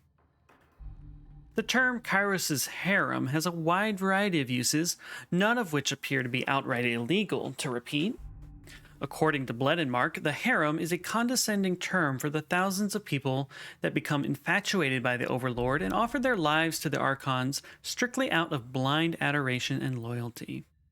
Such recruits are said to be plucked from the harem. You also know it to be a mathematical problem used in part to teach clerks, census takers, and other stewards in geometric progression. The clerk must plan a multi-week harem rotation involving an outstandingly large number of consorts, slaves, and volunteers, each group progressively larger than the last. The salacious nature of the word problem is presumably intended to help the lesson stick. Delightful. Oh, I know that one. Imperial Champion Day 1, 3 top consorts the next day, then the 9 conquered heirs, then 3 nights of 9 concubines each night, then 9 nights of 9 slaves each night. Simple. Yes, quite right. Assuming each clutch of mates increases by 3, you have it right. Hell yeah. Hell yeah. Wait. This is a learning thing? Just when I thought this was getting good. For the purposes of the exercise, Kairos will not mix and match types of lovers in bed, and the Overlord must be served an equal or increasing number of lovers each day. The solution involves a schedule that satisfies all stipulations. They teach it east of the Northern Empire as a thought problem for census takers and seneschals to learn geometric progression. The scandalous content is intended to keep the student rigidly focused on the puzzle. Rigidly focused, you guys. Oh, right. Like how we remember kingdoms, phalanges, classes, orders, families, genera, and species.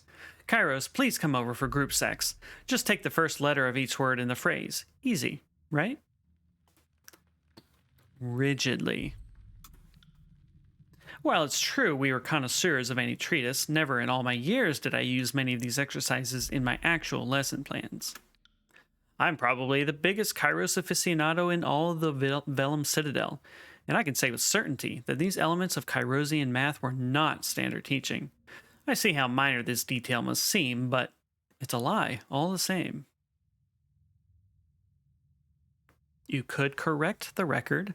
This has been an ongoing issue with these chronicles we found. Landry finds a small error, and the question is, why are there these small errors in the historical record? This is important to Landry. I'm starting to think that's maybe for the best, given what we've been seeing. Landry reaches for the quill before thinking twice. But not here. Maybe when we're back at the spire. That's enough rumination for now. Let's be on our way. With any luck, we may find more of these chronicle fragments. Okay. So, let's see about that. So as we continue exploring these old walls, we will continue to find more chronicle pages, it seems. All right, let's hit this button.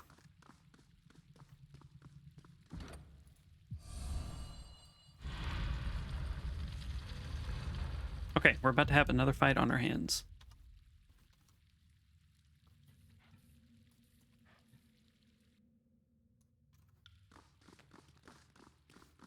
Oh, it's going to be a nasty one. This will be fun.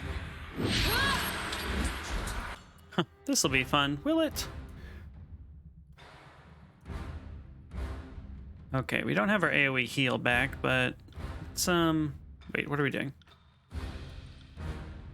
Yeah, let's do that. It sucks when, you get stuck behind a wall and you just can't really see what's happening. Mechanically, I know it doesn't make much difference, but...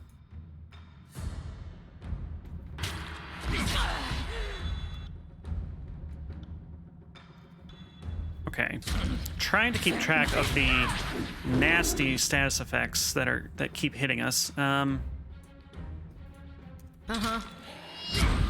I had... We need some boosts. We need some boosts. I'd be feeling that one. I mean, we're kind of keeping up with the healing. Well, okay. No, we're doing okay. I was worried, but I think we're actually doing pretty good. Hard to know right away sometimes how things are going to turn out. Because I think things can shift just in an instant, you know. You're doing good, now suddenly you're almost dead.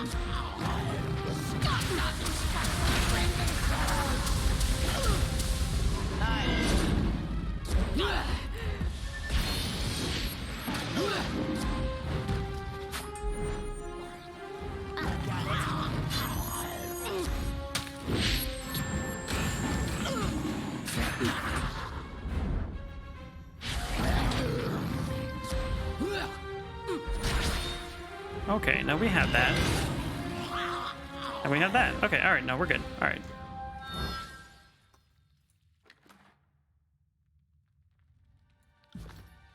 Alright, we got some corpses here. Ah, this is a new torch key. Alright, this is one of the keys we've been looking for. Great. Let's keep poking around down here. I'm gonna rest. We need to rest, I think.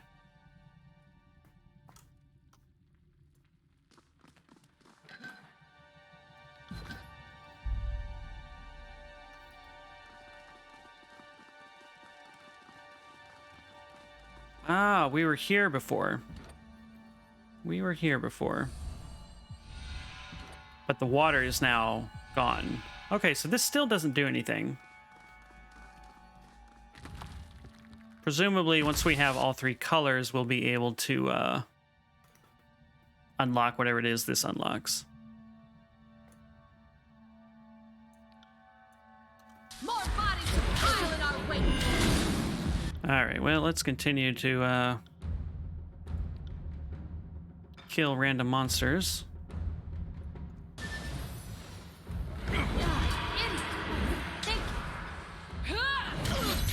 I'll admit that from the record.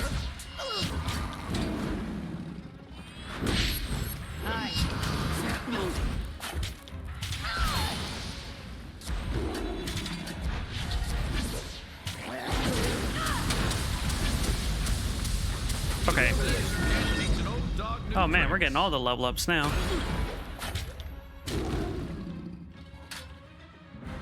I guess with all of the conversations and overtly narrative stuff going on, we haven't been leveling up lately because we haven't been using our abilities, so it makes sense that when we finally dive into a dungeon, we actually start gaining levels again.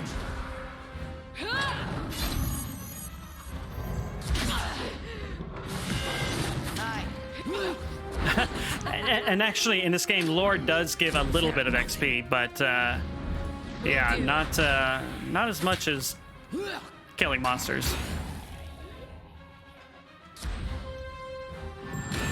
Okay, wonderful. All right, Lantry, it is your time to shine.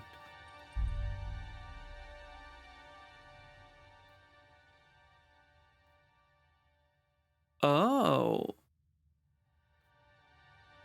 This is interesting. So if I want to continue boosting his stats, I need 2 level ups worth. I need 2 points.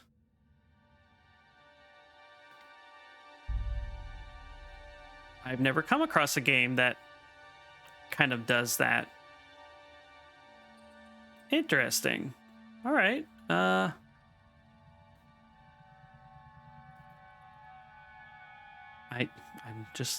I'm just surprised. Maybe let's just give him more defense for now. I don't think we have very many level ups left in this game, but I don't know. We'll see. All right, what do we want to... Okay, yeah. Significant bonus to arcane armor and magic defense. I think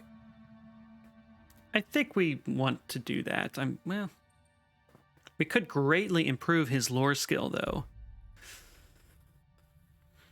Maybe let's do that, because there are some high-powered spells that he couldn't quite use, but now he has 150 lore. So let's see what we can boost, right? 150, 145, 165. Well, all right, we can boost this a little bit. Let's see here. Strength, yeah, that we can't do.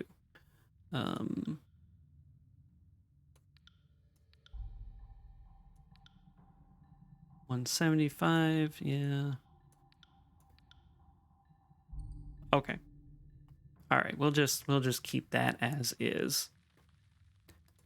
And then as far as this one goes,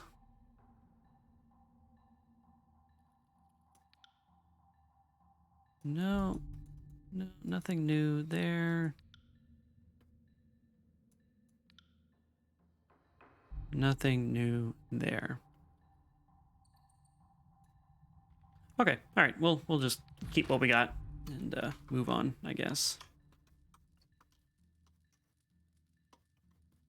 Okay. So let me think here. We got a new key color, whatever you want to call it. So I think we could now run back to here. Oh, shoot. Need to select the whole party. That would be great. Yeah, let's run back, I guess, here and see if we can now trigger this item.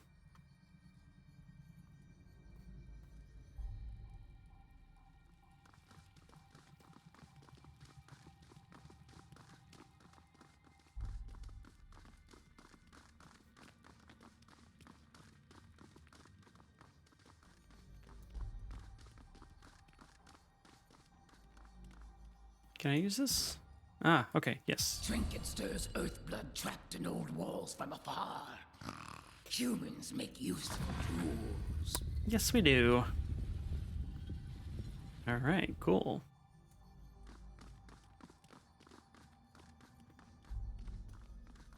Okay, let's walk up these stairs and see where that gets us. Well, it gets us a treasure chest and a trap. Interesting. What? Oh, and bad guys. Okay. Huh. Dang. Oh no! I triggered the trap instead of disarmed it, or in addition to disarmed it. That's unfortunate. All right, let's wait for my health to recover here. Just a few seconds. Yes. Okay. Let's save. And let's go kill some bad guys, I guess.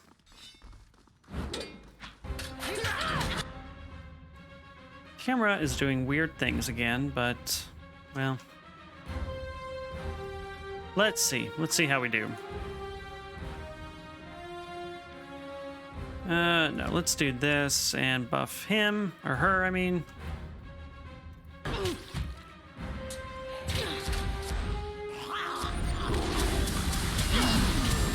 Okay. Oh no. The lightning is hitting us. We are being lightninged. Oh, shit. Okay, let's drink a lot of potions. Arcane armor, that sounds good. Holy crap. A shocking development indeed. Okay, yeah, we're gonna drop the AoE heals.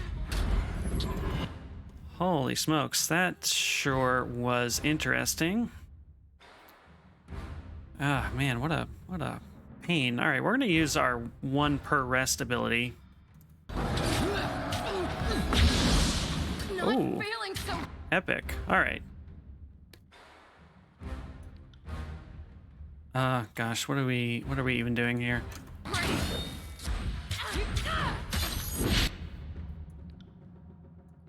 All right.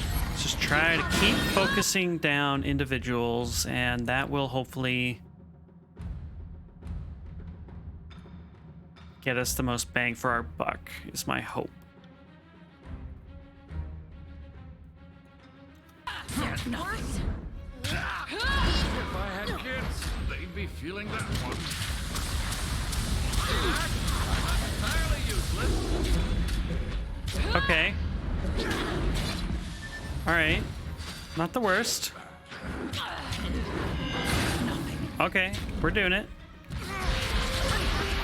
Too easy.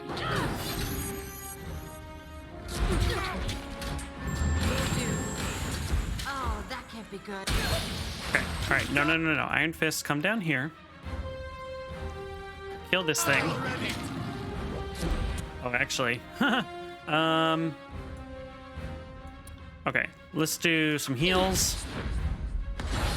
Great. Okay. You silence that.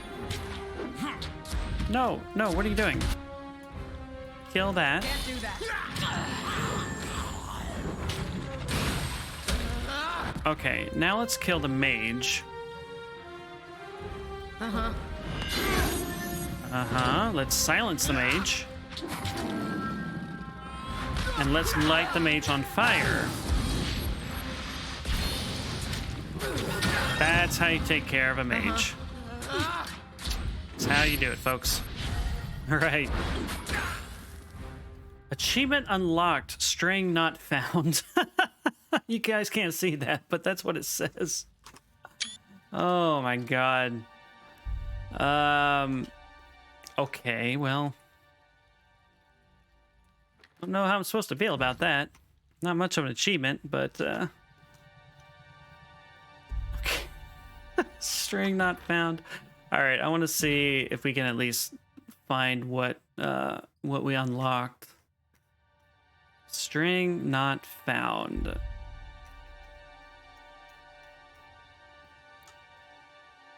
Let's see. We already got these. What's today's date? The 13th, right? So we want one that we unlocked today.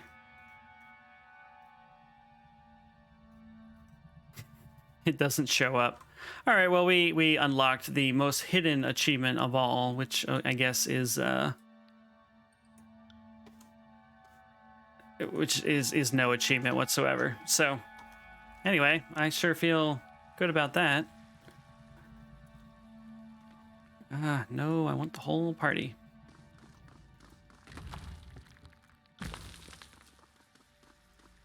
Looks like we have another sleepless. A gaunt, bewildered-looking woman stands precariously against the edge of the cracked platform. She rubs her bleary eyes impatiently and glances in varied directions with a befuddled expression. Where was I supposed to go? She turns rapidly in your direction. Hello? Do you know the way through here? Careful, that's a long drop. Yes, of course it is. I'm not some child about to tumble over with the breeze. She shuffles slightly as she speaks, brushing loose stone into the chasm below. I just need to find my way through, obviously. Are you lost? Clearly, I think. I came in from a teleporter nearby, but can't remember the way forward. She points into the yawning chasm at her feet. I feel like I need to head downward. It somehow feels right. Her eyes shut tightly as she's engulfed by a massive yawn. Need to find my way down, and then I'm sure I'll be able to rest. So the sleepless are being drawn deeper into the old walls, is what this sounds like to me. Interesting. They're being compelled by some presence, named the Lullaby, perhaps?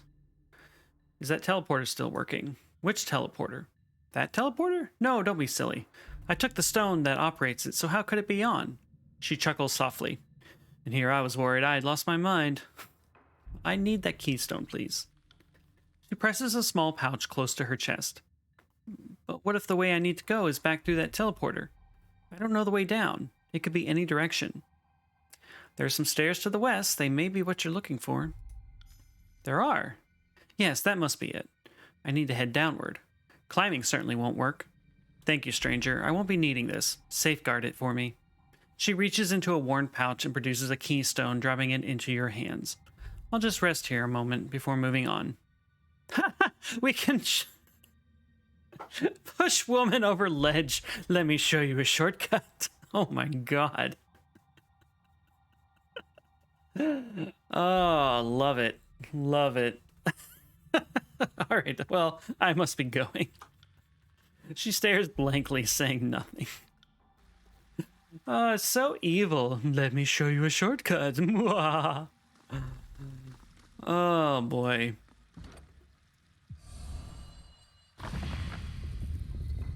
Okay, cool. So I believe... Well, no, never mind. I don't know. I don't know what I believe. I believe nothing. Let's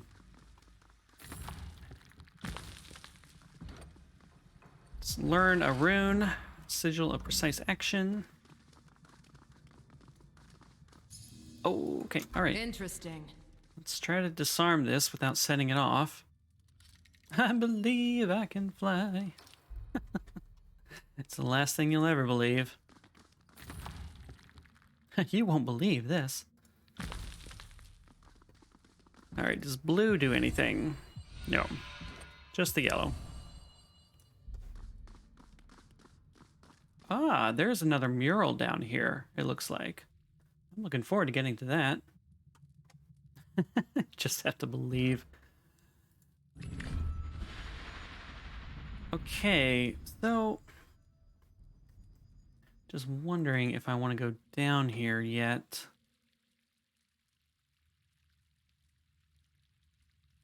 Trying to recall if there are any other...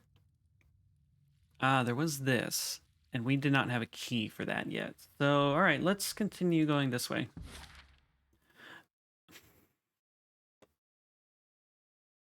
We were in the abyss. So this takes us to the fractured depths. Right? No, we are in the fractured depths. Okay. So back to the abyss? Is that what I'm understanding?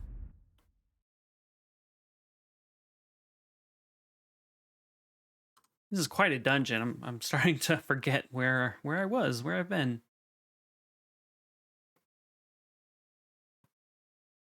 But maybe we've unlocked a new area at least.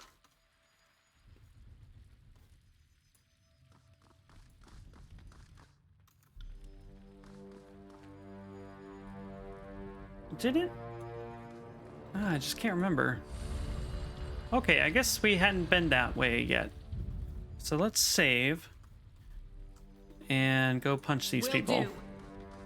More bodies to pile in our wake.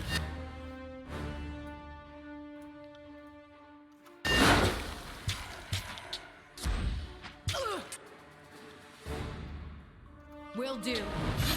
Take that. Wow. Not feeling so great. Well, I am taking a lot of hits.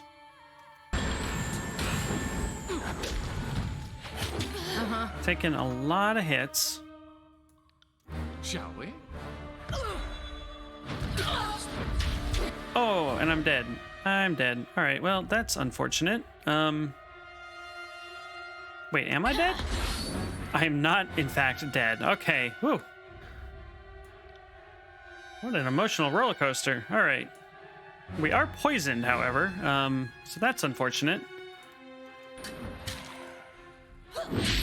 Oh, nice. That was amazing. All right, we're still taking a lot of hits.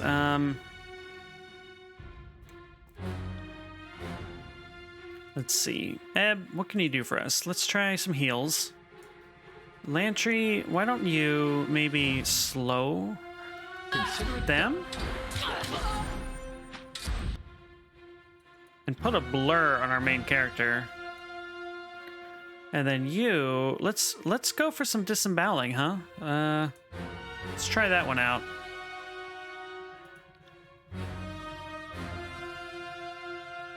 We're poorly positioned. I mean, this is a serious choke point here, so don't have a lot of options. I think we need to heal ourselves.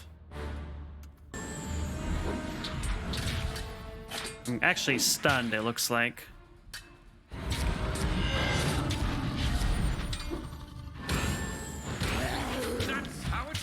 Okay. Let's try the wave of despair. Watch and learn. Boy, okay. Gonna have to try a potion again, I think. I got it. See that? I'm not entirely useless. Die already. Figured I'd make an example. All right. Ranged enemies in this game are quite strong. They will fuck you up. No question. Okay. But we never actually got knocked out, which means we don't have any penalties to our max health, so Can't do that. all worked out. Those bastards, those, how dare they stand from afar and attack? So can I, like, does blue do anything here? No, it's just the yellow. So, but this switch is not lit up yet, so that's too bad. Too bad about that switch. They are, in fact, out of my skill range. Thank you, Wolfie. I just can't quite go to the distance I need. What do? You unleash pain and suffering. That's what you do. All right.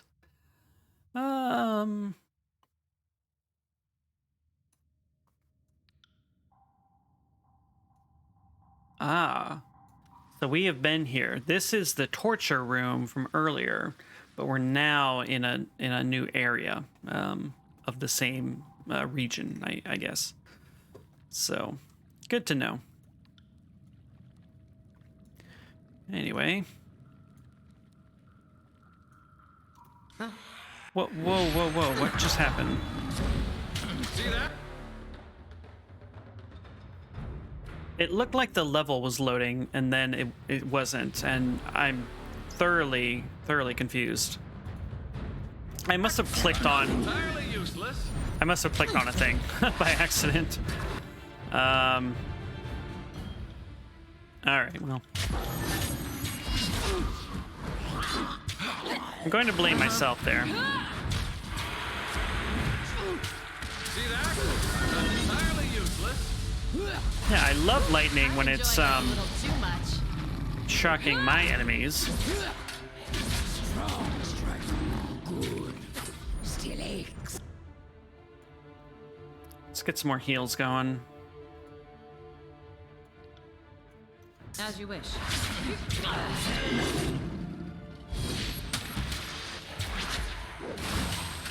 Strong strike. Okay. Good. Still aches. All right. Yeah. It's like a lot of fights. We ride that line between victory and disaster, but for the most part, we're coming out on top.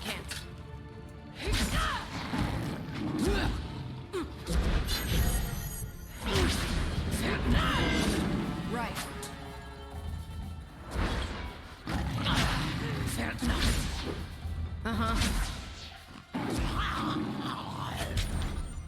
Will do. Yeah, it is tense. It's a little exhausting too, to be honest, but I'm wounded. Can't do that. it's okay. So far, I mean, we haven't hit a point in this game at any point where it's like, oh, suddenly this is a difficulty spike that we just can't surmount. We did have one case where we hit an optional battle that we couldn't win, but we leveled up once or twice and came back, and it was no problem. So, oh, more dorks to fight. All right, let's save.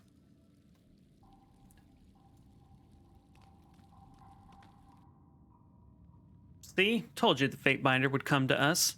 She dusts off her hands and places them upon her hips, taking in a deep, satisfied breath. Jaspo sends his regards.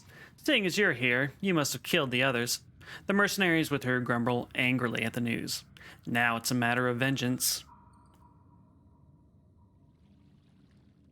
Yeah, again, but just from the other faction leader. Let's throw rubble at the mercenary's head. That just sounds fun.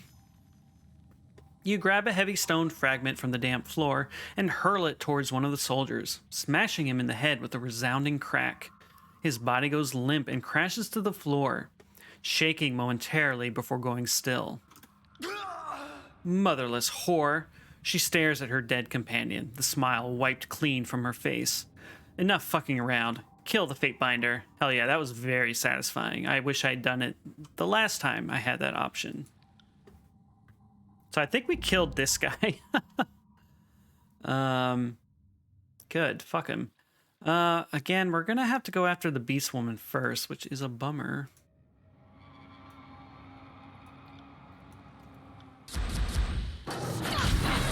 But we gotta take out these mages first. No, yeah, go here, please. All right. Get with the stabby stab. Yikes. Yeah, she's calling fire from the sky, so we really need to take her down. Oh no, I'm dead. Damn it.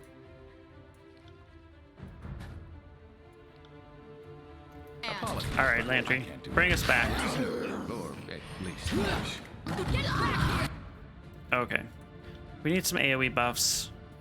You drink a potion. Let's just do that.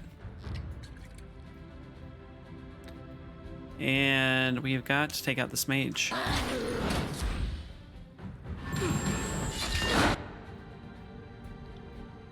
Light her on fire. Oh my.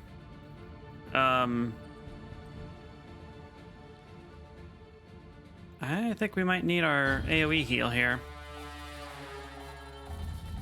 Let's see, Lantry, why don't you... Ah, your heals are all used up. All right. What about you, Eb? Do you have any heals left? Nope. All right. Let's just try this. Let's try this. See what happens. You cannot win! All right, let's focus this one down. The mage is dead, so that should make things easier.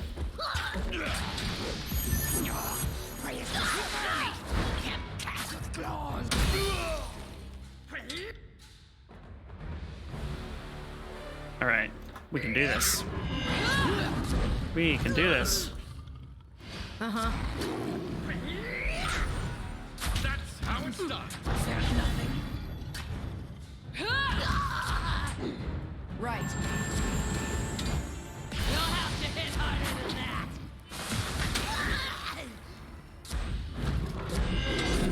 Humans did not see beast business. Nope, nope. All right, come on, guys.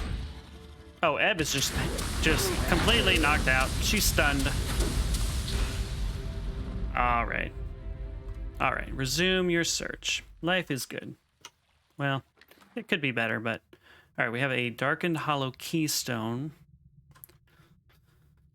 and a broken staff that can be sold for parts. All right, let's try yellow. Nope. Let's try blue. Ah, blue works. Surrounded by corpses. Yes, yes, indeed. Life is good for us. Not for you, though.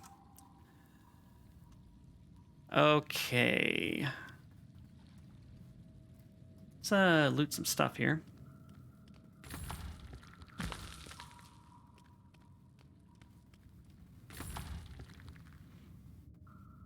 Old water, plus 14 armor. Oh, that's kind of handy, actually. All right, let's activate this. Let's try yellow. No. Let's try blue.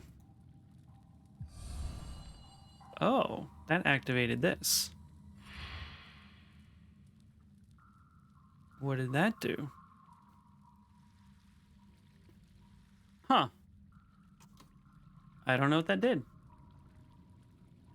All right, well, let's all go up here. Oh, somebody's chilling up here. Oh, another sleepless person. This disheveled-looking woman sways unsteadily upon her feet. Her clothes are tattered, her limbs lined with a plethora of bruises and cuts. Through half-closed eyes, she watches the unnatural glow of a magic light and smiles. Fornado, hey, welcome in, man. It's going good. We are in a pretty serious dungeon delve at the moment. A lot of exploring and fighting and finding keys to unlock new areas of the dungeon to explore. Welcome in. Is there any reason you're staring at that lamp, miss? She furrows her brow, struggling for a few moments to find a reply. We're in love, can't you tell? Sorry I asked, how did you get here? She slowly peels her eyes from the light and mutters an inaudible answer. Noting your confused expression, she points impatiently towards the teleporter behind her. Do you have the keystone for the teleporter? I think we have the keystone for the teleporter. Yes. Yes. Yes. With nary a backwards glance, she unhooks a satchel and tosses it on the floor. Excuse me. As you pick through it to retrieve the keystone, the dazed woman continues to stare at the light with a look of stupefied contentment. All right, so we did not have that key, but we do now. Never question a woman's love for a lamp. It's true. It's good life advice. All right, well, I'll be going now. Thank you.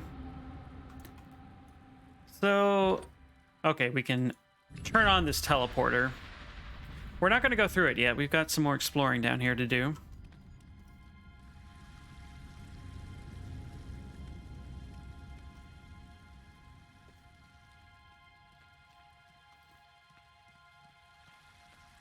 Okay. Got another switch we can activate. Theoretically, anyway. It looks like there's some monsters up there. And we have a secret. Found something. Okay. Let's try yellow. Ah, that unlocked this. We're gonna drain some more water, perhaps.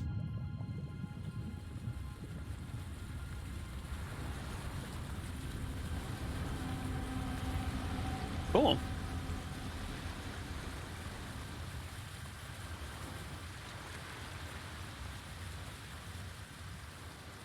So we have a blue and yellow key. We need a third one. Let's try the blue one here. Nothing happens. Okay. I'm gonna save. And let's go down here.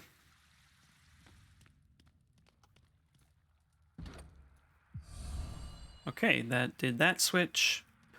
So we're gonna hit this button.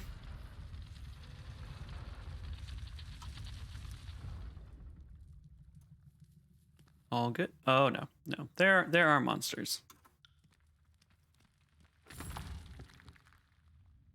I should probably And hold a moment. use some of these consumables that boost our stats. Why don't we do that while we're here? And maybe we should also get some more potions added to our characters, because, well, they're doing okay.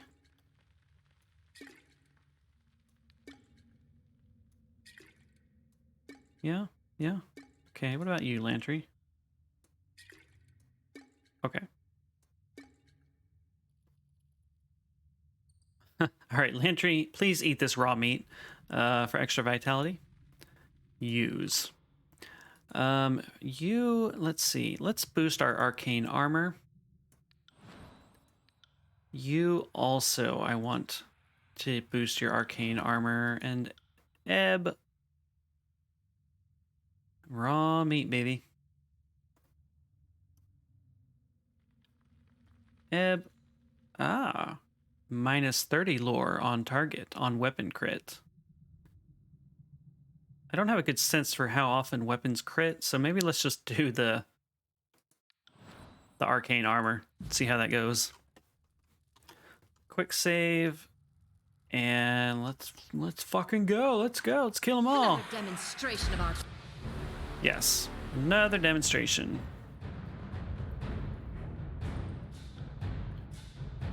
All right.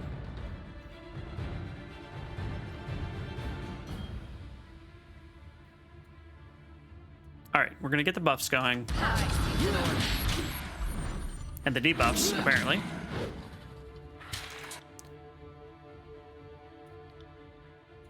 Hi.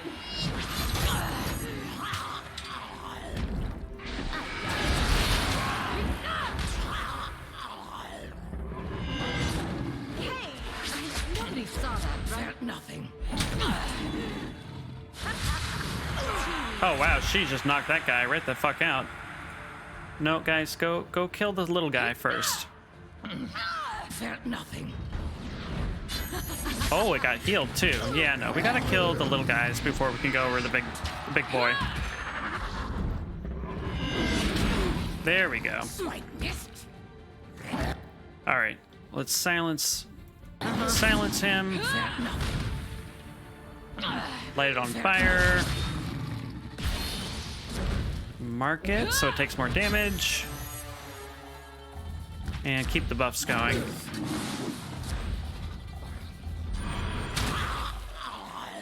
That's how it's done. Cool. All right, let's go save after that. Looks like we have an unfortunate corpse down here with the third color key that we have been looking for, I believe. So let's see. Green? Yeah, green sure did do it. So we open this door. There will almost certainly be enemies popping out of this at some point, but I got it. I think we're prepared. Interesting. What is this? Ah, treasure. Okay. Yep, monsters. Okay. Not a problem. I got it. Within 5 fingers.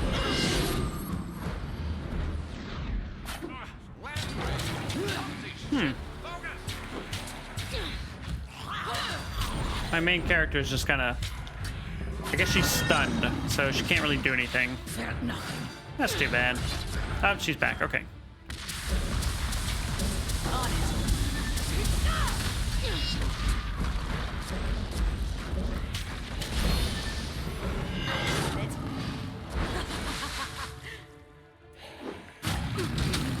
Bleed and beg to live. Oh, we did it. We killed him. Okay. I was looking at my hotbar. Yeah. All right. Nice little treasures. Okay. Cool. So we could, let me think here. All right. We can,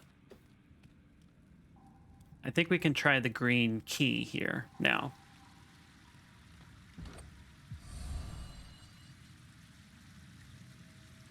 Okay, that activated this switch. Okay.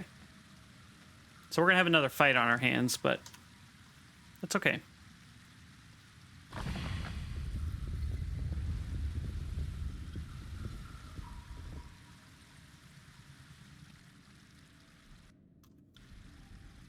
Another demonstration of our power seems in order.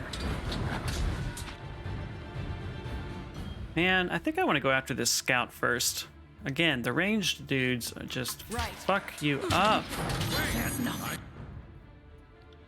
Yeah, we're gonna silence you and then light you on fire. Lantry, you are having a bad day, buddy.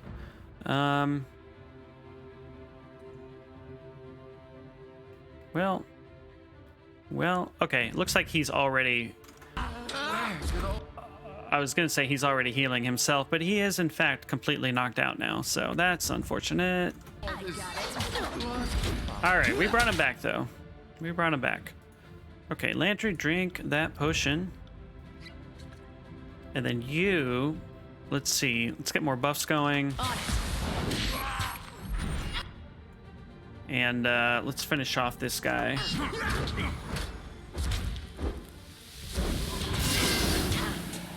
Wow, Lantry, buddy.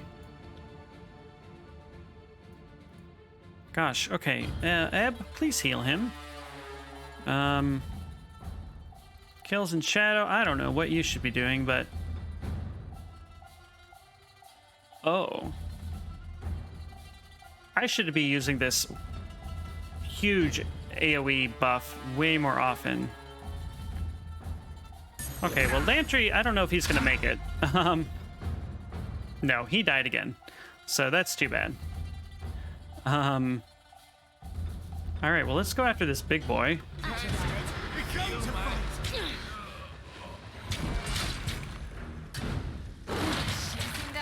Wow, this guy is tough. He's a juggernaut, so I guess that's to be expected now that I think about it. But still, damn.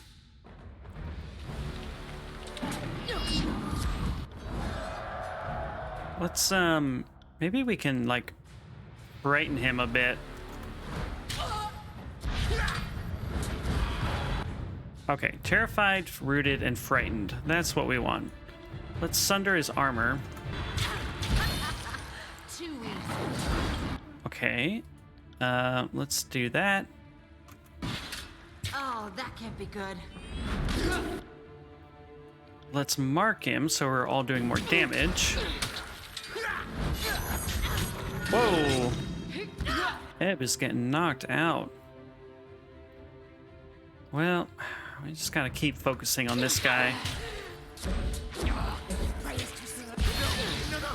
this can't be happening. Okay. Oh yeah, we got him. All right, wonderful. Okay, cool. I dare you to try that again. So after this fight, we're gonna rest so we can heal some of these wounds, because we have taken a few hits, I gotta say.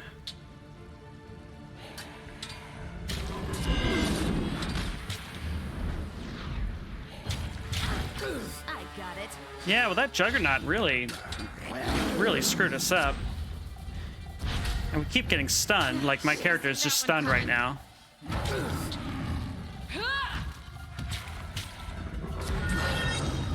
I do have a tank character who could draw aggro, but it's been more fun to play a different play style, basically. Okay, yeah. Let's rest up.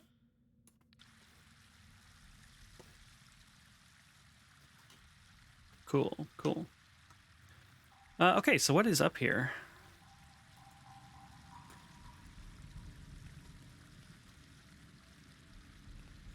Find some rags and alcohol, or 25-year-old snacks from a vending machine. That's all you need, right? You know, just some good old Nuka-Cola. You have everything you need. Ah. Okay, so that opened that shortcut, which is very handy. But we want to go this way first. I think we saw, I believe it was here. Found something. There was a mural we wanted to check out.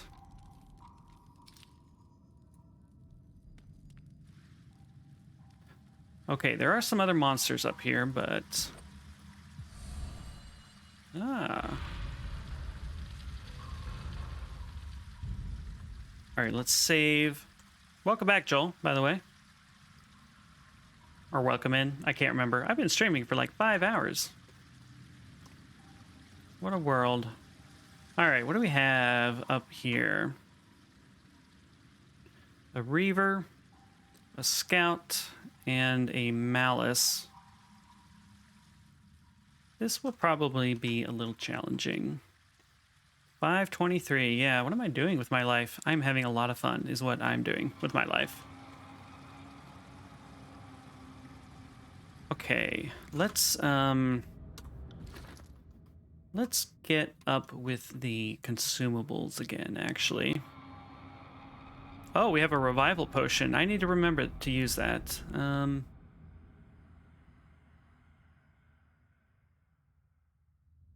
Interesting.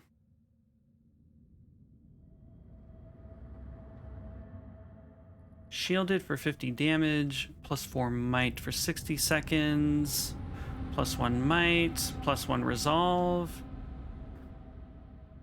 Resolve is for defense, I believe. Cheese is for defense. No. Finesse. Sorry, I could read. On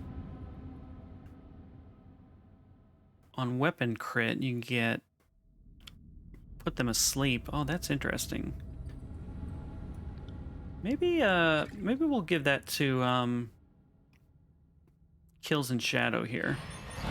Try that. And then yeah, for my character,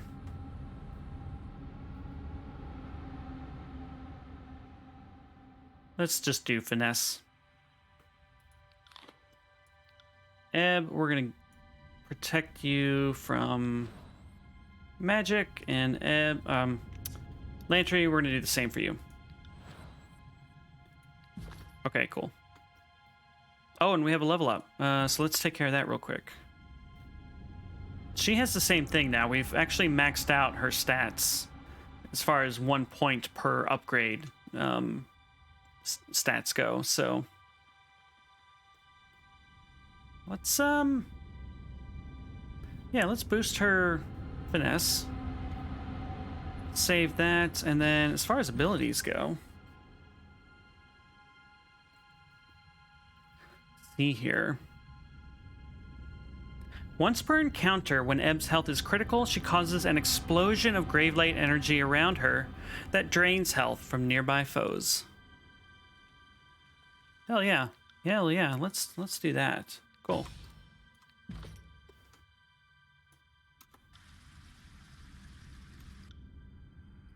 All right, everybody, let's fuck them up. Let's do it.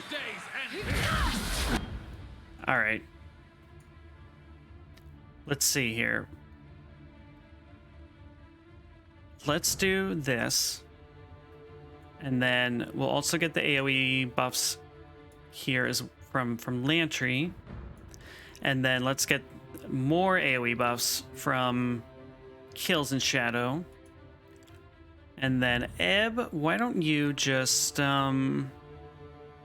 steal health from everybody? I think that's a good opener. Begun to fight.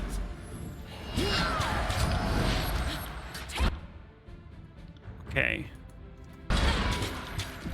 That, I mean, yeah, we're doing, that was a good opener. Kills is losing some health, but not catastrophically or anything. Oh, wonderful. Bex, hey, welcome in. Welcome. How's your weekend going? Everybody, y'all should give Bex a follow if you're not. Let me shout her out here. She streams Final Fantasy XIV and is just a delightful person to watch. Let me make sure I'm spelling this right. Yeah, there we go. And I believe might be jumping into the world of Guild Wars 2, if I'm not mistaken. So yeah, give her a follow. It is going really well, actually. We have the mic on a mic arm now, which I think is further improving the sound quality. So we've just been playing Tyranny. It's a snow day here, and exploring some dungeons and reading a lot of lore. Artyom, how dare you? So rude. Yeah, it's been a good day. It's been a very good day. Hope your weekend is going well, Bex. Also, Havoc, welcome in.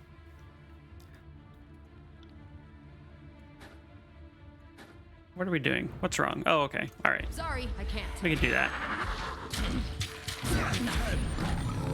Keep the buffs up.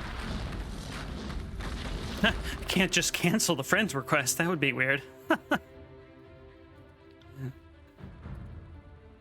Yeah, you know what? I got it. It's all good here.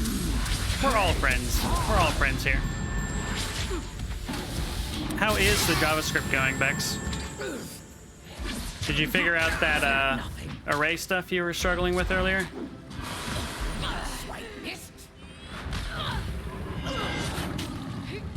Man, it makes all the difference when you use the buffs that the game provides you. Who would have thought? Take that. You managed to reverse the array and then just get the ID. Well, that's progress, right? Nothing. Will do. Interpolate into a URL. Okay, cool. So you just got to combine the ID and a string and make a URL out of that, it sounds like. Okay, cool. Nice, nice. Well, I'm glad you're making progress. That's all that matters. Stuff is hard starting out. Okay, so we have new stairs, and I think we're going to get a brand new lore dump here from this mural. So I'm excited.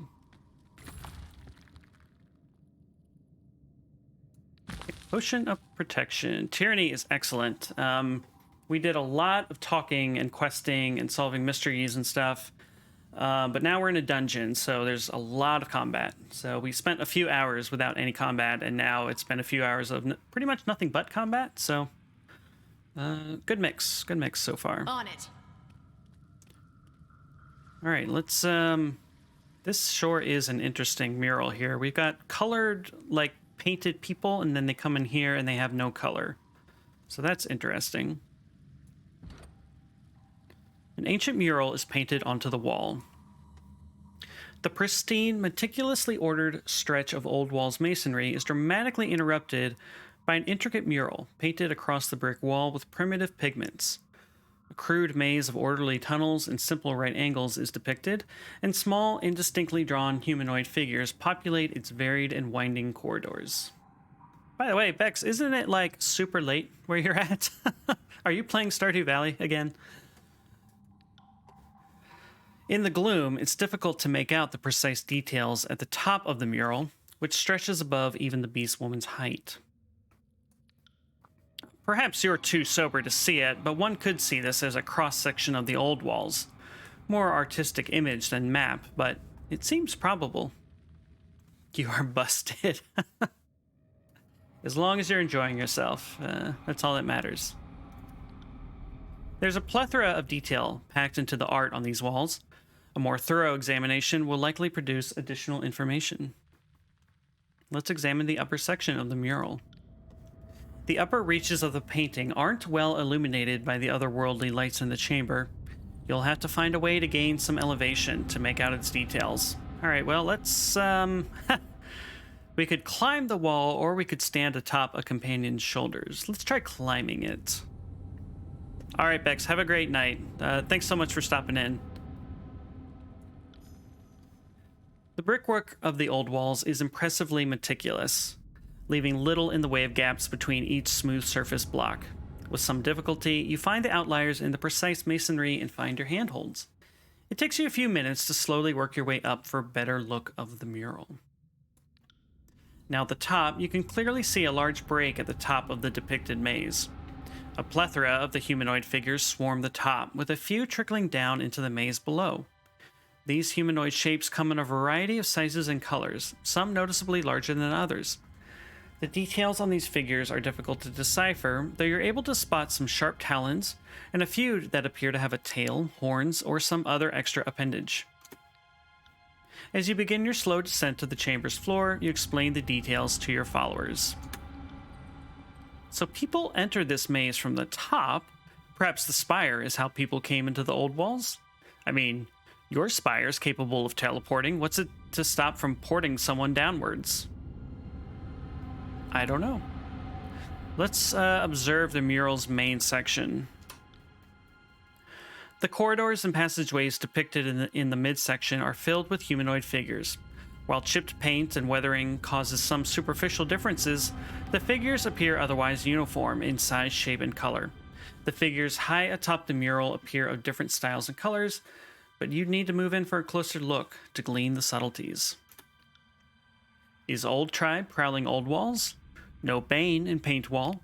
Maybe tribe of very old keep deep dark free of scourge beasts? Whew, that is a sentence and a half.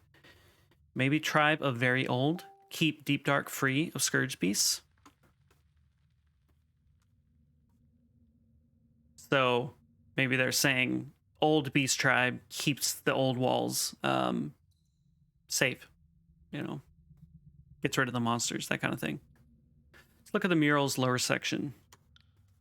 Along the lower edge of the mural, on what would amount to the floor or bottom of the maze, you spot traces of faded paint not visible from a distance.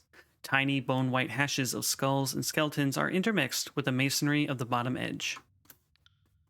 A chilling detail. Is this to imply the dead were buried down below? Or down below was built with the bones of the dead? I doubt it's that literal. The mural is complicated and layered, but is likely received as comprehensive an examination as is possible for the moment. Paint wall is proclamation of tribe roaming old walls, or tribe caged in old walls? Kills and Shadow doesn't know. Maybe Alpha knows? I don't know. This one isn't as clear to me as the previous mural we found. Maybe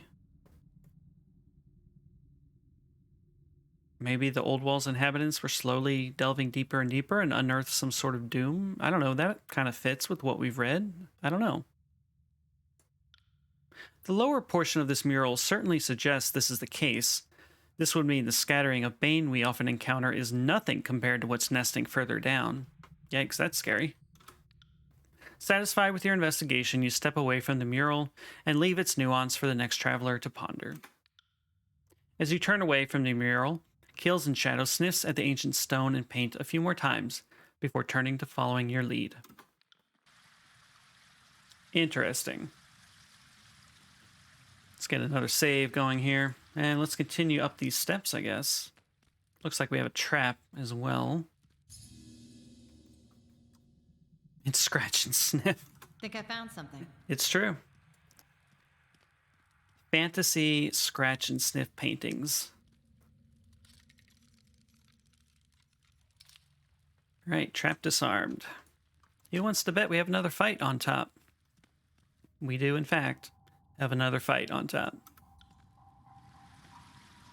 Your days end. Not too bad of one though.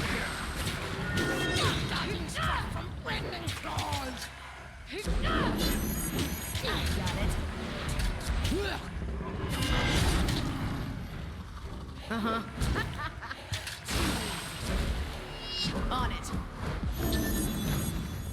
Hi. These monsters aren't the tough ones that we've been encountering lately.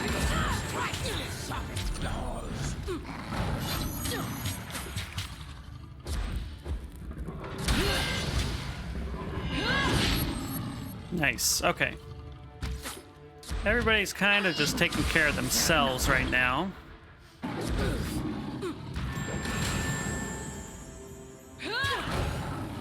Beautiful. All right.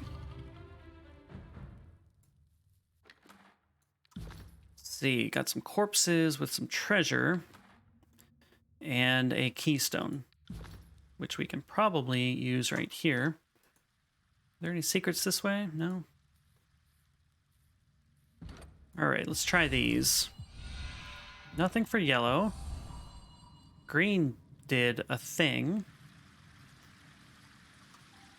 I don't know what that thing was. Wolfie, it's got to be late where you're at, too. I appreciate you hanging out, but a man has got to sleep. Gotta say. All right, where does this take us? 1 a.m. Kids these days. Staying up to all hours. Okay. Where are we?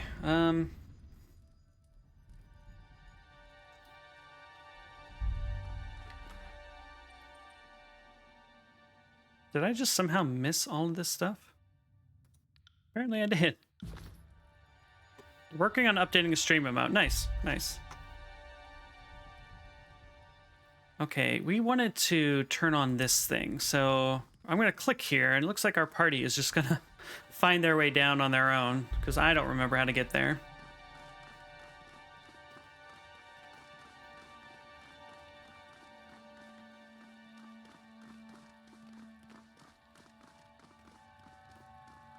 Did we make it? No, we didn't make it over here. Oh, interesting. So there's still another mural here and another portal. So we haven't found everything yet. But okay, let's go click here again. So we found 2 murals. There's at least one more. Ah, new switch. So what did that do? This is the 3rd switch, I believe, that we've clicked and nothing obvious has happened, but I don't know. Is that related to maybe this over here?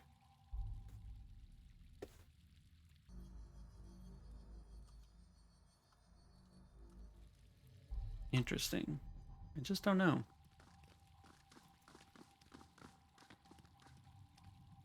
Huh.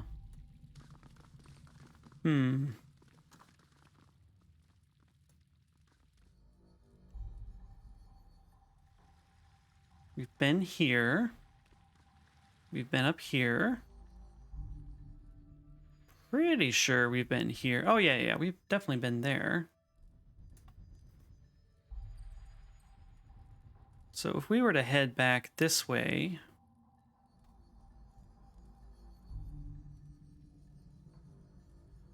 We've seemingly explored everywhere there is to explore except for this place here. And I suspect we need to arrive here via portal. So I don't think we can just hop over.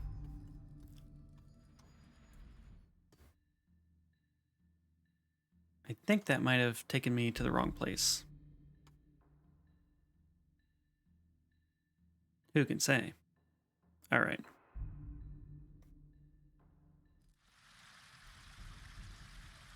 Yeah, well,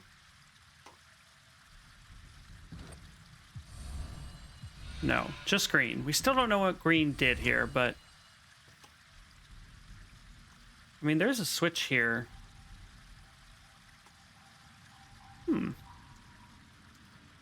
Very curious.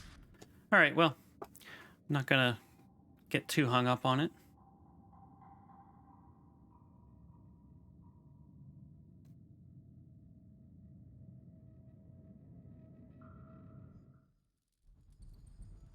All right, we're gonna head back to where this all started.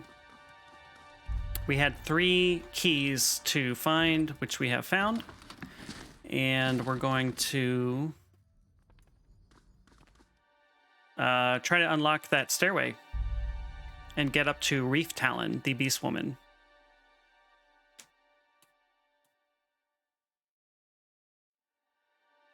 Hopefully I can remember how to get there. Yeah, we found it. Okay, great. Let's see here. We still haven't unlocked this door.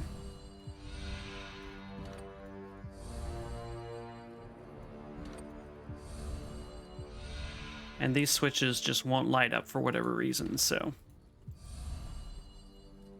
Let's try over here.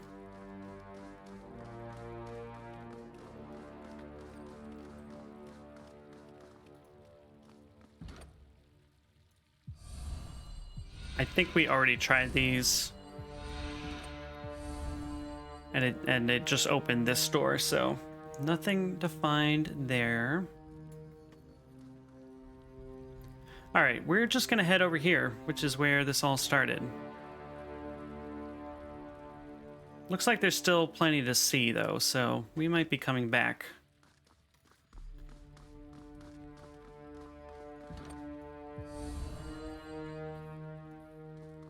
And yellow. Hey, that did it. You are a mod, Havoc. Congratulations on your promotion. I wish I could use the VIP badges here, but I can't until I'm affiliate, so that's unfortunate. That happened like a week or 2 ago. I was messing with settings and figured Havoc could be a mod. I trust him, so congrats on your appointment to this prestigious position. Can we not do that from afar? Interesting. It's an honor. Damn right it is. All right. Lexime, we have been looking for her for quite a while. What? No. It was 4 days ago. 8? That's absurd. Arguing with a perceived interlocutor, or perhaps herself, the old sage mutters with her attention jumping from left hand to right as she banters. Then we should retrace our steps. As you approach, the sage turns toward you, her face a calm and tranquil smile. Oh, darling, having trouble sleeping too? It really is you. At first, I didn't want to believe, but then... Eyes wide with surprise, Lantry ambles forward, seemingly uncertain of what he's experiencing. That voice. Lexime looks around, her glance darting in every direction but Lantry's. Mel, what happened to you? How long has it been? Your youth, where did it go? You're supposed to outlive me, not the other way around. No, not Mel. Lantry's eyes fall to the ground, his face awash in defeat. It's me, Lantry. Don't you remember? Let's remain silent for now. Think back to the Citadel. Study nights? That time we found those berries? Do I have to... Clearing his throat, Lantry steps in close to Lexime and places his hand on her hip and gently kisses her forehead. Certainly, that must spark something. He steps back, trembling, though she seems unmoved by the experience. The sage rubs her temple with a pained smile. Sorry, my mind feels all fog, no lightning. It's all in here, just tired of being tired. All I need is a little sleep, a little shut-eye, and it will all make sense. I'm Iron Fist. I believe you contacted me regarding a legal matter. This all started with a DLC letter appearing in our inventory, so that's what this is all about. Legal matters. If you're asking about laws, you... Wait, that sounds familiar. Halting mid-thought, Lexime shakes her head with a violent twitch. Did I... Iron Fist. Iron Fist. Oh my. I had given up hope and almost forgotten I had even sent word. A look of recollection spreads across her face, and Lexime examines you head to toe. Thank Kairos you found me. Apologies you should meet me now, when my mind is a fleeting shadow of what it once was. Fatebinder, my offer is a simple one. I will submit to your justice and confess to every crime of my school. In exchange, I ask that you preserve my writings. I have seen centuries of work burn away in hours. Please, let me save something, some small sliver. I will purchase it with my life. Okay. If I were to help, what exactly would you want? I understand your caution. If these were truly offensive scripts that railed against Kairos, I would understand you being unwilling to assist in the preservation of such slander. Yeah, I'm a little confused as well, Wolfie. I've read what I can of Kairos' laws, and I know that much of what we write speaks of how the Tears was, free of Kairos' grip. I know such histories are to be put to the torch, but I contend these writings will only bring glory to Kairos. Our histories show the Tearsmen growing in hubris, unable to see the doom of Kairos to the north. These are not heresies. They are studies in the foolishness of seeing oneself as equal to or greater than Kairos.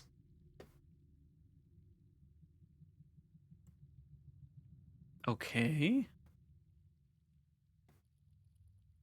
I feel like she wants to preserve the historical record and is trying to spin it as, you know, doing so will inherently bring glory to the Overlord. I think is what her spin is. So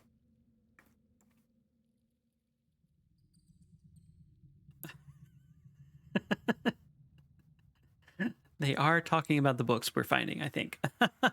But we've noted now twice that there are errors in these records. So maybe she has more, maybe not nefarious purposes, but I don't know. Maybe maybe there's more here than meets the eye, I guess is what I'm saying. These laws have a purpose. Children might read such things, feel that rebellion against Kairos is warranted and probable, and in doing so, harm themselves and others. Let's go with that first. The chronicles we've kept detail a society that existed in the shadow of Kairos and ultimately fell after a long lull of complacent living. I contend that such a history speaks of Kairos' inevitability and the folly of the Tearsmen.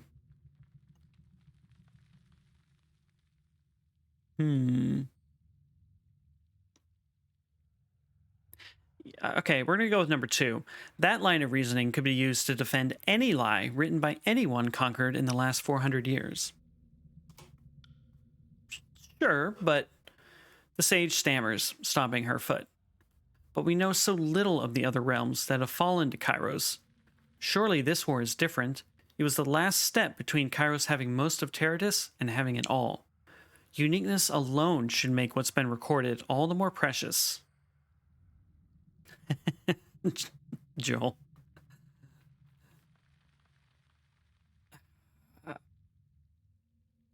Okay, how do I know I'm salvaging some journals and not a bunch of coded messages for your peers? I would invite you to read these chronicles yourself, look them over, and decide for yourself if I'm up to something. But I assure you, I wouldn't try something that underhanded. I'm not that stupid, and I'm not that smart. Hey, Den, welcome back. How did the floor shenanigans go? It feels like we're near the end of this dungeon, but there's still quite a bit of the map that we haven't uncovered yet. Really well. Excellent. Excellent, my friend. All right, so what is it you want from me? Swear by Kyros's name that you will gather and preserve my chronicles to the best of your ability. Do that, and I care not what you do with me. If our works are protected, you grant a measure of immortality to me and the other chroniclers. If my life can purchase that, I will happily pay that price. Wolfie. I assume the later it gets, the more prevalent the puns. That's what I choose to believe, anyway.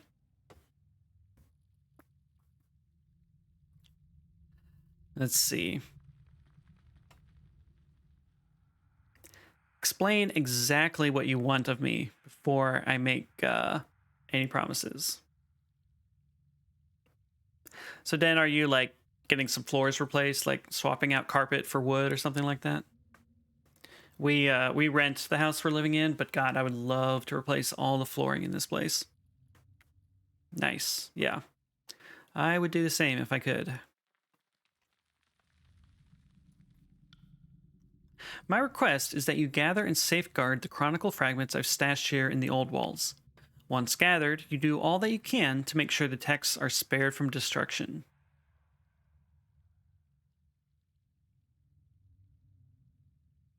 Let's try the first one. I will help you, but I can't swear on Kyros's name. I don't take such things lightly. Those loyal to Kairos take such oaths quite seriously, am I not mistaken? I must have your assurance that the task will be done.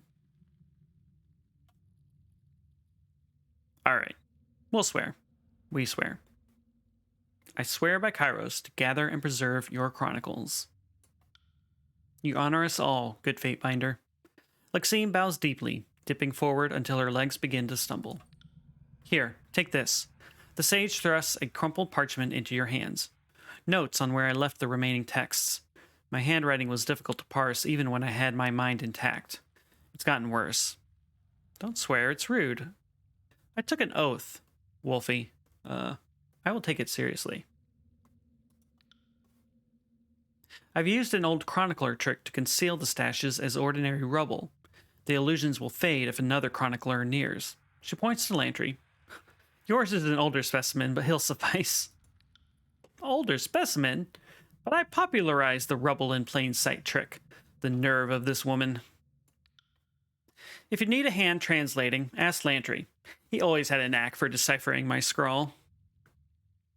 You swear by that? Yes. Yes, I do.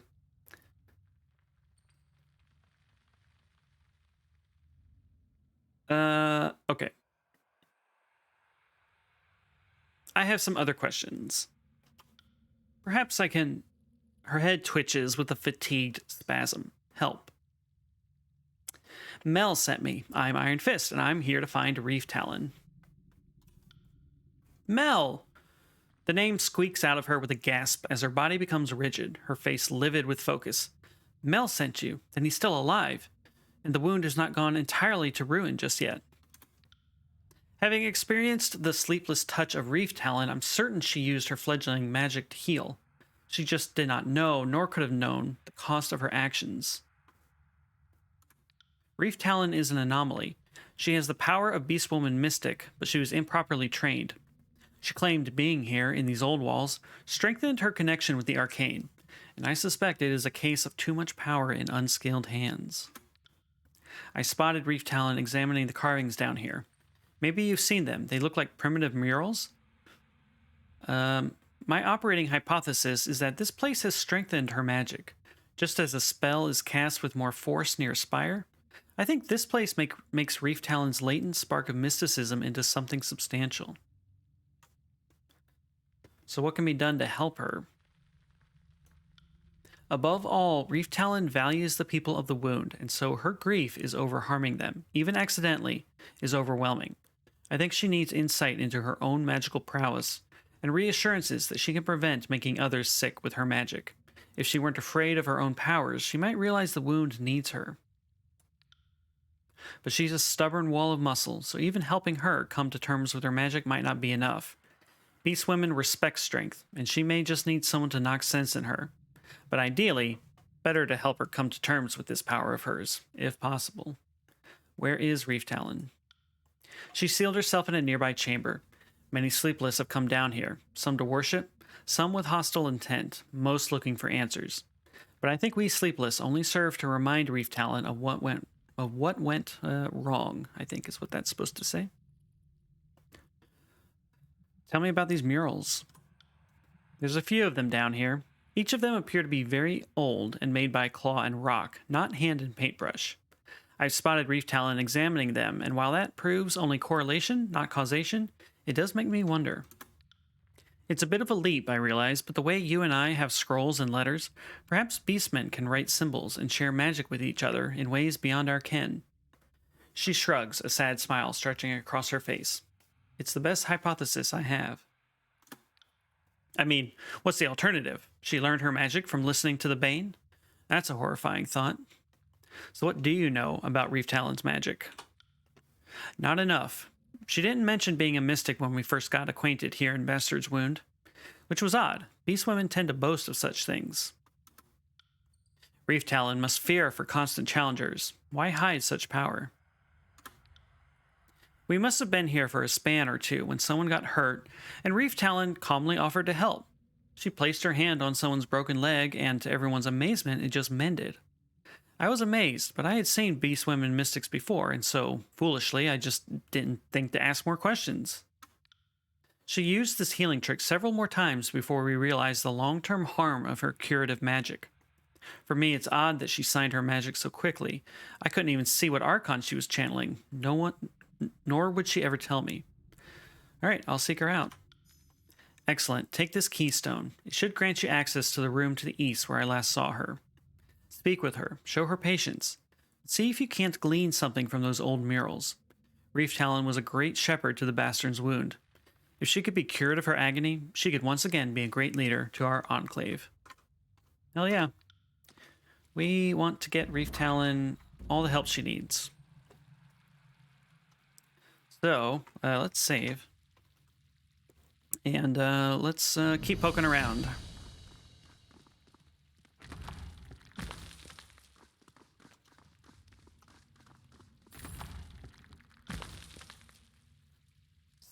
So, let's see. Oh, we have a new color of key. So presumably in those areas we couldn't get to, we need the purple one to continue. So we're supposed to be heading east, but this door to the north was open completely. There is a mysterious, ominous noise coming from this direction. In the game... Oh, okay. Oh. Oh. Kill it. This is unsettling. The undulating coils of luminous energy atop this platform seem curiously at peace for a Bane. This is Lullaby. We've been hearing about a presence called Lullaby. So, I think this is our final boss for the area, everybody. But we can't do anything with it yet.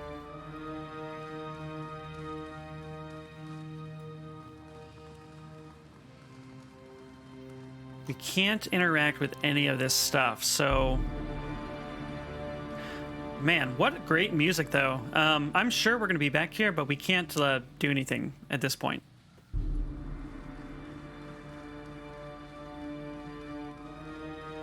That's pretty cool, though.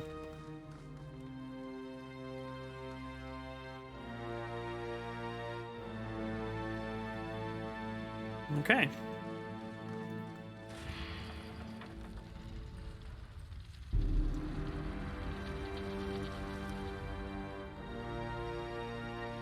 All right, looks like we have some more fights ahead of us.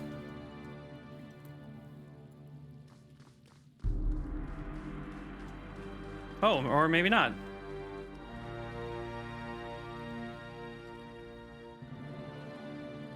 Okay, we have somebody named Eliane. Eliana? Not sure. Another one, but you seem so well rested. The tranquil woman's empty expression shifts to a pained smile. You'll adapt in time. She stares at you in wide-eyed silence. What are you doing here? Do you not also hear the call? We seek Reef Talon. Her eyes fall to the floor. She does not wish to be sought. What can you tell me about Lexim? Lexim? Lexim? That name is something from an old dream? I'm sorry, I once knew, but it's also distant now. Alright, what can you tell me about Reef Talon? She did this to us. Her comment is calmly devoid of accusation or judgment. Have we been called to glory? Marked for culling? We just want answers. Then perhaps we could find sleep. Yikes, that's creepy. Alright, I'll be going now, thank you. Alright. Let's just try the different colors and see which one works here.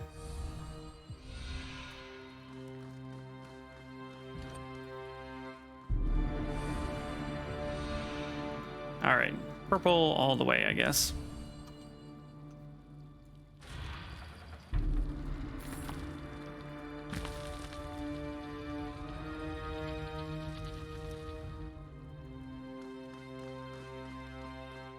Oh, this is Reef Talon.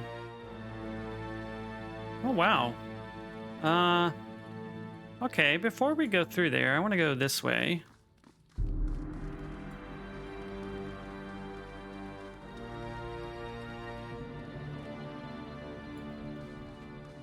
So there's a lot. Oh, interesting. Trap. See that?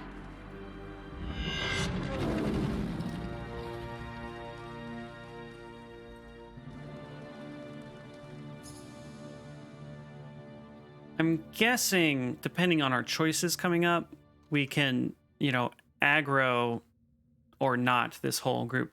Yeah, best way to disarm a trap is to punch it as hard as you can, obviously. Do packmates too see what Beast Woman sees? And I think there's another one here. Yep. Spotted something with sharp eyes. All right.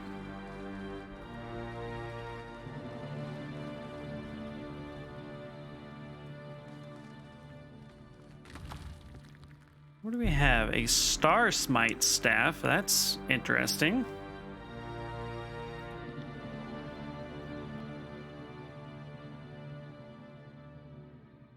Launches 3 projectiles with increased range that cannot crit. Alright, well.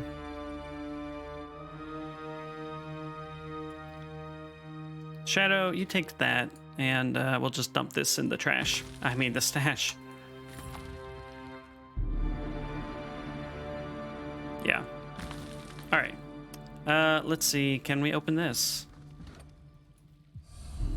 Yes, we can.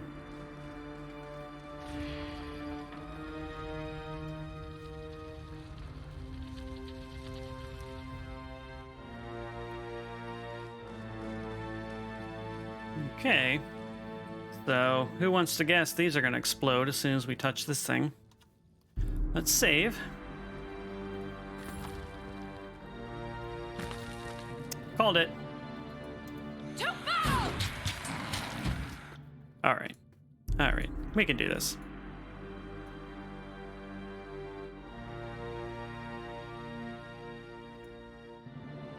We can do this. Will do. Oh, that. Oh, I found a secret item apparently in the midst of this combat. Strong strike. Good. Will do.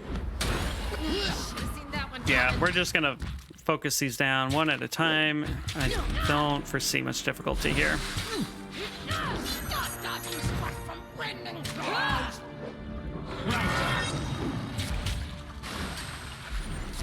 Sorry, Lieutenant. Will do. Just a chill little dungeon combat, you know? I'm gonna kill you. Ooh, a shiny. Yeah, that's what I imagine all dungeon delving is. Will do. Anyone else want some of this? Cool. Killed the bad guys. We took all their stuff. What more do we want in life? Okay, so theoretically,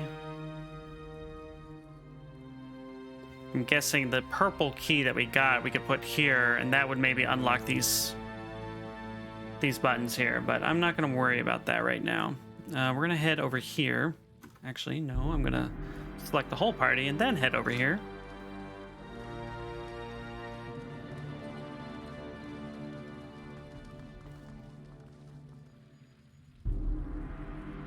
Oh, and it looks like we could get through this door as well.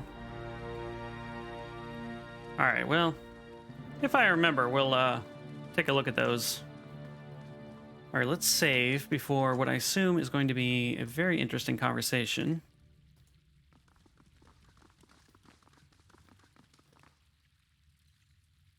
Just some random dudes here who, yeah, if this goes wrong, they are absolutely enemies that we have fought before. Except these are glowing blue. That's new, I gotta say. So. Whew. All right. The Beast Woman waits by the dust-caked altar, head bent downward in contemplation. A deep, gravelly rumble emanates from her chest as you cross the chamber's threshold. With a loud chuff, she turns to face you. A fierce pair of ice blue eyes watch you with murderous intensity. I'm gonna try not to fight. I'm totally on this woman's side. Claws dug into the stone floor. Kills and shadows bristles her fur. Prima Wound Tribe is impressive. Not as impressive as Kills and Shadows, but mighty all the same. Stalkers and hunters, Bane and mystics, all come to spill Reef Talon's lifeblood. Beast Woman must climb deep, paw where lights do not follow. She watches you intently, her ice blue eyes piercing the chamber's shadow. She places her knuckles upon the cold stone floor, muscles coiled menacingly. Fatebinder creeps to Beast Woman's den bathed in blood of wound warriors. Why should Reef Talon speak with human? Okay, what are our choices here? I'm here to help. I just want to ask some questions. Or, you're a threat, I'm going to murder you. I am here to help, everybody. We can bring an end to the sleepless. Human is arrogant. Speaks of sleepless like rival clan, as if simple blood right can tame dreamless wanderers. Does Fatebinder not realize that poison within Reef Talon gives birth to sleepless? Why does Fatebinder think Reef Talon skulks in deep, dark pit? Beast Woman does not fear hunters, does not fear scourge beasts. Only fears poison inside Reef Talon. In Old Walls Hollow, Beast Woman cannot steal dreams of clanmates. Wound Tribe is safe with Reef Talon, forgotten in wretched deep.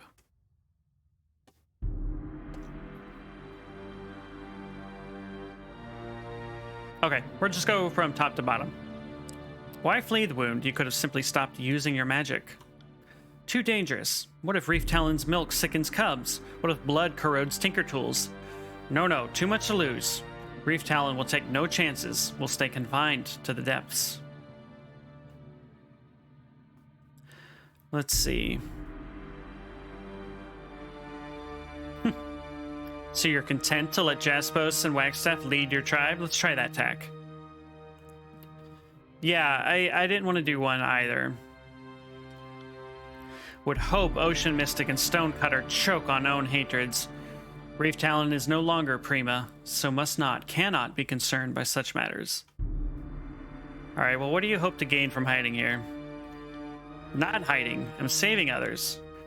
Her breath clouds the cool air, her words sharp and prideful. Reef Talon could not let corrupting power harm kin and kith. Left home den, but did not abandon tribe. Did not run and hide, but does not know what will solve problem. Alright, let me ask you something else. She watches you cautiously, silently awaiting your next words. How did you come to find the wound? For a moment, her eyes grow distant and shed their intensity. Reef Talon has lived 4 lives.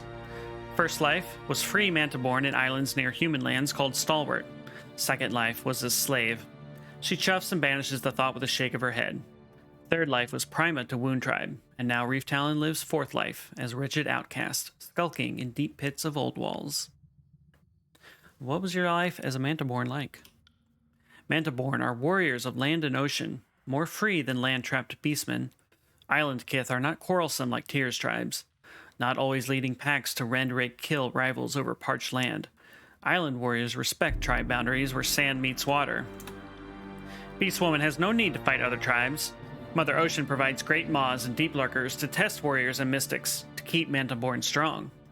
Reef Talon's mouth stretches into a knowing smile. Has Fatebinder wrestled with black-eyed Great Maw with head and tail of spears? Or killed clear-skinned lurker with glowing fangs and snakes for limbs? Has human ever heard deadly song of stinging cloud and stayed awake? Mantiborn does not need tribal war to stay fierce. Hunt, lead, feed pack mates. She bobs her head at the fond memory. Was good life. It sounds nice. Tell me about your time in slavery. Was less than 7 years ago. Reef Talon awoke to nest beset with humans. Human tribe answering to Prima Stratus overwhelmed Reef Talon and kin. Likely survived only because humans desired captive muscle, not roasted beast. She narrows her eyes, ruminating over some remembered detail. Long did Reef Talon toil in confinement until mystics from Chorus tribe came one morning to human den.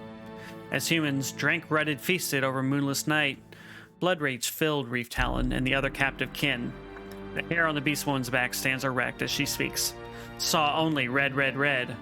Awoke to butchered captors and freedom. Reef Talon does not know what fever possessed other beastmen. Did not think to ask, thought only of escape. Yeah, singed fur. So you learned your magic from Mantiborn mystics? No. Mantiborn groomed Reef Talon for such role, but only for a season. Outsiders came, mystic paint came off, war paint came on, and tribe was shattered. Reef Talon, never given rites of initiation, is not deserving of ancient title. So she was a little bit trained in magic, but not enough to control it or prevent these side effects, it sounds like. How did you come to lead the wound, even if briefly? Did not come to wounds to be Prima, but once arrived, Reef Talon was only proper answer, was best at hunting new prey, showed kin and kith how to slink through deep dark, how to hold ground against scourge beasts. All beasts bowed to Reef Talon. Once, Wound Clan gathered to discuss scourge hunt in Old Walls. Stonecutter and Ocean Mystic could not agree on plan, wished only to bicker and yell, until Reef Talon roared and the whelps cowered. Tribe knew only Prima Reef Talon could maintain order, until Tribe became fearful of Prima's magic. Then Beastwoman could no longer inspire order, only fear. Well, I want to know more about your healing abilities. Does Fatebinder remember time before knowing to crawl? Beastwoman did not know such power existed until packmates already mended. She shrugs with scowling grimace. I have no answers for Fatebinder or Beastwoman. Well, how did these powers awaken in you? Beastwoman cannot say for sure. Her hands gesticulate wildly, but for a time, no words come out. Ever since coming to this place, Reef Talon feels hum of magic, but did not feel it until it already happened. Packmate was injured on patrol, and Reef Talon ran to clutch injured whelp. Beastwoman remembers hearing lifeblood from inside dying body and roared it to obey. That's when mending rite began to knit flesh. That's when Reef Talon's shame began. Why do you think the healed became sleepless? I don't think she knows. Can describe sensation of healing power, but not meaning. She pauses to think, listlessly tracing a painted symbol on her chest with a claw. When human lies on ground with lifeblood pouring from wounds, Reef Talon can sense blood rage inside dying creature. And when Beastwoman touches pawed human, Reef Talon can stoke blood rage to live longer, to demand blood keep pumping. I'm not explaining, right? No, can't. Sounds interesting, though. But Mystic Gift always goes too far, always. Mending Rite's grab of Life Spark stretches far and fast until extinguished, snuffed, drowned. After Rite, human's wounds close and lifeblood dries, but Life Spark is gone. Healed human is hollow, does not remember pain or pleasure, does not dream, is sleepless. Do you think being in the Old Walls gives you these powers? She shrugs, scratching her head with a gruff sigh. Maybe. Reef Talon never finished proper teaching to be mystic. Power always feels like it's coming from within Reef Talon. But maybe old walls awoken mending right? Maybe. Let me ask you something else. She watches you cautiously, silently awaiting your next words. Tell me of the sleepless. The beast woman bristles at the mention. Greatest of shames. Reef Talon has sickened own tribe with dreamlessness. Do you know how they were created? Probably not. Beast woman only knows that sleepless were birthed from mystic strength, from Reef Talon's corrupting touch. Dark powers extinguish life spark of dying human. After mending right, human looks like living warm blood, but carries hollow death on inside. Reef Talon looks away, ashamed. Why are they down here? After mending rites, dreamless kith smell like spent flame. Hearts do not beat with purpose or desire to live. Dreamless always call out to Reef Talon, beg muling for answers. Reef Talon has none. The Beast Woman covers her ears with her hands. Sleepless brood will not leave Beast Woman, always reminder of failure. Any idea why the Bane ignore the Sleepless? Same question, ponders Reef Talon. Scourge beasts seek blood of Beast Woman, but never of Sleepless kith, even noisy Sleepless. Reef Talon thinks Sleepless cast no scent for Scourge beasts to smell, no dreams to tempt ancient hungers. I've seen only human Sleepless. Are there no Sleepless beasts? No, not yet. Used mending rites on beasts and pack, but saw no dreamless scar. That's interesting. So there's no side effects on other beast people. Do you know of any way to cure them? If Beast Woman knew, would have already tried. Human sage called Lexime insists Reef Talon has gift, can mend better, but is wrong. It's folly to try. Must never use wretched gift again. Yeah, I mean, she still has these people nearby that kind of remind her of her shame, though, so I think until we solve that problem, we're kind of stuck. Well, it's time for you to return to the wound in one form or another. Human will leave this place. Nothing to discuss. Leave Reef Talon to suffer with withered kin. Let finding Reef Talon fade from memory. Well, Lexime believes you can learn to control your powers, maybe with some help. Why does Fatebinder trust chirping of human mystic that roams deep dark halls? Reef Talon has watched Lexime speak with own shadow, or sit on damp cold floor to sing to ancient stone. As her eyes follow a trail of cascading dust, a contemplative purr vibrates along the back of her throat. But Fatebinder's goal is wise. Reef Talon can feel mystic strength in blood. Like ocean storm, Beast Woman's blood is not tame, will flow like petulant cub.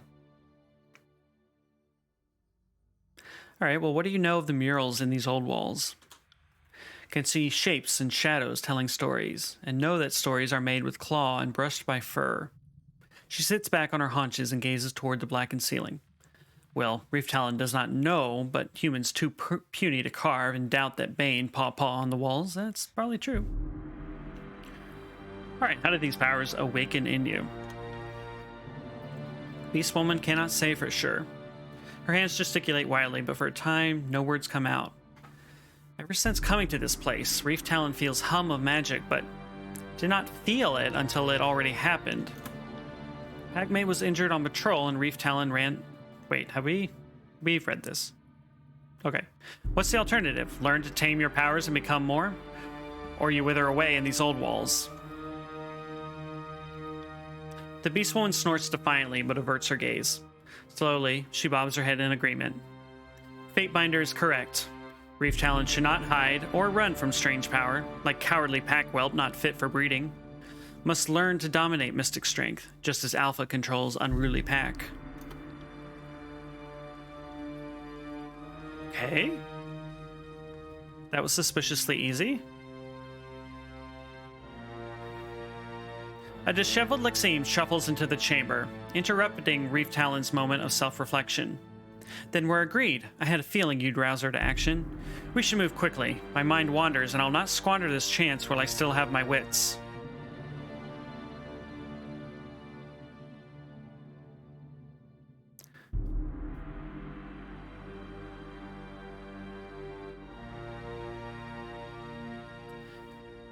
These responses are a little confusing to me.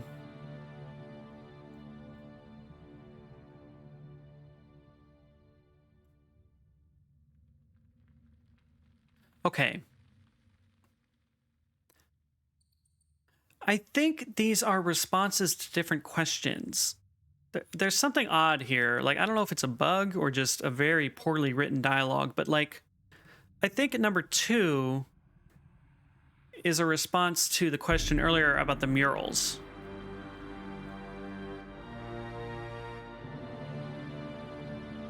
I think 1, 3, and 4 are kind of responses about learning to control your magic. Looks like a bug? Okay.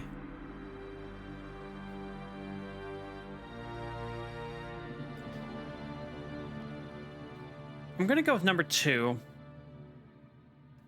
and see what happens. I've seen a number of them already. They're fascinating to behold. Brief Talon, I believe the ancient paintings in these old walls are the key. Your powers didn't really manifest until you were here in the wound, and you've been down amongst these corridors and murals prior to your power first manifesting. And if I'm correct, these murals convey magic in a similar fashion to how we sages convey knowledge along parchment. At the very least, there's little harm in testing my hunch. Already this place has changed, Reef Talon, made Beastwoman's touch heal for a moment, but sicken forever.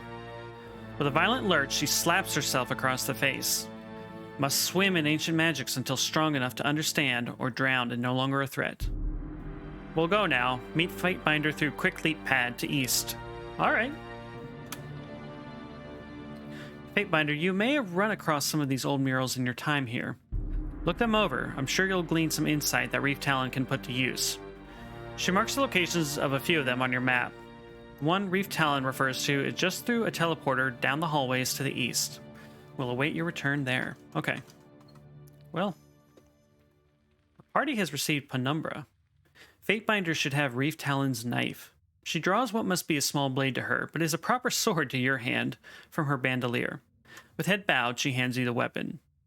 Brought good luck to Reef Talon in Deep Dark. Will bring good luck to Fatebinder. Also has too much stink of blood from humans Reef Talon trained to hunt. Much, much better, Fatebinder has. It's a nice sword, yeah.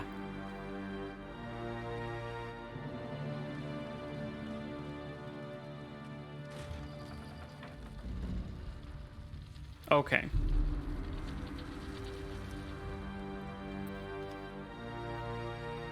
So it said to the east, right?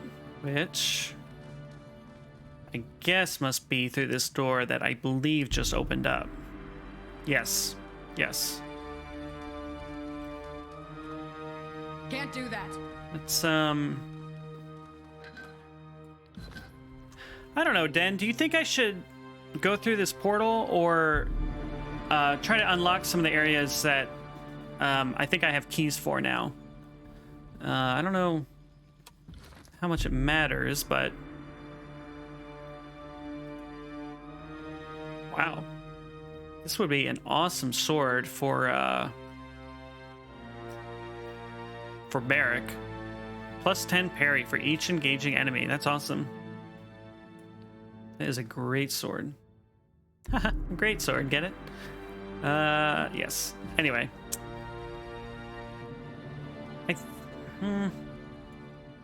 I kind of want to try opening this door here, so maybe I'll do that first. It's just one room, so I'm hoping it won't take too long. You think I'm safe to explore?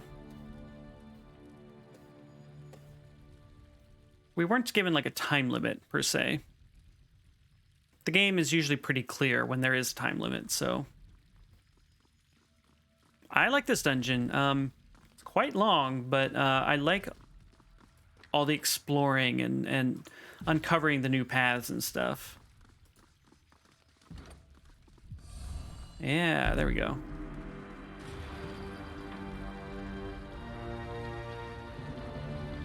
What have I told you? My plans got canned tonight, and I'm going to get to play a leisure game tonight. Havoc, you don't play games anymore. I don't know if anybody told you, but you only stream games. You don't play them. What are you gonna play? You gonna play Cyberpunk? You should finish Serious Sam, I think. Oh, more monsters to kill. All right.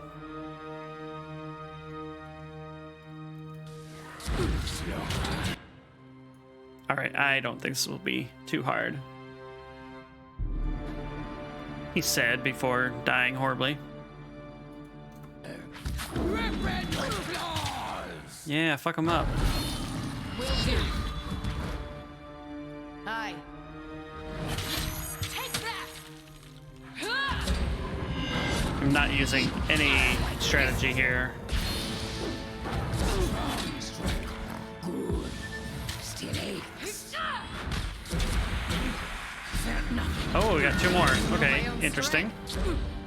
Aye. Maybe onward. Onward.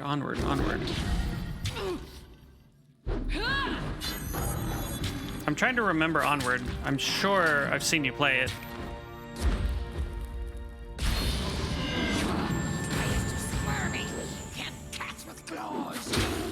Oh, VR. Okay. Then maybe I haven't seen it. Well, that'll be fun, though. Enjoy your leisure time, buddy. You deserve it. That's right. The one you bought the frame for. Got it. Haven't played a game for myself in a while, except for this weekend. I played some more Mafia. Free play was fun. Yeah, so Den, after Tyranny, I'm going to play a game called Iron Danger, which is like a top-down... I don't know if it's an RPG per se, but it's a game where you're kind of manipulating a timeline that you scrub back and forth and perform actions on in combat. So I think it's kind of puzzly, but also it looks like an RPG to me as well. So Yes. that's going to be next. It's not supposed to be too long, like 10 to 15 hours maybe. And after that... it's a little up in the air, but yeah, I think it'll be a cool game. Havoc here gifted it to me, so I'm looking forward to checking it out.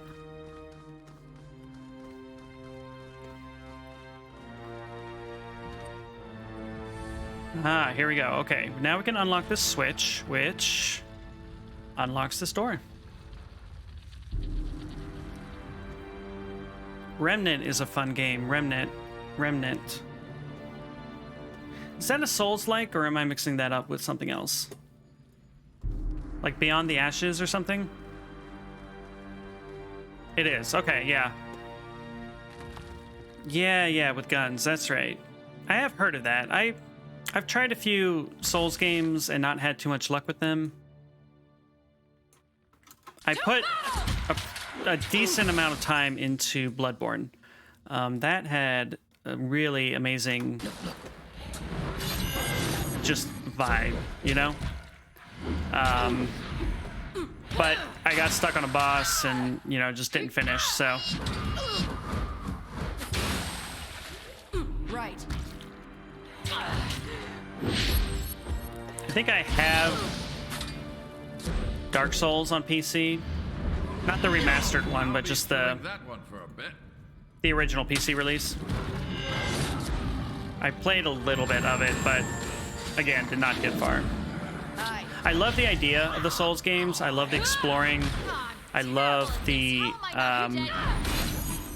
combat as far as fighting normal enemies goes, but I really do not like the boss fights. They're just not fun for me. Right. Okay, well, I think we found all the secrets in here. Well, not secrets per se, but places we want to unlock, I guess. So, okay, we'll continue after Reef Talon here.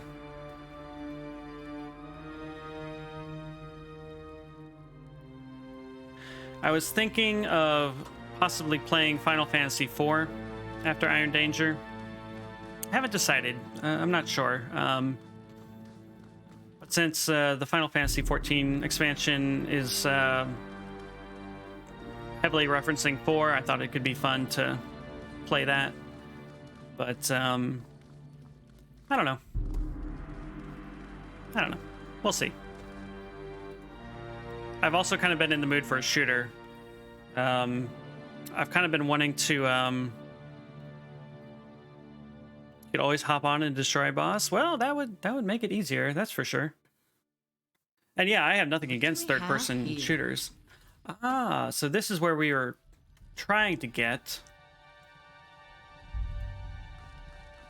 And we're unable to before.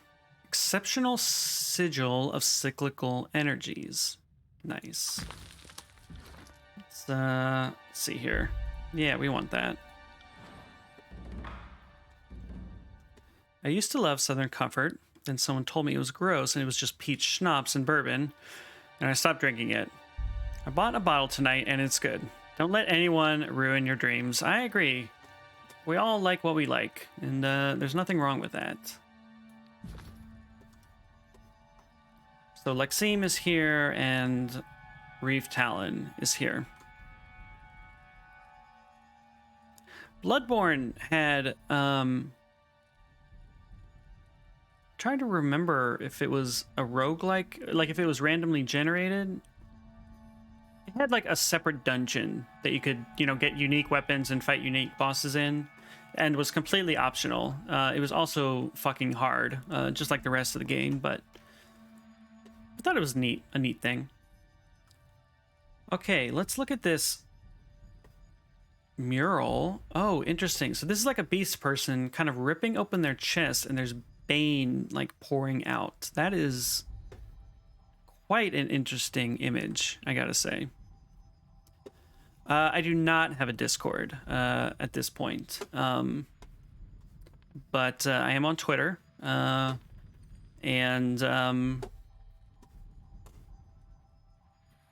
that's about the only communication tool I have at the moment. So, yeah, I've thought about making a Discord, but it seems like a lot more work than I have time for at the moment. So your Twitter got banned. That's unfortunate. Yeah, so you can whisper at me here if you want. I am on Steam. Give me a sec. Gonna lose the sound here while I alt tab out, but give me a sec. I'll link my Steam profile if I can.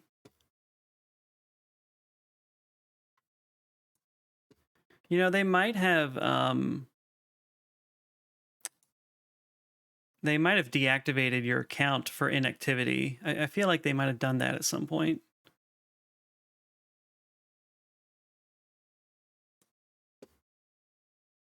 Yeah, give me a second. I'll find my profile.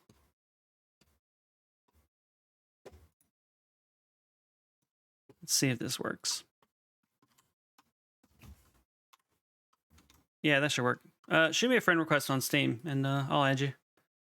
And no Discord needed for the near future, at least.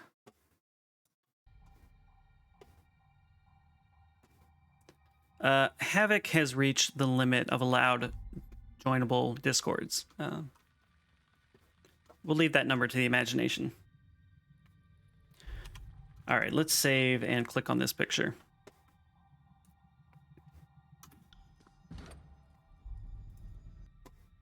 Reef Talon stands in solemn silence, observing the paint-stained wall with an intensity normally reserved for potential prey. Nearby, Lexime scribbles furiously with pen and parchment in hand, shaking her head occasionally to maintain her waning focus. The mural before you is of considerable size and detail, stretching to cover a large swath of otherwise unbroken old walls masonry. In it, a beast-woman-like figure adopts a dramatic pose, head arched backwards in mid-delivery of a tremendous roar. The creature's claws have hooked through her own ribs, ripping them apart. Blood and viscera spill forth from her chest, along with brightly colored tendrils. At the base, many crouched spectators are painted in shadowy tones. Yikes. Yikes. I got you, Den. Cool. Confirmed. I keep those lists very curated so that it doesn't run away from me. Are you talking about Discords, Wolfie? Cool. The Beast Woman finally breaks from her anxious stare. See? Oldwall's ancestors left dire warnings of Beastman fate. She rakes her claws violently against the looming mural. Scourge beasts were born of Beast Woman in painting. Reef Talon first feared corrupting power of mystic strength, but now sees that all beastmen may hold corruption deep inside.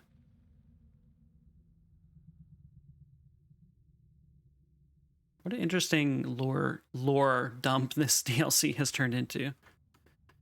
Discords and Twitter as well. Yeah, I have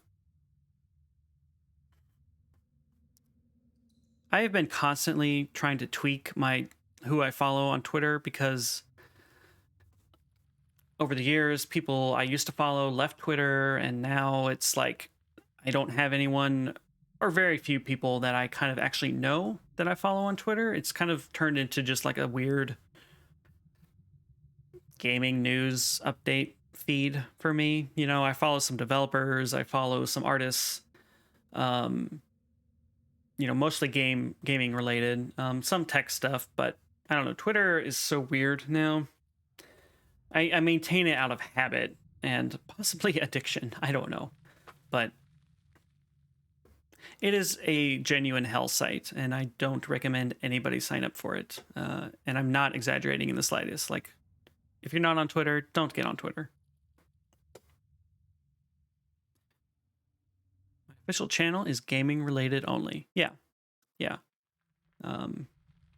I'm on Twitter, and I think my Twitter is linked on my Twitch page if you want to take a look at it, but I don't feel like I have anything interesting to say there. So it's a weird thing. Okay, so we're trying to interpret this painting here. The beast is roaring before onlookers. Is this a warning or a display of victory? That's a good question. No beast woman would rip open guts to please crowd. Foolishness is warning. Reef Talon slams her fists into the ground to punctuate her point. You sent the image. Okay, let me take a look.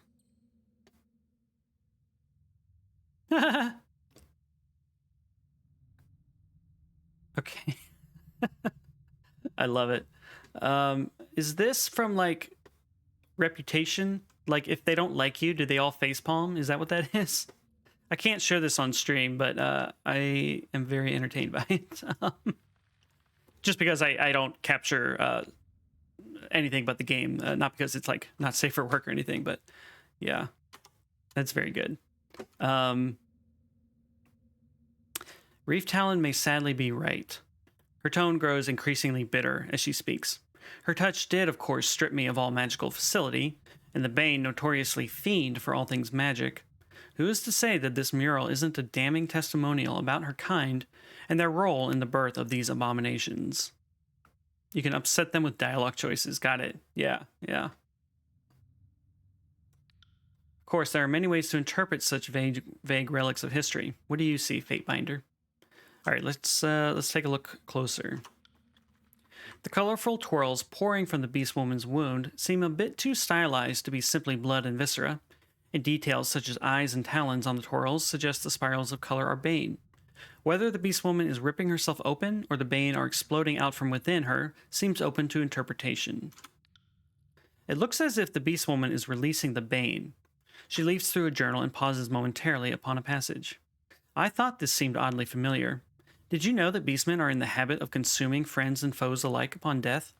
Not that there's much left of bane after a fight, granted, but I have observed woundkin occasionally lapping up scourge essence. Judging by their facial expressions, it was a decision often regretted. No Twitter, no Facebook, no Discord. If there's a good antisocial network, I might go for that.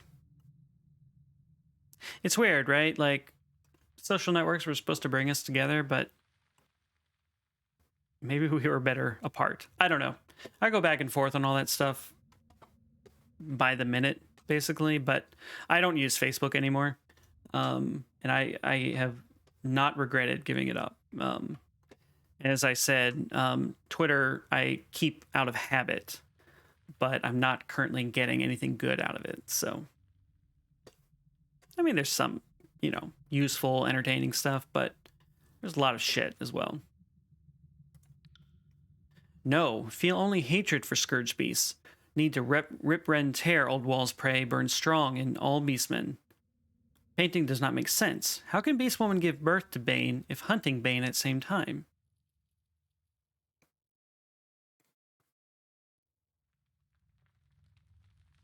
So our choices are, it sure looks like this Beastman is dying. Perhaps there's more to it, like the Beastman is showing something. This looks like suicide. Do Beastmen ever do anything like that? I think I'm going to go with number 2 here. Keep everything curated. I've created my own good experience on Twitter by actually telling Twitter not to show me certain things. Yeah, for sure.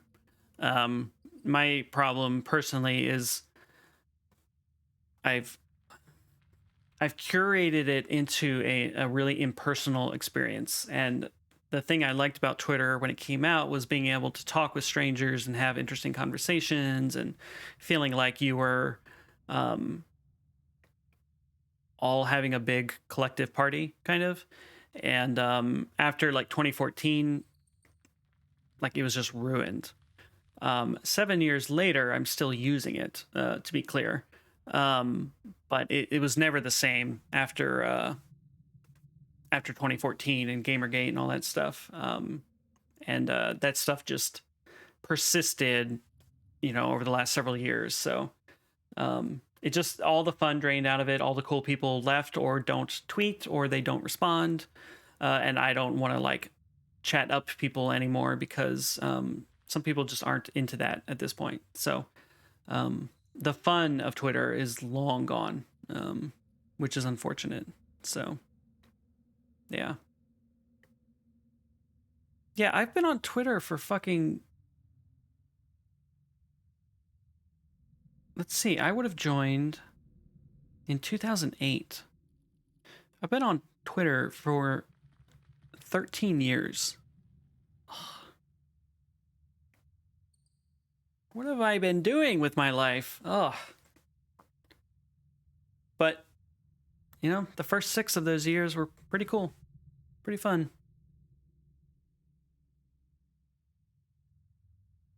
Yeah, Wolfie, that is likely the case. The whole vibe of Twitter is different now. And if you're not comparing to something that came before, it just is what it is. There's nothing wrong with it.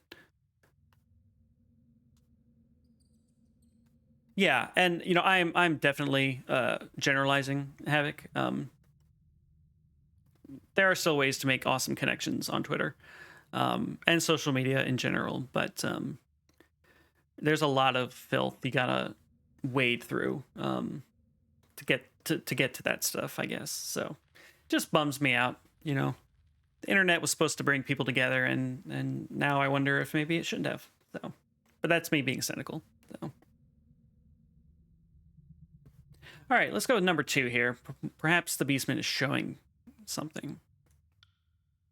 A contemplative hum emanates from her chest. What Fatebinder says is possible. Painted Beastwoman stands before others like Prima of Tribe. Powerful, even with packmates, Reef Talon must bear fangs and stand tall to quiet impudent whelps. Yeah, no, totally, Wolfie. And like I said, I was being a little too cynical there, but meeting you all just through streaming and stuff has been amazing, and I would not give that up. But to be fair, that all happened through Twitch and Discord, not through Twitter. So maybe it's just finding the best avenues for the current time rather than sticking with the thing that I've been using, and just adjusting. So. Well, you know what? Bless the bots. For if we had no bots, we would have fewer people to ban, and we all love banning people. So, yeah, the internet was great until people came along. Yeah. All right, let's examine the crouching figures in this painting. I see no crouching figures here, but we'll take the game at its word. Several beastmen have been arranged in a line, heads bent at a downward angle, crouched low on all fours. Compared to the beast woman featured prominently in the painting, the remaining figures have been drawn in far less detail. Their facial features have been left entirely blank, complicating their interpretation. Is posture a bulwark submitting to alpha? Painted beasts supplicate to painted beast woman. There's far too little detail to be certain of that. These figures could be cowering in fear. That certainly would be my reaction if monsters starting springing from your entrails.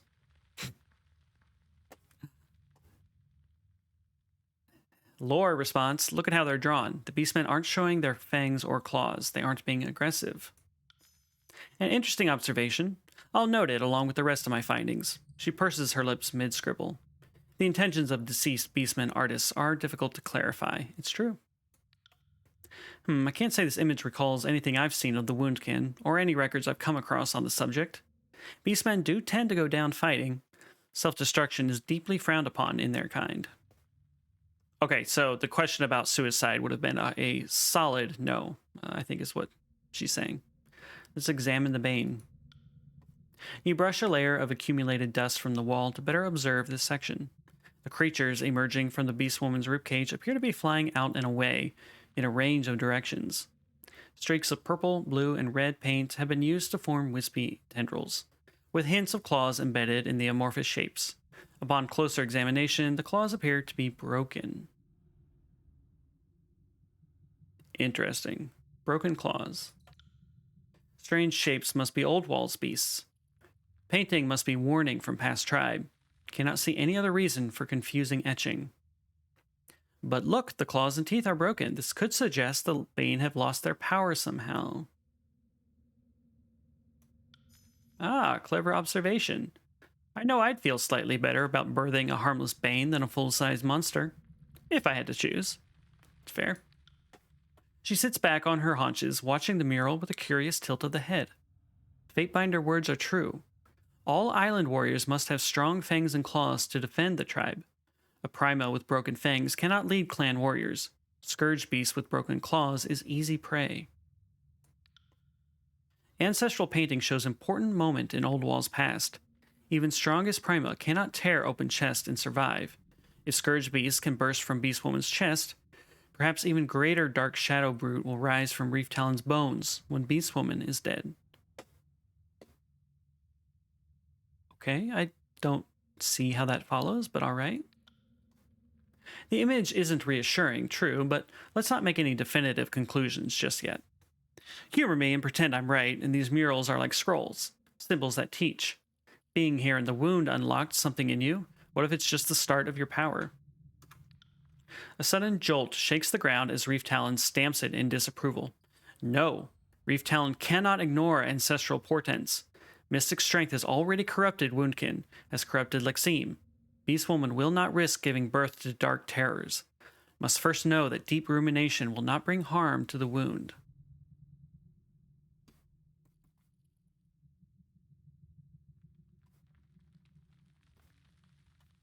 We have quite a few options here. The first one is slap her and say mean words to her, which I think is supposed to be like a show of strength or something. Yeah. Number 2 is the lore option. She's an Archon, which, yeah, I mean, that is interesting for sure.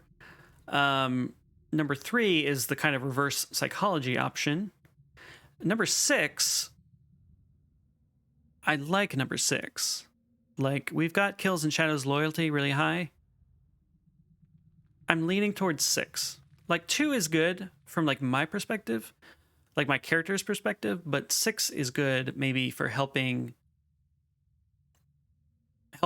Reef Talon understand from somebody who understands her perspective. So we're going to go with number 6. Help her understand, Kills and Shadow.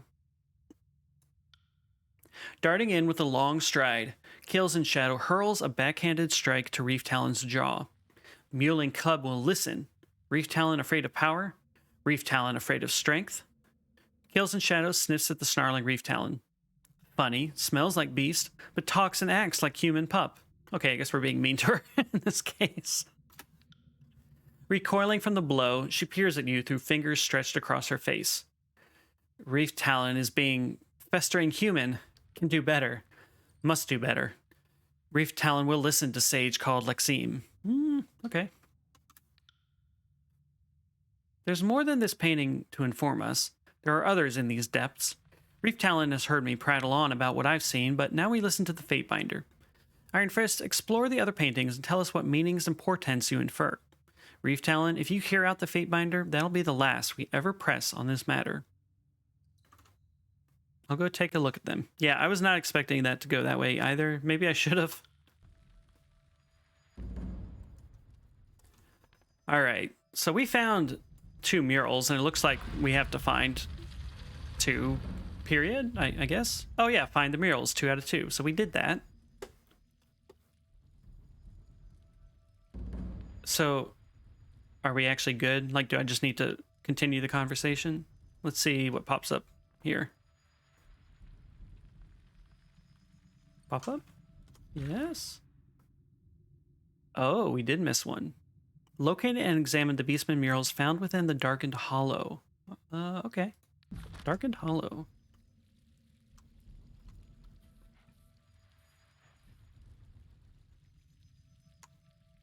Okay, well.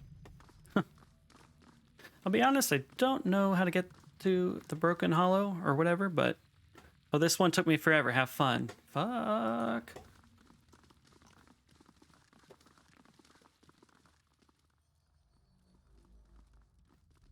I mean, maybe we just need to look for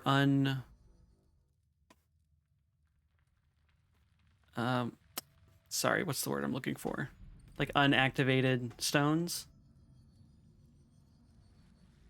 Maybe let's go here. We'll click here. Yeah, I assumed it's on a different floor as well. We are currently in the Fractured Depths, so we'll have to remember that.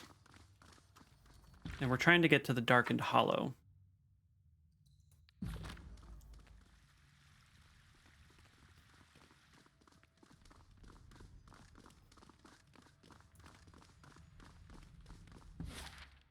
The Darkened Hollow. Okay, cool.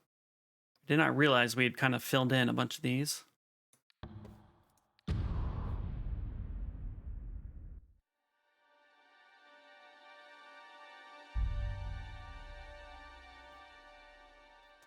I like that it gives you an excuse to complete your exploration.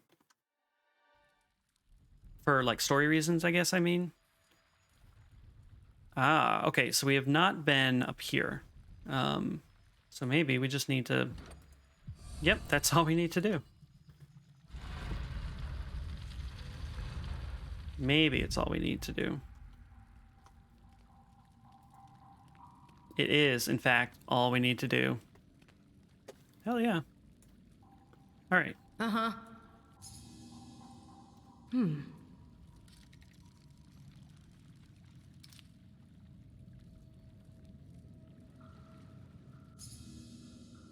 It's been Found interesting something. playing this DLC because I saw a lot of complaints about it. Like, I thought this was just going to be a garbage piece of content. And that has not been true at all. I mean, like Havoc was saying, like, you know, you shouldn't always necessarily let people influence your decision.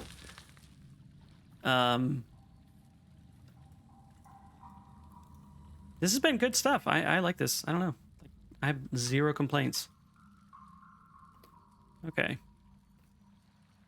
Like, I saw people say it was buggy, and that would suck. Like, and I think we've seen a little bit less polished content here, for sure, compared to the base game.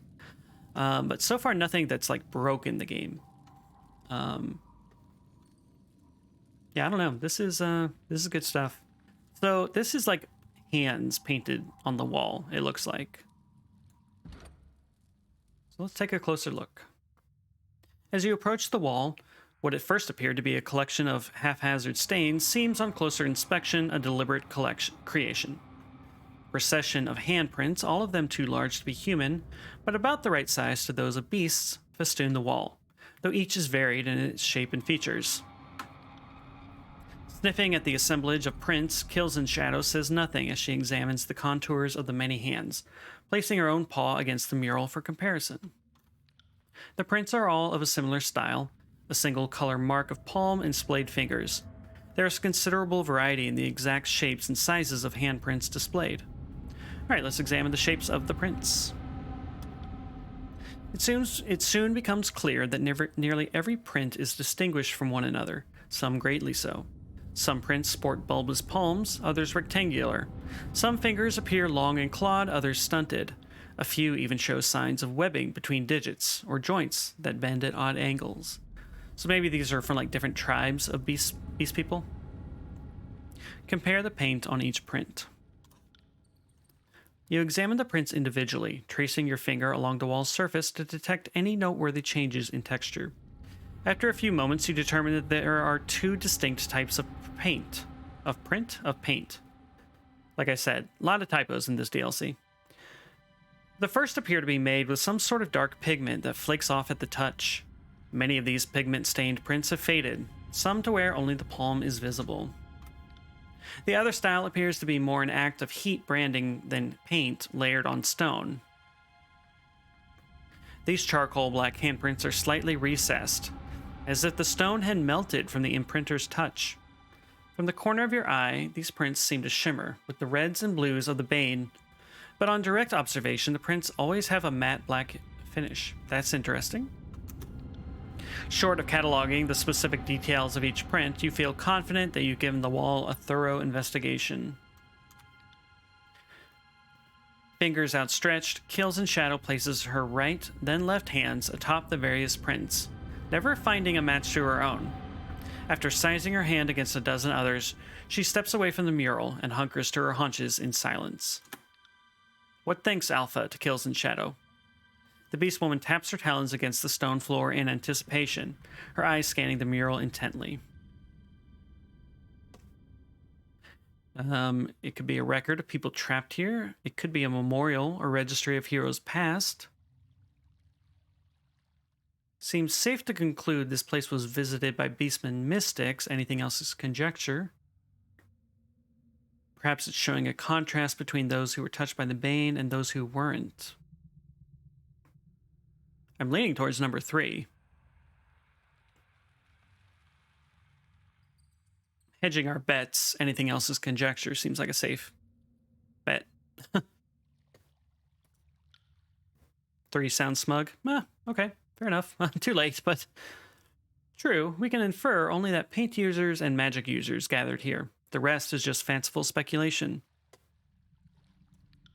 With nothing further to examine, you give your eyes a rest and step away from the prints. As you turn away from the mural, Kills in Shadow sniffs at the ancient stone and paint a few more times before turning to following your lead. Yeah, I know what you mean, Den. I feel like sometimes the characters in the game respond that way, like, yeah, no shit, buddy. And sometimes they don't, so I'm never quite sure if how characters will interpret those kinds of responses. Fate by not. Moment, please. Hunkered before the mural, Kills in Shadow bows her head in contemplation, a single talon tapping against the painted old walls. Let's remain silent. Paint Wall speaks of what Kills in Shadow already knows. Also speaks of what Kills in Shadow did not know. What was it you already knew?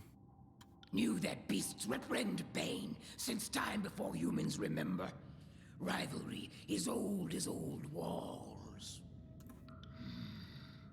See same rage and purpose in old paint walls that beast woman feels when hunt dreaming of Bane. Hunt dreaming of Bane. Sees tribes of old not flee from rage. Tribe wore burden, grew strong. This mural speaks to you. How so? Wall of paws Just a reminder that each tribe has distinction. Mantiborn have hands for swimming. Shadow hunters have fur to blend with night. That's what I was kind of interpreting. Am now thinking, is each tribe's way of claiming Earthblood of land for best strength? Okay. So where is this all going? Does Fatebinder not see? The beast woman emits a quiet, self-satisfied chuff as she lowers her posture.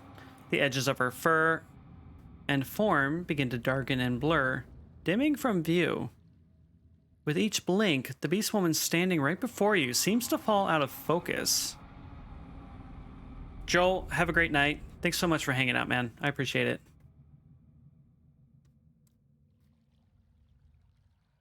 So this is interesting. Our beast woman has magic now. That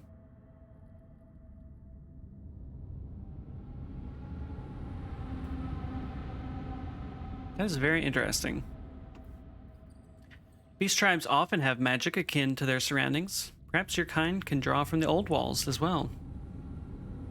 Deep dark is heavy with mystic strength. Constant threat of bane opens eyes and ears. Makes kills and shadow eager, focused. Come, lead way to next weapon. Kills and shadow yearns for the hunter. All right, we will give it to you, Kills. Okay, let's talk to this person. The woman stands quietly as you approach. She focuses intently on the markings on the wall before her. You wouldn't happen to know anything about these murals, would you? I'm not optimistic. Visibly startled by your voice, she glances in your direction, eyes only briefly breaking contact with the mural. Oh, sorry, I didn't see you there. Yeah, number 2, just casually slip a knife between her ribs, like, holy shit. Oh, sorry, I didn't see you there, she frowns. I'm not all gone yet, but I can tell I'm starting to slip. These murals weren't made by humans. That's about all I can tell you about them. There isn't anything else you can tell me? I've seen the beastmen from above come down and look at them on occasion. They don't stay long, though. I don't think they understand them any more than we do. All right. We will not slide a blade between her ribs. It's just rude. All right, great. Let's head back.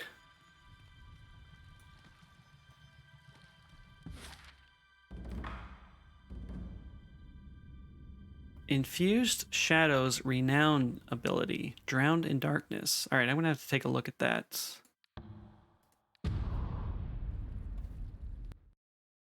I love the abilities you get for unlocking or for improving your reputation among factions and stuff.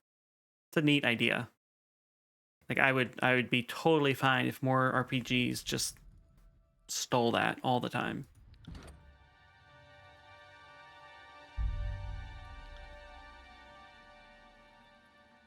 Less an artifact than a primal evolution, Kills and Shadow's affinity for the hunt has infused her with the essence of the darkness through which she stalks. So she can just become invisible and gets 20% damage buff for 6 seconds. That's awesome. So... oh, interesting. So I can't, like, unequip this or equip it. It's just a thing that she has now. Yeah, I just got this. That is cool.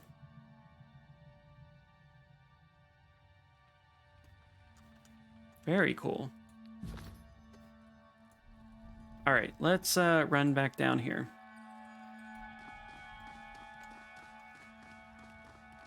I was like, was that an accessory that I have to unequip or whatever? But no, it's just like a permanent piece of equipment she has now.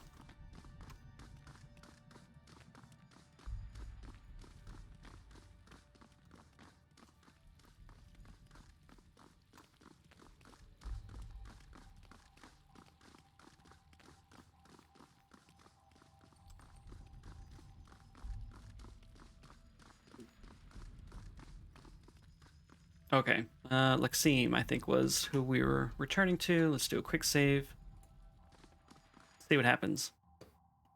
The sage sways lightly on her feet, oblivious to her surroundings. The sound of your footsteps rouses her to attention. Oh, Fatebinder, have you studied the remaining murals? I have indeed. Reef Talon chuffs impatiently. Speak now, quick, quick. Reef Talon does not want to stare any longer at foul wall. What has Fatebinder seen in old paint walls? I saw a painting that showed a cross-section of the old walls, with many different figures entering it. Beastwoman does not care about picture. What meaning did Fatebinder see in Message from the Ancestors?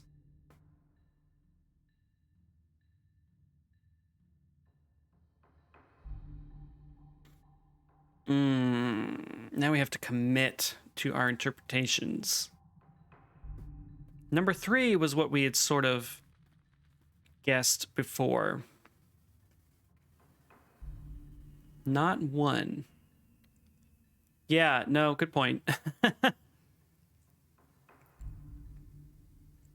So the painting it's referring to had like many tribes coming down, but within the old walls, they were all the same tribe. So, yeah, the question is, does that mean only one survived, or did they all die, I guess? I think I'll stick with number 3. That's kind of what we met, or what we thought before. Oh, 2 probably. But did they die to the Bane, though? It was not clear at all. All right. Crowd has voted. Number 2. The sage's eyes widen, the news granting her a surge of energy. Extraordinary, if true. Big if true, you guys. That would also mean Reef Talon's ancestors had to have left these old walls at some point to wander and become the Mantiborn. Perhaps this is a sort of homecoming. One tribe, different people. Yeah, okay, yeah. Okay, what else? I saw a representation of the old walls being held up by 2 beastmen. Reef Talon does not understand what is meant by strange painting. The beastmen have long been stewards, and they've faced off against the Bane for a very long time. I'm leaning towards that one. Beastmen were meant to fight the Bane. Any powers you've gained may be meant to strengthen that. That's a leap. At number 3, it seems to suggest that the Bane and the Beast are both denizens, each made of similar magics. Well, maybe? Not 3. Okay, agreed. I'm leaning towards 1. How do you all feel about number 1? Agreed. Not much evidence at all. We are the jury in this court now. Yeah. Yeah, I have to commit.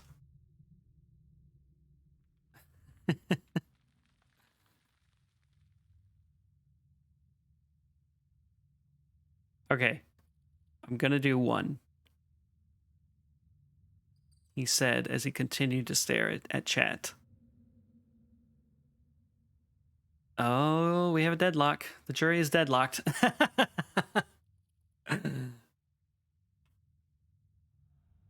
I mean, I feel like both are true, kind of. The thing I don't like is the meant to fight the Bane. Like, that seems like a bigger assumption to me. Whereas 1, they've been facing against the Bane for a long time, is a little more neutral.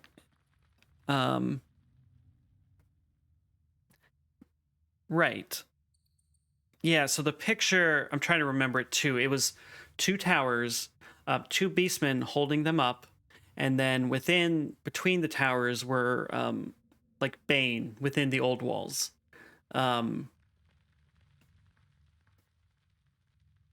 Power to fight the Bane is more for the other picture. Yeah, I kind of agree with that as well. I wish we could look at these pictures. It's definitely 1. All right. We've broken the deadlock. All right, number 1. Here we go. Her eyes trace the nearby wall and follow its ascent into darkness. Manta-born clanmates have long told stories of tribal ancestors that once built old walls. Whether story is true does not tell Reef Talon if mystic strength is corrupting evil that must be stopped. Nature of mending powers is all Beastwoman seeks.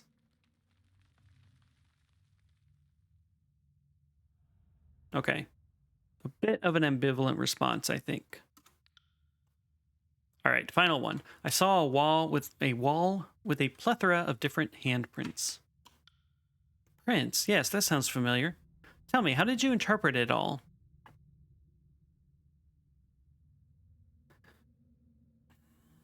Okay, the prints likely showed a wide variety of warriors and mystics that patrolled over the ages.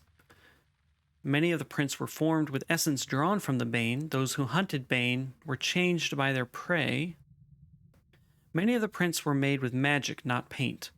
Beastmen of old wielded incredible powers that probably make your mending rites seem trivial. I'm leaning towards number 3. If you recall, you don't like any of them, Wolfie? Yeah, but if you recall, some of the handprints were kind of blackened, but out of the corner of your eye, you could see like the blue and red Bane colors.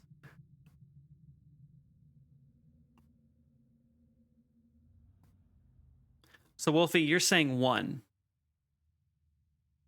If I'm interpreting I'd say 1. Okay.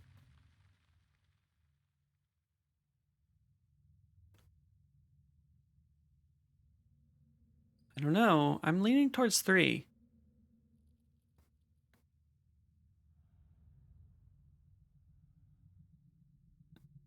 Right. 1 is, again, kind of non-committal. It's just a statement of fact.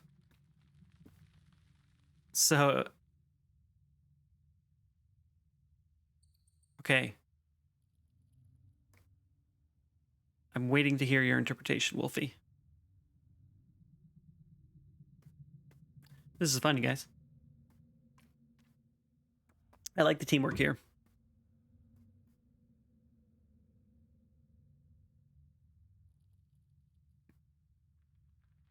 For me, the magic doesn't make it special. But we are trying to determine the significance of Reef Talon's magic. So that's why I kind of feel like 3 ties into that better than the sort of non-committal 1.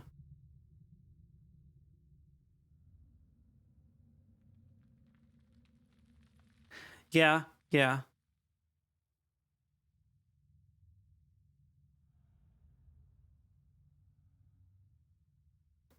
I think we can all agree that 2 is not the answer.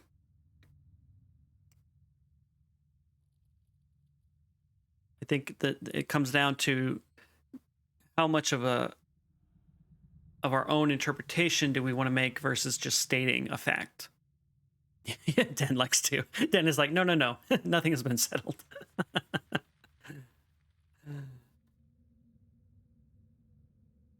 3 also works. All right, I think we're gonna go with 3. I think 2 beats 1 in this case, Wolfie. We'll see how it plays out. Oh, let's have a think. Okay, all right. Fair. Okay.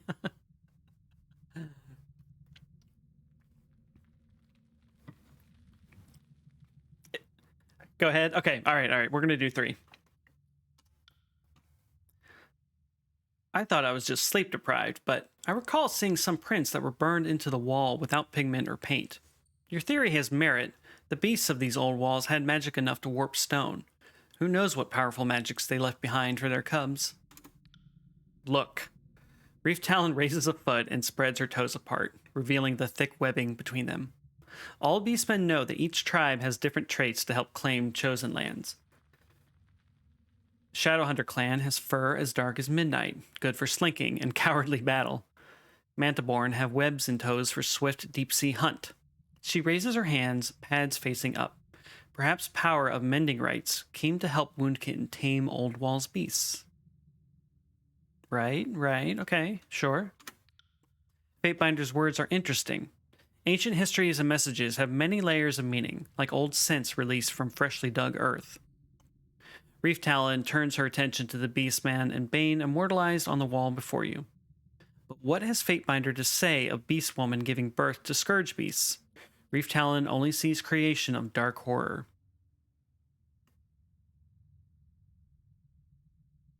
Okay, let's see here. This Beast Woman is showing her dominance over Bulwarks. Bulwarks are their name for the Bane, I believe. And it's not literal self-destruction, it's the unburdening of a warrior's rage. Or, this is what it looks like. The Beastman and Bane are drawn from the same mystic forces and are inextricably linked. And 3, Bane are the Beastman's primary foe, always will be. This is an expression of rage over the endless battle.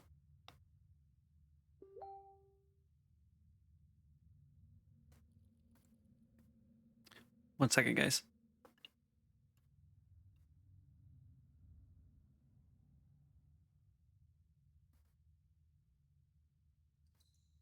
Okay, just had to answer a question there.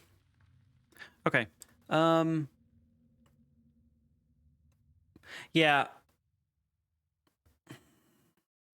I'm leaning towards 1. Like, number 2 just doesn't make any sense at all to me. Beastman and Bane are drawn from the same source. Like, what? What?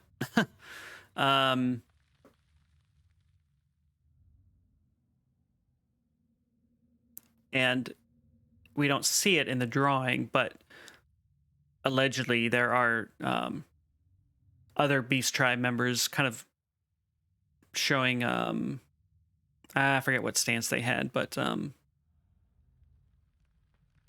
is a bit odd because it's talking an endless battle.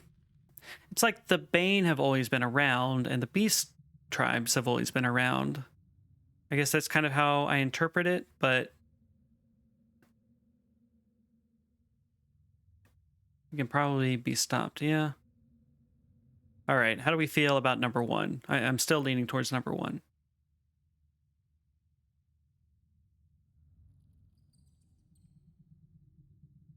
Got it. 1 vote for 1. All right. It has been decided. It's not literal self-destruction. It's the unburdening of a warrior's rage. A thoughtful rumble emanates from the Beast Woman's massive chest. Fatebinder sees with Alpha's eyes.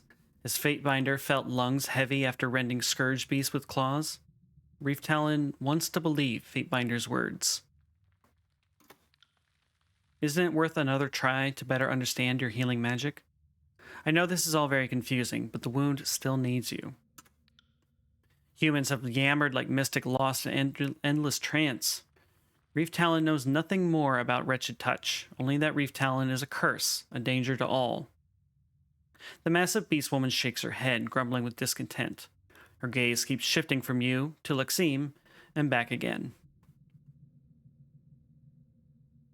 Okay. So the first answer is kind of like showing strength to kind of convince her,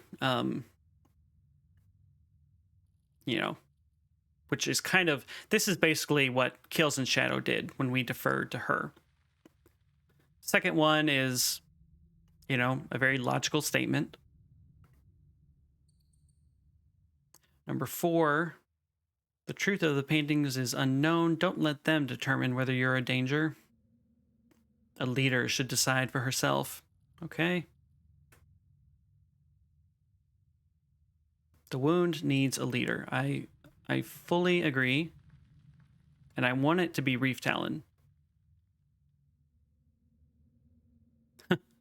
I'm curious what Glare silently would do, but we're not gonna. So you don't like 2 in that case. Okay, fair enough.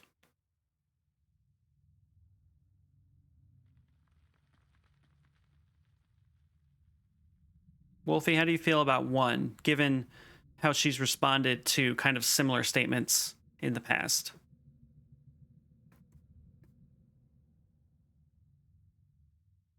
I kind of agree with you about 4. It's just these people seem to respond to shows of physical violence just as much, if not more, than kind of statements of logic and such. All right, we'll go with number 1. Reef believes in the history, though. That's true. Yeah, okay. Yeah, understood. Yeah. All right, we'll do 1. The Beast Woman is startled by your insult, but is quick to bare her fangs in retort. Reef Talon is not muling bulwark, afraid to dive deep into ocean depths. Reef Talon has survived endless ocean, killed ironclad captors, and led wound tribes prima. Fatebinder will not. She interrupts herself with a snort, silent for a moment. Fatebinder is correct. Reef Talon will not slink in shadowy depths like coward. If Wound needs help, Beast Woman will return. Lexine moves towards the agitated Beast Woman, placing a hand upon her brawny shoulder. You mustn't give in to doubt. Your abilities are no more dangerous than a sharpened blade in the hands of a human child. Untrained, he's just as likely to hurt those he means to protect as his enemies. You must explore your talents further to avoid harm, not abandon them altogether. Lexime is kind of condescending, I gotta say, but yes, go team, huzzah! We did it, I think. She listens in silence, still save for the flicker of green flame in her eyes. Slowly, she bobs her head in agreement. Beast Woman saw ancient painting and did not have hope, believed that sleepless corruption was sign of own darkness. But humans have offered new insight. Reef Talon does not believe that mending rites can be perfected, but must try, for Wound Clan. She chuffs sharply several times in rapid succession. Beast Woman must learn to control mystic strength. We'll start now and ponder in presence of old paint walls.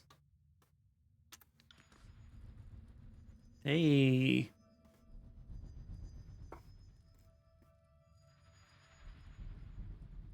Interesting. Just a little meditation. Court adjourned. Nice work, everybody. After several hours of silent meditation, the Beast Woman slowly rises to her feet. Reef Talon has finished rumination. When Reef Talon first healed wounded Kith, felt desperation, fear, but did not wish harm. Only 2 choices. Reef Talon tries again without fear, or Reef Talon gives up forever. Will always try again. Hell yeah.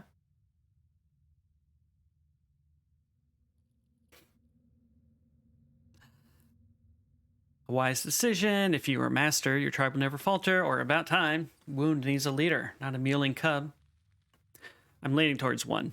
I think we'll just call, a wise decision. We made our point earlier, I think. I had hoped this would come to pass. You mustn't tarry in this foul pit any longer then. Return to the Wound and make your presence known. People may fear you, but that'll evaporate the moment they realize you are ready to take control of your powers. You're feeling 3. All right, well... Whoops. A pained look comes across her face. I won't be joining you, unfortunately. I can feel my mind decaying with each moment. Soon, all this will be but a faded memory. Besides, people won't take kindly to having Sleepless shuffling about in the Wound, and my presence certainly won't help them accept you. That battle must still be won.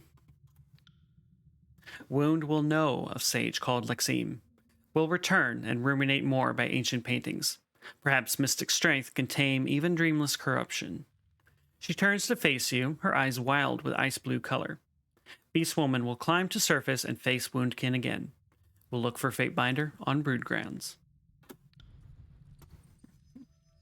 All right. I have much to contemplate. If you need me, I'll be down here. And I guess by here, she does not mean here. All right.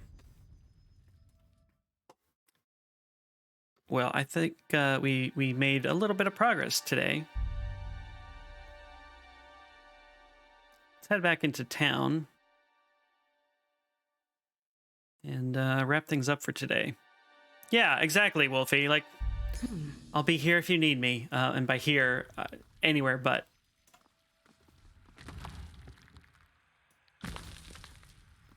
Okay, cool. Okay, I think I'm going to call it here. I don't want to... I thought I would return to town, but I realized I think I don't want to do that in case like an event is triggered or something, now that we've kind of moved things along quite a bit. So let's get a save going. A real save. And let's see here. So it feels like we are like very nearly done with this expansion. Smart move. Yeah, okay, all right. I thank you. Let's see, tomorrow is Valentine's Day, so I doubt I'll be streaming. So most likely it'll be Wednesday again. But as always, I may change my mind. So yeah, we'll definitely finish Bastard's Wound next time, and maybe get into Act 3 of the game. Who knows? We'll see. Because I'll probably only be streaming, 2 or 3 hours if it's on a weeknight. Oh, actually, I just remembered I have a half day of work on Monday. So maybe I'll stream on Monday. I get off work at 11 Pacific time. So we will lean towards Monday. And see how far we get. See how that goes. Wolfie, thank you so much for hanging out. I had a lot of fun hanging out with you here. And Den, you as well. Den, you will not be working. Excellent. Well then, I will try to stream on Monday then. We'll see what happens, but tomorrow is Valentine's Day, so I will not commit to doing that. But Monday, I think we'll be okay. Oh, might be iced in. Well, yeah, there you go. Perfect.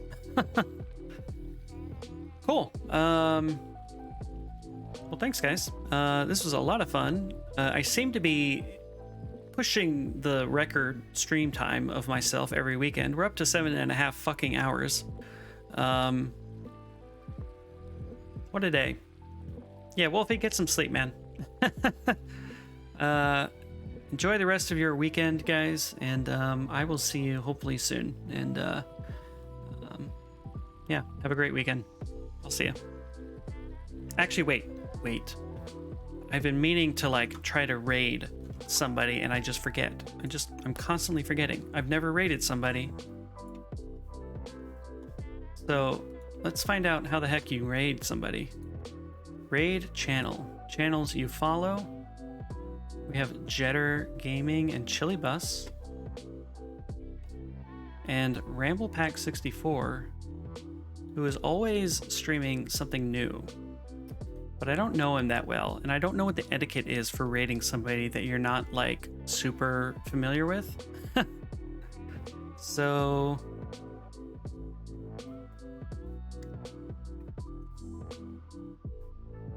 fuck it, let's go with it is okay to. Okay, all right, let's do that. Let's do Ramble Pack. He is a pretty new streamer. I've chatted with a few times, and he has that strong East Coast accent going on as well, so let's try that. I'm gonna click the button. He's playing Smash, it looks like. And I'm gonna click the Start Raid button. See what happens. I'm so new and excited. Okay, there's a counter counting down in 5 seconds. Guys, thanks so much for hanging out. I will see you soon. Take care.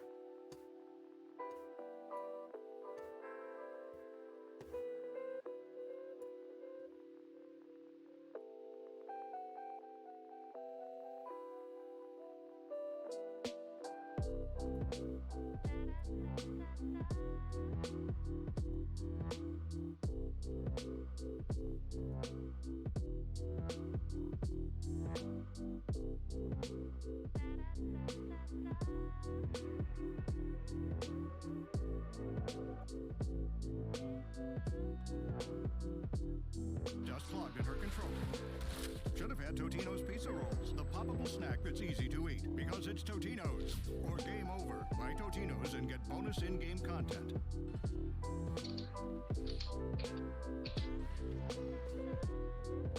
Why did you get it? Why didn't I drag you? Well, fat, so I'm going out of the way anyway. Ooh. That was a little frightening. And that was If you had fallen. yeah. I mean, it's not like I haven't Back done it on that. before